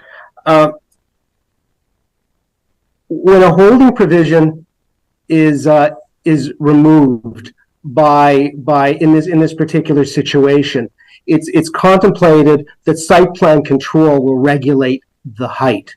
That causes a couple of issues, hypothetically, without going into any legal advice. One issue is when site plan control is approved, the height limit, the holding provision is taken off, and an agreement is entered into and registered on title. If the proponent in that situation then sells that development to another proponent who now wants to come forward and propose a development perhaps 20 stories taller than what was originally contemplated, there is no holding provision that applies, which then means there is no generally height limit that applies to the land. The difficulty with that position is there's a provision in the Planning Act that says site plan approval can control the height of buildings. If a municipality such as Kitchener, just said it would not grant site plan approval because of the potential height of the building, it's very likely that the proponent could then appeal that matter to the Ontario Land Tribunal and potentially successfully argue that the municipality does not have the authority to regulate that proposed height. That is one of the issues that will arise in a situation where the holding provision is removed. Hopefully that's clear, Councillor, and I haven't mixed you up. No, that was generally my concern. I was worried about something happening through the back door that's not permitted through the front door, and that seems to be sort of the scenario that you are describing there in that situation. So yeah, no, I support the region's amendment. I will not support Councillor Urbanovich's motion, and I would move, if Councillor Urbanovic's motion is defeated, I'll move the regional proposal. Thank you, Councillor Deutschman. I see no other speakers, so I'm going to suggest that we actually divide the motion into two, and we would take amendment number 48, number 50, and 133. That has been moved by Councillor Urbanovich and seconded by Councillor Salonen, and we would vote on that, and then we will take the third clause and vote on that. Councillor Urbanovich. Thanks, Chair Redmond. I had indicated earlier that I did want to speak to this motion at the appropriate time, and I will just say, and I think there's it's important that a number of things be formally stated today. I do recognize, and there is that at the end of the day, under the current planning authorities within the province of Ontario, the region is the approval authority on official plan amendments. But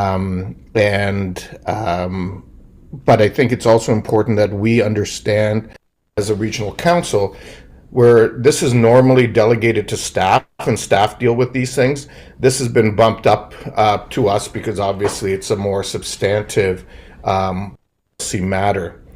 Having said that, I want to reiterate very publicly what has been said previously, that the City of Kitchener is very committed to ensuring a thriving airport in the township of Woolwich that supports business growth in that area and throughout our region. The City of Kitchener has had unlimited height zoning in the downtown since 1992 in 6 of the 7 D zones, which allowed for as-of-right unlimited height with bonusing provisions. There have been opportunities since that time as the region considered new official plans in 2009 and more recently in 2022 to ensure land use compatibility between growth projected within strategic growth areas like Kitchener's major transit station areas and the continued growth and vitality of the region of Waterloo International Airport. Appropriate long-term planning should have seen regular review and updates to the airport zoning regulations at the same time as regional staff updated the regional official plan. The City of Kitchener has demonstrated that it has acted in good faith in the absence of AZRs, protecting the runway approaches on over 20 high-rise development applications received within the last 5+ years through tools available to the city through the Planning Act. This includes a recent development application where Kitchener staff negotiated a later council meeting to ensure that regional staff had the time to review the aeronautical assessment, and one application that Kitchener staff currently have put on hold as the region is not satisfied with the aeronautical assessment. Kitchener staff and my City of Kitchener Council colleagues have stated on multiple occasions that the city shares the same interest of protecting the economic vitality of the airport, maintaining a safe and healthy community, and providing transit-oriented development around the investment in light rail transit. In consideration of regional planning staff comments throughout Kitchener's Growing Together project, Kitchener staff included policies in the official plan to ensure that it was clear that there would be zoning rules through a holding provision that would require the necessary studies to determine appropriate building and structure heights as it relates to the airport. These studies would require approval by NAV Canada in consultation with the region. This approach achieves the same objective as the proposed modification before Regional Council tonight, but with less red tape, costs, and time. Kitchener disagrees with the suggestion in the staff report that a holding provision does not implement provincial direction and creates added unnecessary risk. In fact, Kitchener was one of the first municipalities to further delegate the removal of a holding provision to staff, a newer tool that was enabled by the province last year, leading to faster approvals. This further expedites more housing permissions. It is common knowledge that the cost of housing goes up when unnecessary process costs and time delays are added to development approvals. The City of Kitchener outlined on multiple occasions how the holding provision approach would operate, including safeguards and mechanisms to apply a city-initiated hold on a property should the unlikely scenario happen that regional staff have expressed concern about. Furthermore, the city's approach ensures land use compatibility, discourages potential aviation and public safety hazards, and protects for the long-term operational and economic role of YKF. City staff, through their extensive consultation with regional staff, had asked for sufficient legal evidence that the proposed regional amendments contained in report PDL-CPL-24-013 do not constitute conditional zoning. Regional staff have yet to provide that sufficient jurisdiction that it does not, and City of Kitchener staff continue to hold the opinion that conditional zoning is not permitted pursuant to the Planning Act. The City of Kitchener recognizes, as I said earlier, that the Region of Waterloo is currently the approval authority on official plan amendments and will implement the direction that Regional Council approves. However, it must be noted that should the proposed unnecessary changes directed by the region result in an Ontario Land Tribunal by the development industry appeal related to these specific matters, I can't predict how the City of Kitchener may or may not defend the changes being mandated by the region tonight. What we know is that Kitchener staff have recommended the appropriate planning instruments in the absence of AZRs, and the region's modifications are contrary to Kitchener staff's professional planning opinion. Thank you, Madam Chair. Those are my comments. That's great. You exhausted your 5 minutes and then a little, but you sounded like you were winding up. So that has been moved and seconded, and what we're voting on right now, just to be very clear, are Amendment 48, 50, and 133 that regional staff are in support of as presented as official plan amendments by the City of Kitchener, and they're recommending approval. So I would ask you to vote on that portion of the motion put forward by Councillor Vrbanovich and Councillor Salonen.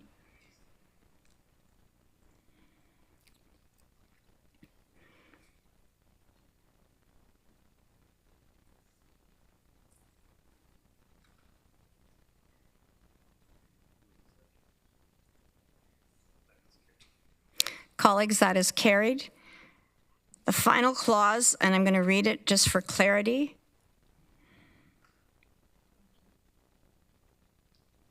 When it's up.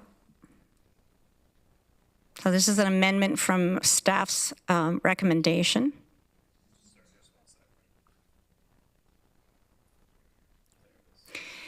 And it has moved that the regional municipality of Waterloo approve Amendment 49 to the official plan of the City of Kitchener as set out in a report dated June 19th, 2024 by the Regional Municipality of Waterloo in accordance with Sections 17 and 21 of the Planning Act RSO 1990, Chapter P13 as amended.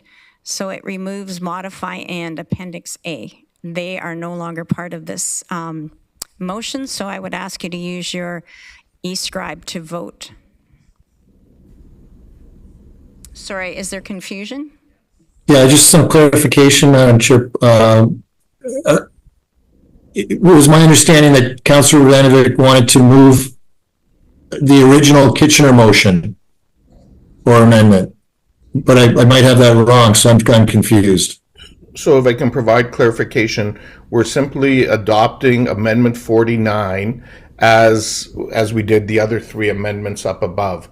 If this fails, you have indicated that you will move a motion that that is consistent with the staff report. Right. So sorry, thank you for the clarification. I was just, yes, so we're just, Councillor Vrbanovich is moving number 49 amendment to the official plan as proposed by the City of Kitchener.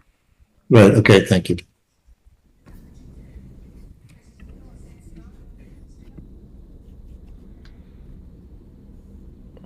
So it is up on the screen.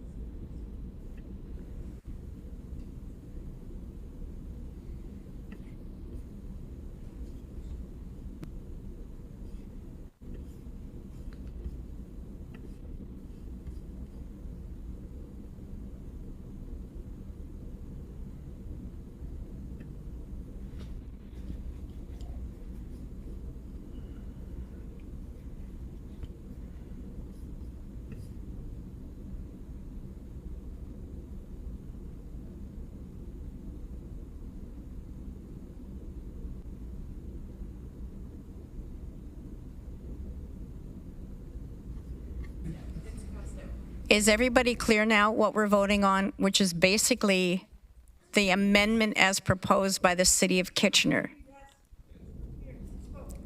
So everybody on this side knows. Does everybody on this side know? Okay. Councillor Nowak?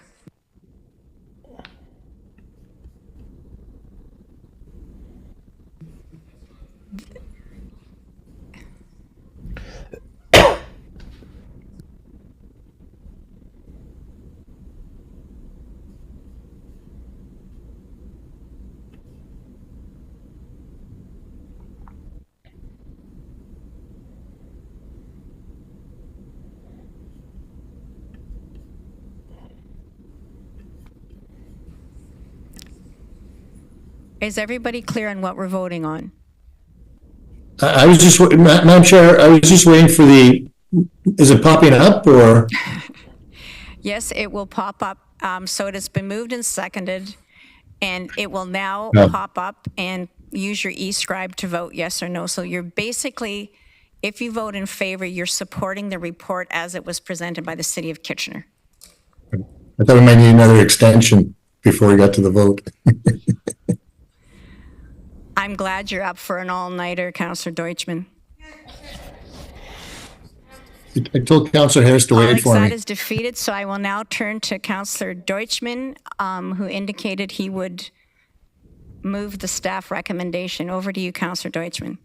I'll move staff recommendation.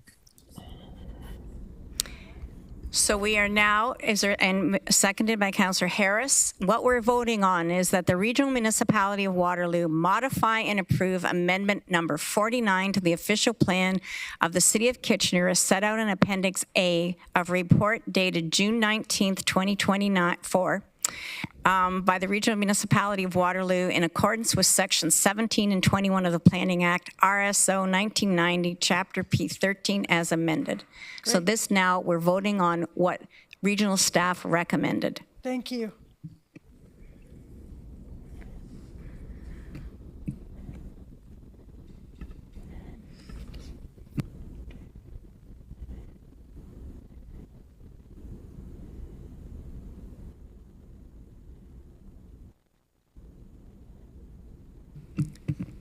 Sorry, Chair, can I just note that my e-scribe didn't work? That was supposed to be in favor. Thank you. Thank you. We will make that correction. We're now on to 12.4, Highland Road Live Noise Testing Inquiry. And Doug Spooner is here, Commissioner of Transportation and Services, to introduce the report. And this will, is this for information, Doug? Okay. Over to you. Thank you, Chair Edmund, and good morning, Council. I was struck by Mr. Markle's delegation at our session on June 4th for a very specific reason. This is a quality of life discussion. With our strategic plan, Growing with Care, I don't think this is the last time we'll speak about road noise. We're growing, we're densifying, and I anticipate that 1 million people will make more noise than we do today. Before I jump into the two questions, I wanted to just first remind Council of how we do this today. So we use a model today to forecast noise. We use it to forecast noise at the time of the project and also 10 years from. We consider a number of current state inputs, current traffic and truck volume, posted speed, distance to the outdoor living area, roadway surface, height differential. There are a lot of inputs. They go into what is called the Stamson model, which is a best practice tool used across the province and endorsed by the Ministry of Environment for this exact purpose. So we are measuring real traffic, real distance, real surfaces, but not real noise because of other inputs like birds chirping could impact that measurement. So the model, I believe, does tell us about noise now and also predicts noise in 10 years with increased traffic volume. So the measurement is a best practice across the province, but the policy and next step are ours. The policy sits with us, and what it tells us is we consider a noise wall at a projected noise level of 65 decibels or at a future noise level of 60 decibels with the difference between the current and future levels exceeding 5. Neither of those thresholds were met in the initial study of Highland Road. Now, we had 2 questions to answer from our meeting on June 4th, which I will do now. The first is, can we use the noise monitoring equipment from the Waterloo Regional Airport? And put simply, we can't. To do an accurate study on Highland Road, we will need 4 to 6 noise monitors, and they will need to be calibrated for road use, whereas the airport monitor is a single monitor calibrated for airplane noise. Next, there was a question of the cost of doing this live noise monitoring as an alternative to the modeling. And the cost for this would be $60,000, which would get us 4 to 6 monitors and to run a study for 1 week. To be clear, this would give us another data point. On our way to a noise wall decision, with our early estimates for the noise wall, not including utility relocation, grading, or other inputs, at around $3 to $4 million, so a significant investment. And again, we are not confident that this noise wall would solve the problem of peak noise that our residents are experiencing. So I didn't want to leave it there. I wanted to leave us with a recommendation that my team take a further look at alternatives, many of which were suggested by Council on June 4th in terms of regulation, enforcement with tools such as noise cameras, or other solutions so that Mr. Markle and our neighbors can continue to enjoy their property as we as a region continue to grow. Happy for questions. Thank you so much for that report. Councillor Vrbanovich, you have a question? Thanks, I do, and thank you to staff for the report. I guess the first thing I'll say is clearly, all of us are probably in the wrong line of business if a week's worth of noise study costs $60,000. But having said that, I'm most intrigued by the final bullet in that section, and it's where it reads, both internal staff and consultant recommend that this approach not be implemented as it cannot accurately measure road noise under these conditions with the presence of other adjacent intermittent property noise significantly influencing the results. So, what is a mechanism to appropriately measure noise that's more than a technical exercise on a computer, but is actually a live exercise if we're being told not the right way to do it? Yeah, and through you, Chair, thank you for the question, Councillor. The reason that it's not appropriate is actually because what we would be measuring is a lot more than road noise. We could get construction noise, we could get animal noise, we could get a lot of different impacts that would result in additional peak noise unrelated to the road. So we may actually introduce conditions of problems we're trying to solve unrelated to the actual road noise. But presumably there would be ways of then verifying, what that is. I mean, if it's a coyote howling, as an example, right underneath the noise monitor, presumably there would be a way of extricating that data and not factoring it into the conditions that are proposed. Would there not be? Through you, Chair, my understanding, Councillor, is there is not a way to differentiate between the types of noise being detected by the noise monitor, no. Okay. Well, I will just flag that on behalf of the residents in this area, I continue to be very concerned about the noise that they're dealing with and experiencing. Clearly, I think we need to do some more research around how to more accurately model and study some of these impacts than I think a computer model might suggest. And but I think for this point in time, it's probably best to leave it until some of that work is done. Mr. Spooner? Yeah, thank you, Chair Edmund and Councillor. I took one more unofficial, completely unscientific step, Councillor Vrbanovich. I didn't want to propose today that we spend $60,000 on the way to a decision when we have data points. And so I actually, using a very unscientific phone app, went out and tested 3 locations that were previously tested. I did that Tuesday morning. And what I found was our average noise between 15 and 20 decibels. But I wasn't satisfied with that because Mr. Markle had shared with us that there was peak noise that was causing our challenge. And so I stood there until I was able to reach 65 decibels at the threshold, and I found it. And I found it in a large pickup truck with a modified exhaust, which is why today I'm recommending that we look at regulatory or noise monitoring that can start to address that peak noise. Because again, I don't think this is coming from if I call it regular traffic noise, I think this is coming from modified or significant acceleration or things that are not the intended use of that roadway. So that's what's forming my recommendation for further study about how other jurisdictions have addressed exactly that. So do you need formal direction from us, or will staff proceed with that? Because it's interesting you should say that. I was speaking at an Intelligent Communities conference, and one of the companies was actually modeling camera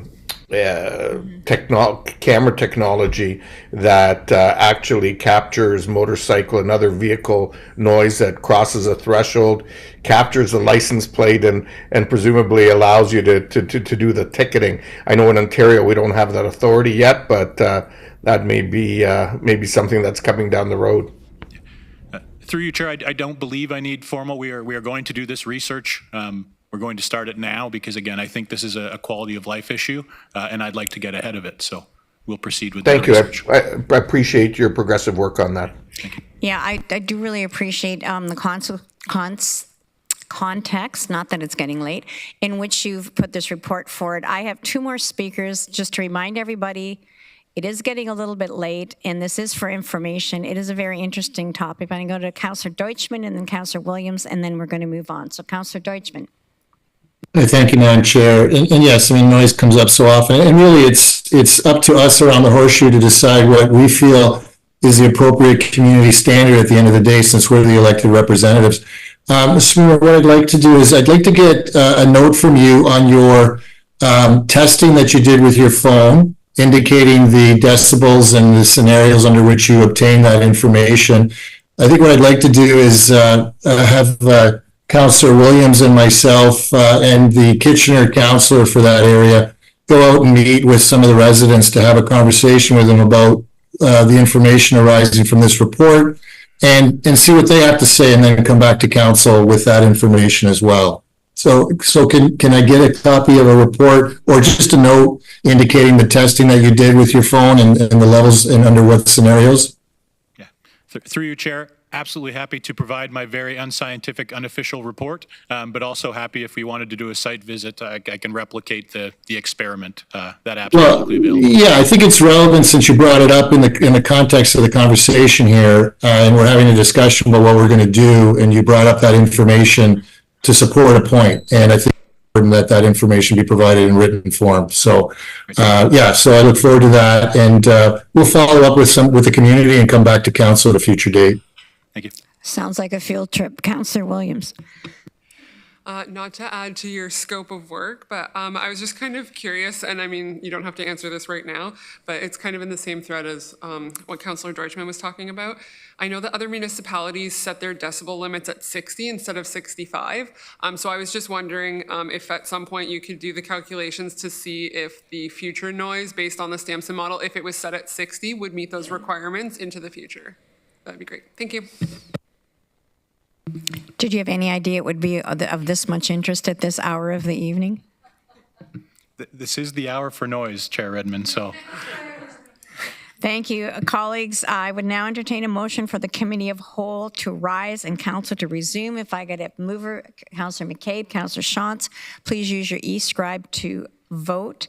And you're voting that the Committee of the Whole rise and council resume.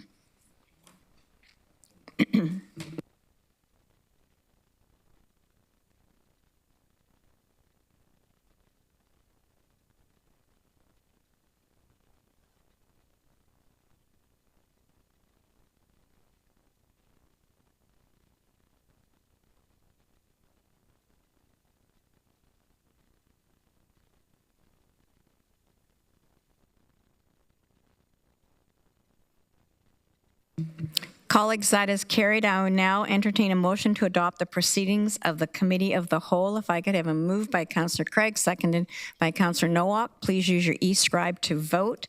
And you're voting that Council adopt the proceedings of the Committee of the Whole.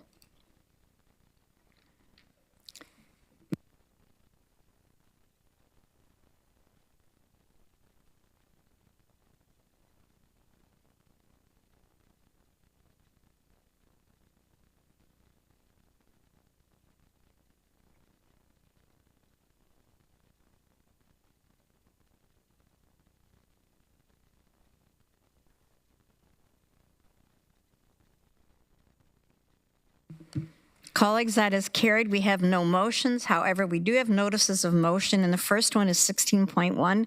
Councillor Vrbanovich has put a notice of motion. Moved by Councillor Vrbanovich. Is there a seconder? Councillor Deutschmann is seconding that. And this motion deals with $150,000 going to the museum. Councillor Vrbanovich, would you like to speak to this? Please, and if I can ask the clerk to put it onto the screen, please. It is. Oh, sorry, it's on my screen. It's not showing up for the rest of us. Thank you. And I just want to. This is the motion. I won't dwell on it too long because I think we've had a healthy discussion when the delegation was here the other night. I will acknowledge that the paragraph that's bolded is slightly different because there was some question around clarity around it. So the reality is that there were 3 key cultural institutions in Kitchener and 1 in Waterloo previously. The Waterloo one is the Clay and Gas. The 3 in Kitchener were the museum, the art gallery, and the symphony. As we know, the symphony is no longer around, and so that leaves 2 remaining ones, the museum being one of them. The motion is calling on us to grant them the $150,000 in emergency sustainability funding that's been requested, and that's in addition to the $300,000 that the City of Kitchener has approved for the same purpose. I will just say that as the preamble to the motion notes, we are trying to create a thriving world-class region in a 1 million ready community, and an integral part of that is ensuring a thriving arts and culture sector. All of us have heard, in our economic development meetings and in others about the importance of having a vibrant arts and culture sector for both attracting and retaining talent. That we need arts and culture both as an economic driver and as a source of how to build a healthy community where belonging is at the forefront. And this is a facility that has brought upwards of 100,000 people into the downtown core. Counteracts, obviously, some of the challenges that we experience for some of the issues we talked about earlier. I think we saw with the symphony, there was a request for support as they were grappling with their situation, and we decided as a council not to proceed with that, and we know what the end result has been in terms of the symphony. I, for one, hope that we don't see that happen. Our staff is working weekly with the museum and their board and their staff as they look to building a sustainable future. And I would hope that we support this as part of our efforts to building the kind of region our strategic plan talks about. Thank you. Okay, I see no other speakers. I'm going to call the question. It's been moved and seconded. Everybody received this notice of motion, so please use e-scribe to vote.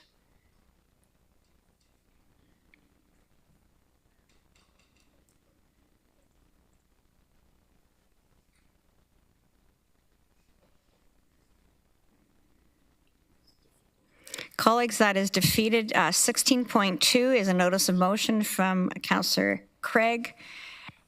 Councillor Craig is going to move this. This is about a subcommittee. Do you have a seconder? Is there a seconder? Anybody that's awake would be great. Okay, seconded by Councillor Deutschman.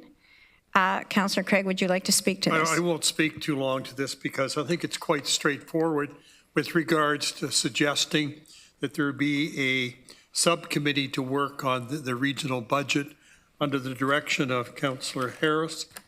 I have worked in the past with a whole council looking at a budget and reviewing it department by department. I'm not suggesting that.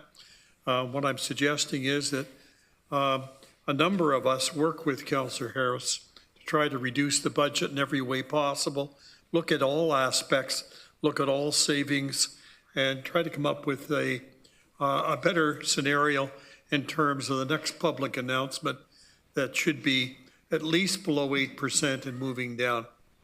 That's it. Thank you, Madam Chair. Councillor Salonen. Thanks, and thank you, Councillor Craig, for bringing this forward. I just wanted some clarity on the final part about who the subcommittee consists of, that it's volunteers, but that there may be size restrictions. So I'm just wondering if more than quorum of us are interested in joining and participating, how will we determine that? / is that something you're hoping is a hurdle we'll deal with when we get there? Or I just want some clarity so that there aren't hurt feelings or frustration. Granted, maybe I'm just assuming everybody's as interested in budget and wanting to hash it out as I am. But Well, I think it's up to the clerk and I think Councillor Harris to help us navigate going forward. That's all. And we'll look at the number of people that wish to be part of the subcommittee, and then at that point make a determination of how to proceed in a transparent and open way, obviously. So I guess the only word of caution I would add is that whoever wants to volunteer is great and do this work, and under the auspices of Chair Harris is great, but that no decisions will be made. This is everything that would come back to the budget process and all of council. So it's a deep dive, but no decisions are made. Okay, I see no other speakers. It's been moved and seconded, so please use your e-scribe to vote.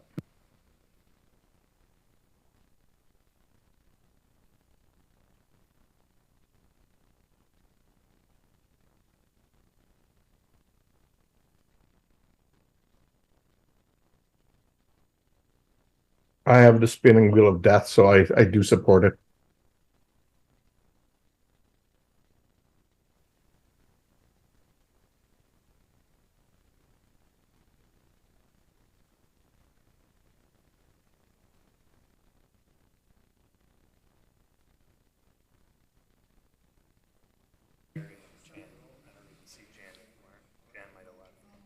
Councilor Bravanovich, have you cast a ballot? Yeah, sorry, I said I've got the spinning wheel of death, but I do support it. Councilor Liggett, are you still online? So that's carried, colleagues. So 16.3 is a notice of motion by Councilor Erb, and this has been seconded by Councilor Foxton. And this one deals with advocacy, I believe. Councilor Erb, over to you. Thank you. And this motion is all about increasing treatment options, which is very much of a upstream approach, and to do so, we need adequate funding so our community partners can deliver services to those dealing with mental health and addiction challenges in the community. Yesterday, as was referred a couple of times, a number of us attended the AGM of the House of Friendship. And the House of Friendship, along with other agencies like Porchlight, Thresholds, Camino Ray of Hope, and a number of others, are the partners in our region who will benefit from more funding that is being requested in this motion. At that AGM, it was shared that 20% of Canadians will struggle with addictions in their lifetime. At the House of Friendship's new shelter care facility on Weber Street in Waterloo, an amazing 46% of their residents, and that's nearly 50% of the individuals living there, have opted to receive active treatment for their addictions after they have been living in a stable environment. And that's why it is so crucial that to see these same numbers in other community agencies that I have mentioned. So in order for that to happen, we need to advocate for more financial support so they can do the work. Other information related to healthcare funding at the AGM of the House of Friendship yesterday, since they opened the shelter, shows a 90% diversion rate from drug poisoning and a safe use program, and EMS usage has dramatically decreased, all demonstrating the results of additional healthcare funding that they were able to negotiate when they opened. For many of our community partners, it feels like they have their finger in the dike, doing everything they can to stop the increasing flood of addictions and mental health being experienced by members of our community. And to stop the flood, they need more funding, which is a responsibility of the provincial government and which flows to these agencies through Ontario Health. This is clearly a healthcare issue, and it is so important that we keep emphasizing this to the provincial government and our community so that the stigma and shame of addictions is removed not only for those directly dealing with the healthcare challenge, but also their families, so they are willing to support their family members in receiving treatment and recovery strategies. As the committee saw earlier today, the number in our region using drugs and dealing with addictions, plus the ever-increasing number of drug alerts is overwhelming. And we are already assuming far too many services using the tax levy as a source of funding that should be funded by the province. And we need to continue advocating to the provincial government that this is a healthcare issue and we can't do it alone. As we recognized in the plan to end chronic homelessness, in order to eventually be able to move people from homeless to supportive housing, we first need to treat healthcare issue of addictions and mental health. And to do that, we need additional funding. So colleagues, I believe in this group, and I know we can do this. We've got like 15 minutes left. Do we want to do another motion to extend for an hour, believing everything in us that we're not going to go the whole hour? Or do we want to try and dispatch everything in 15 minutes? Yeah, let's get her done. Get her done.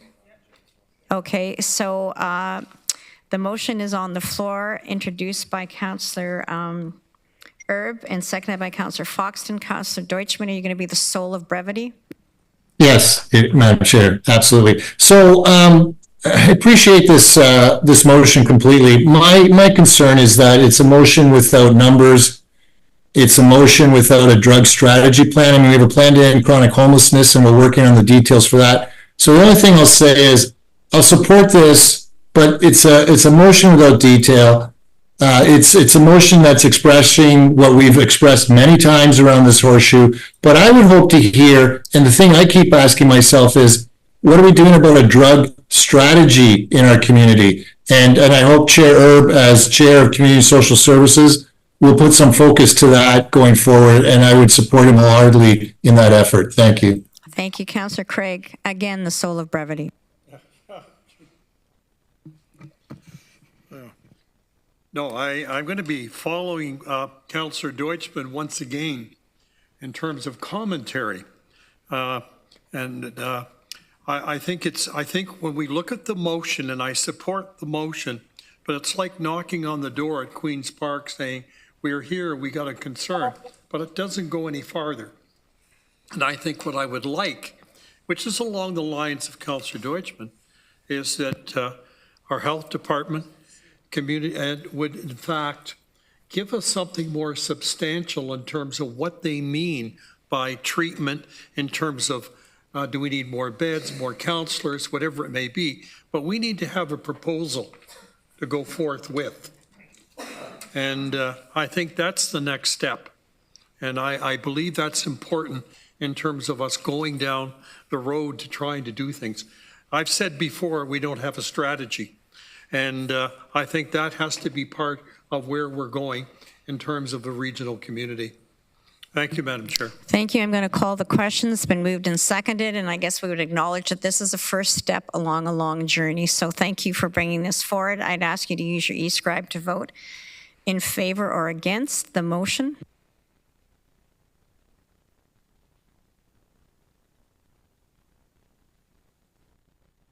Colleagues, that is carried. The next agenda item Sorry, is one question, Madam Chair?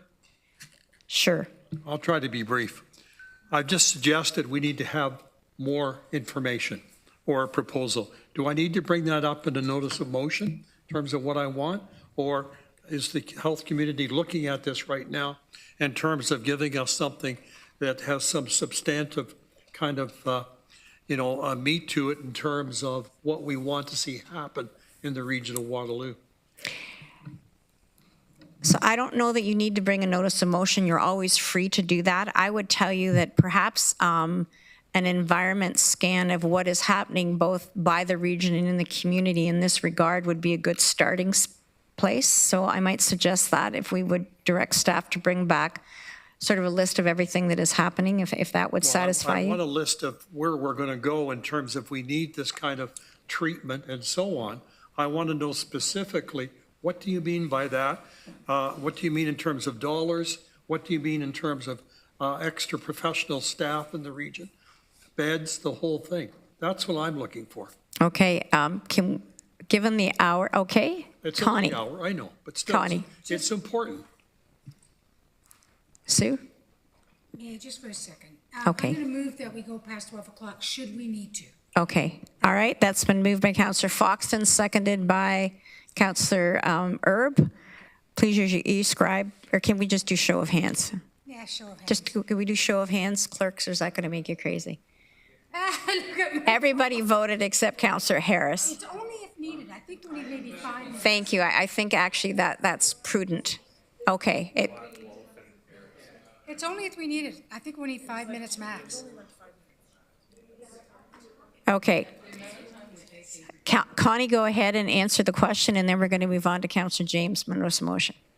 Thanks, and through the chair. So this is one of the 4 priorities of our community safety and well-being plan. And the next step in that plan is to develop a mental health action table. So bringing together both of our Ontario health teams, bringing together all different partners to do exactly what you're talking about, which is to build a roadmap in terms of what the needs are. I would say that right now the mental health system has not necessarily identified what that is, and we don't deliver mental health and addiction services. And so we need to work with our partners in the mental health system to help advise us on what those needs are so that we can more effectively advocate to other levels of government in terms of what those are.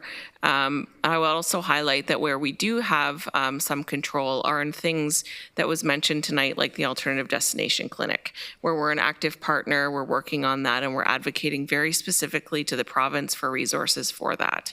So this work is underway, but we don't necessarily have all of the specifics from the mental health system at this stage. Councillor Erb, did you want to add something before we move on? Well, I just wanted to say that Ms. Nichols, who was in the audience and was part of the presentation this afternoon, was shaking her head to some of the questions that Councillor Craig was asking about some specifics that might happen.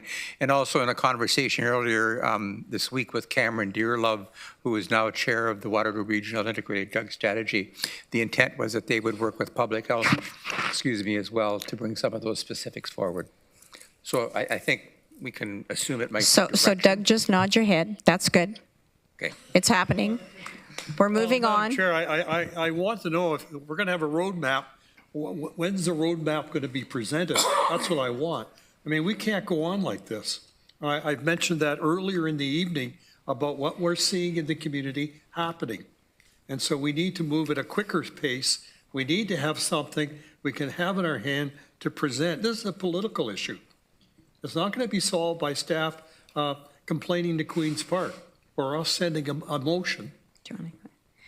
Mr. Getsky is going to weigh in. It's going to be difficult for us to give you a deadline right now, so let us take it back. I'll talk to the teams as part of the community safety wellbeing plan with the public health team to see how we can package this and give you a timeline. Yep. So now we're on to Councillor James' motion. Councillor James requires a 2/3 waiving of a notice of motion, and this deals with the surveillance of wastewater program. We had 2 delegations, so I'm going to ask, please vote on the waiving.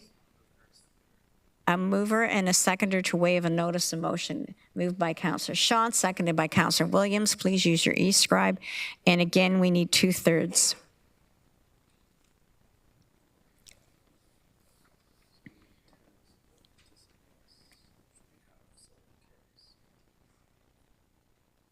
So colleagues, that is carried now to the notice of motion about monitoring wastewater. So it is moved by Councillor James. Is there somebody to second it?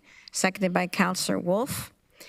Councillor James, would you like again to speak briefly to this? I'm going to speak very briefly. I think we all understand the circumstance that took place with the province reducing or cutting the program and the funding to this program. It has been beneficial throughout the pandemic, plus detecting infectious diseases. As such, speaking with public health officials and partners with the University of Waterloo, one way to try and get funding and this program continued is through the federal government in their expansion of this program. So I am posing this for council to hopefully support and endorse, and then hopefully continue the advocacy to the federal government. Thank you. Councillor Wolf. Just to say that I strongly support this motion. Knowledge is power, and the more we know, the more we can prevent disease, act on it, etc. Ryan Tennant, Shane Mulligan gave us a very good, as delegations tonight, gave us very good scenarios of why we should be voting for this.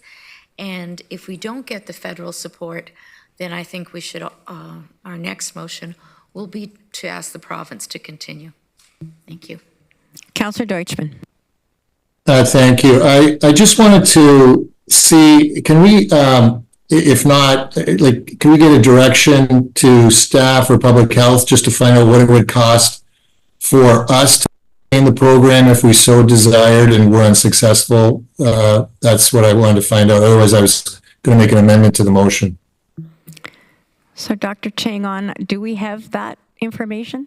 We have been working with the University of Waterloo on estimated costs, so we can get firm costs, yes. Okay, thank you. That's great. Okay, I'm going to call the question. It's been moved and seconded. Please use your e-scribe to vote.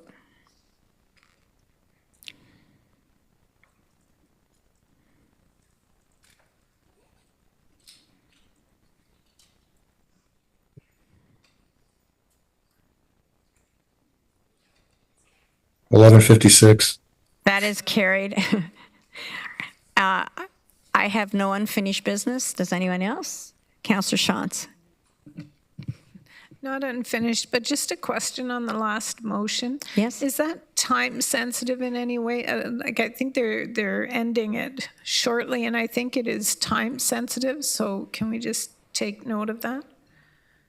And that we get it back if Councillor Deutschmann was suggesting we should look at whether we can afford to run it ourselves. Okay, so we'll flag that for staff. No unfinished business, no other business. Questions? Councillor Bravanovich.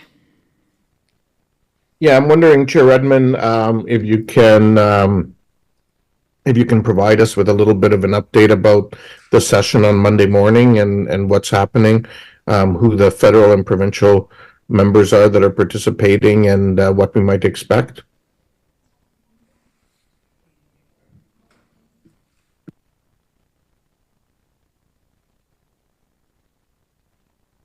So Connie can help answer that. That's great, thank you. So we've had a number of RSVPs that are still coming in, and we've also had a number of regrets. So I wouldn't want to say today sort of the full list, but I can commit to sending council an update tomorrow with sort of who we're expecting and who we've heard from so far. And in terms of the day, like, what's the agenda? How's it playing out? Just so that we're all prepared. Sure. So just a brief overview, we'll have a staff presentation that talks a little bit about regional investments and also the fiscal pressures that the region is facing as we grow. We also have a presentation from AMO, who's going to talk about their New Deal framework. And then we're going to have a bit of a workshop.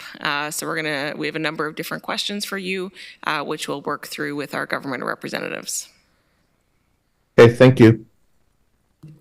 Thank you. So now I would entertain a motion to enact the bylaws first, second, and third reading. If I could have a mover. Moved by Councillor Harris, seconded by Councillor Salonen. Please use your e-scribe to vote.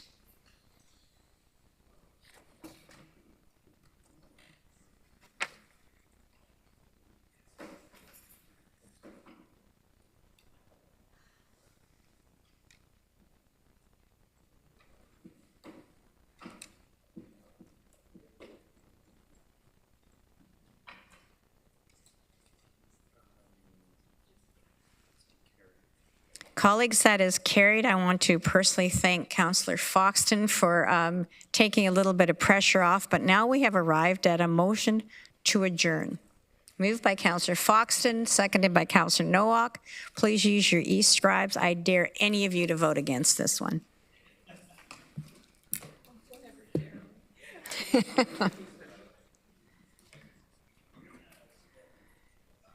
Sorry, what do we get if we vote against it, Chair?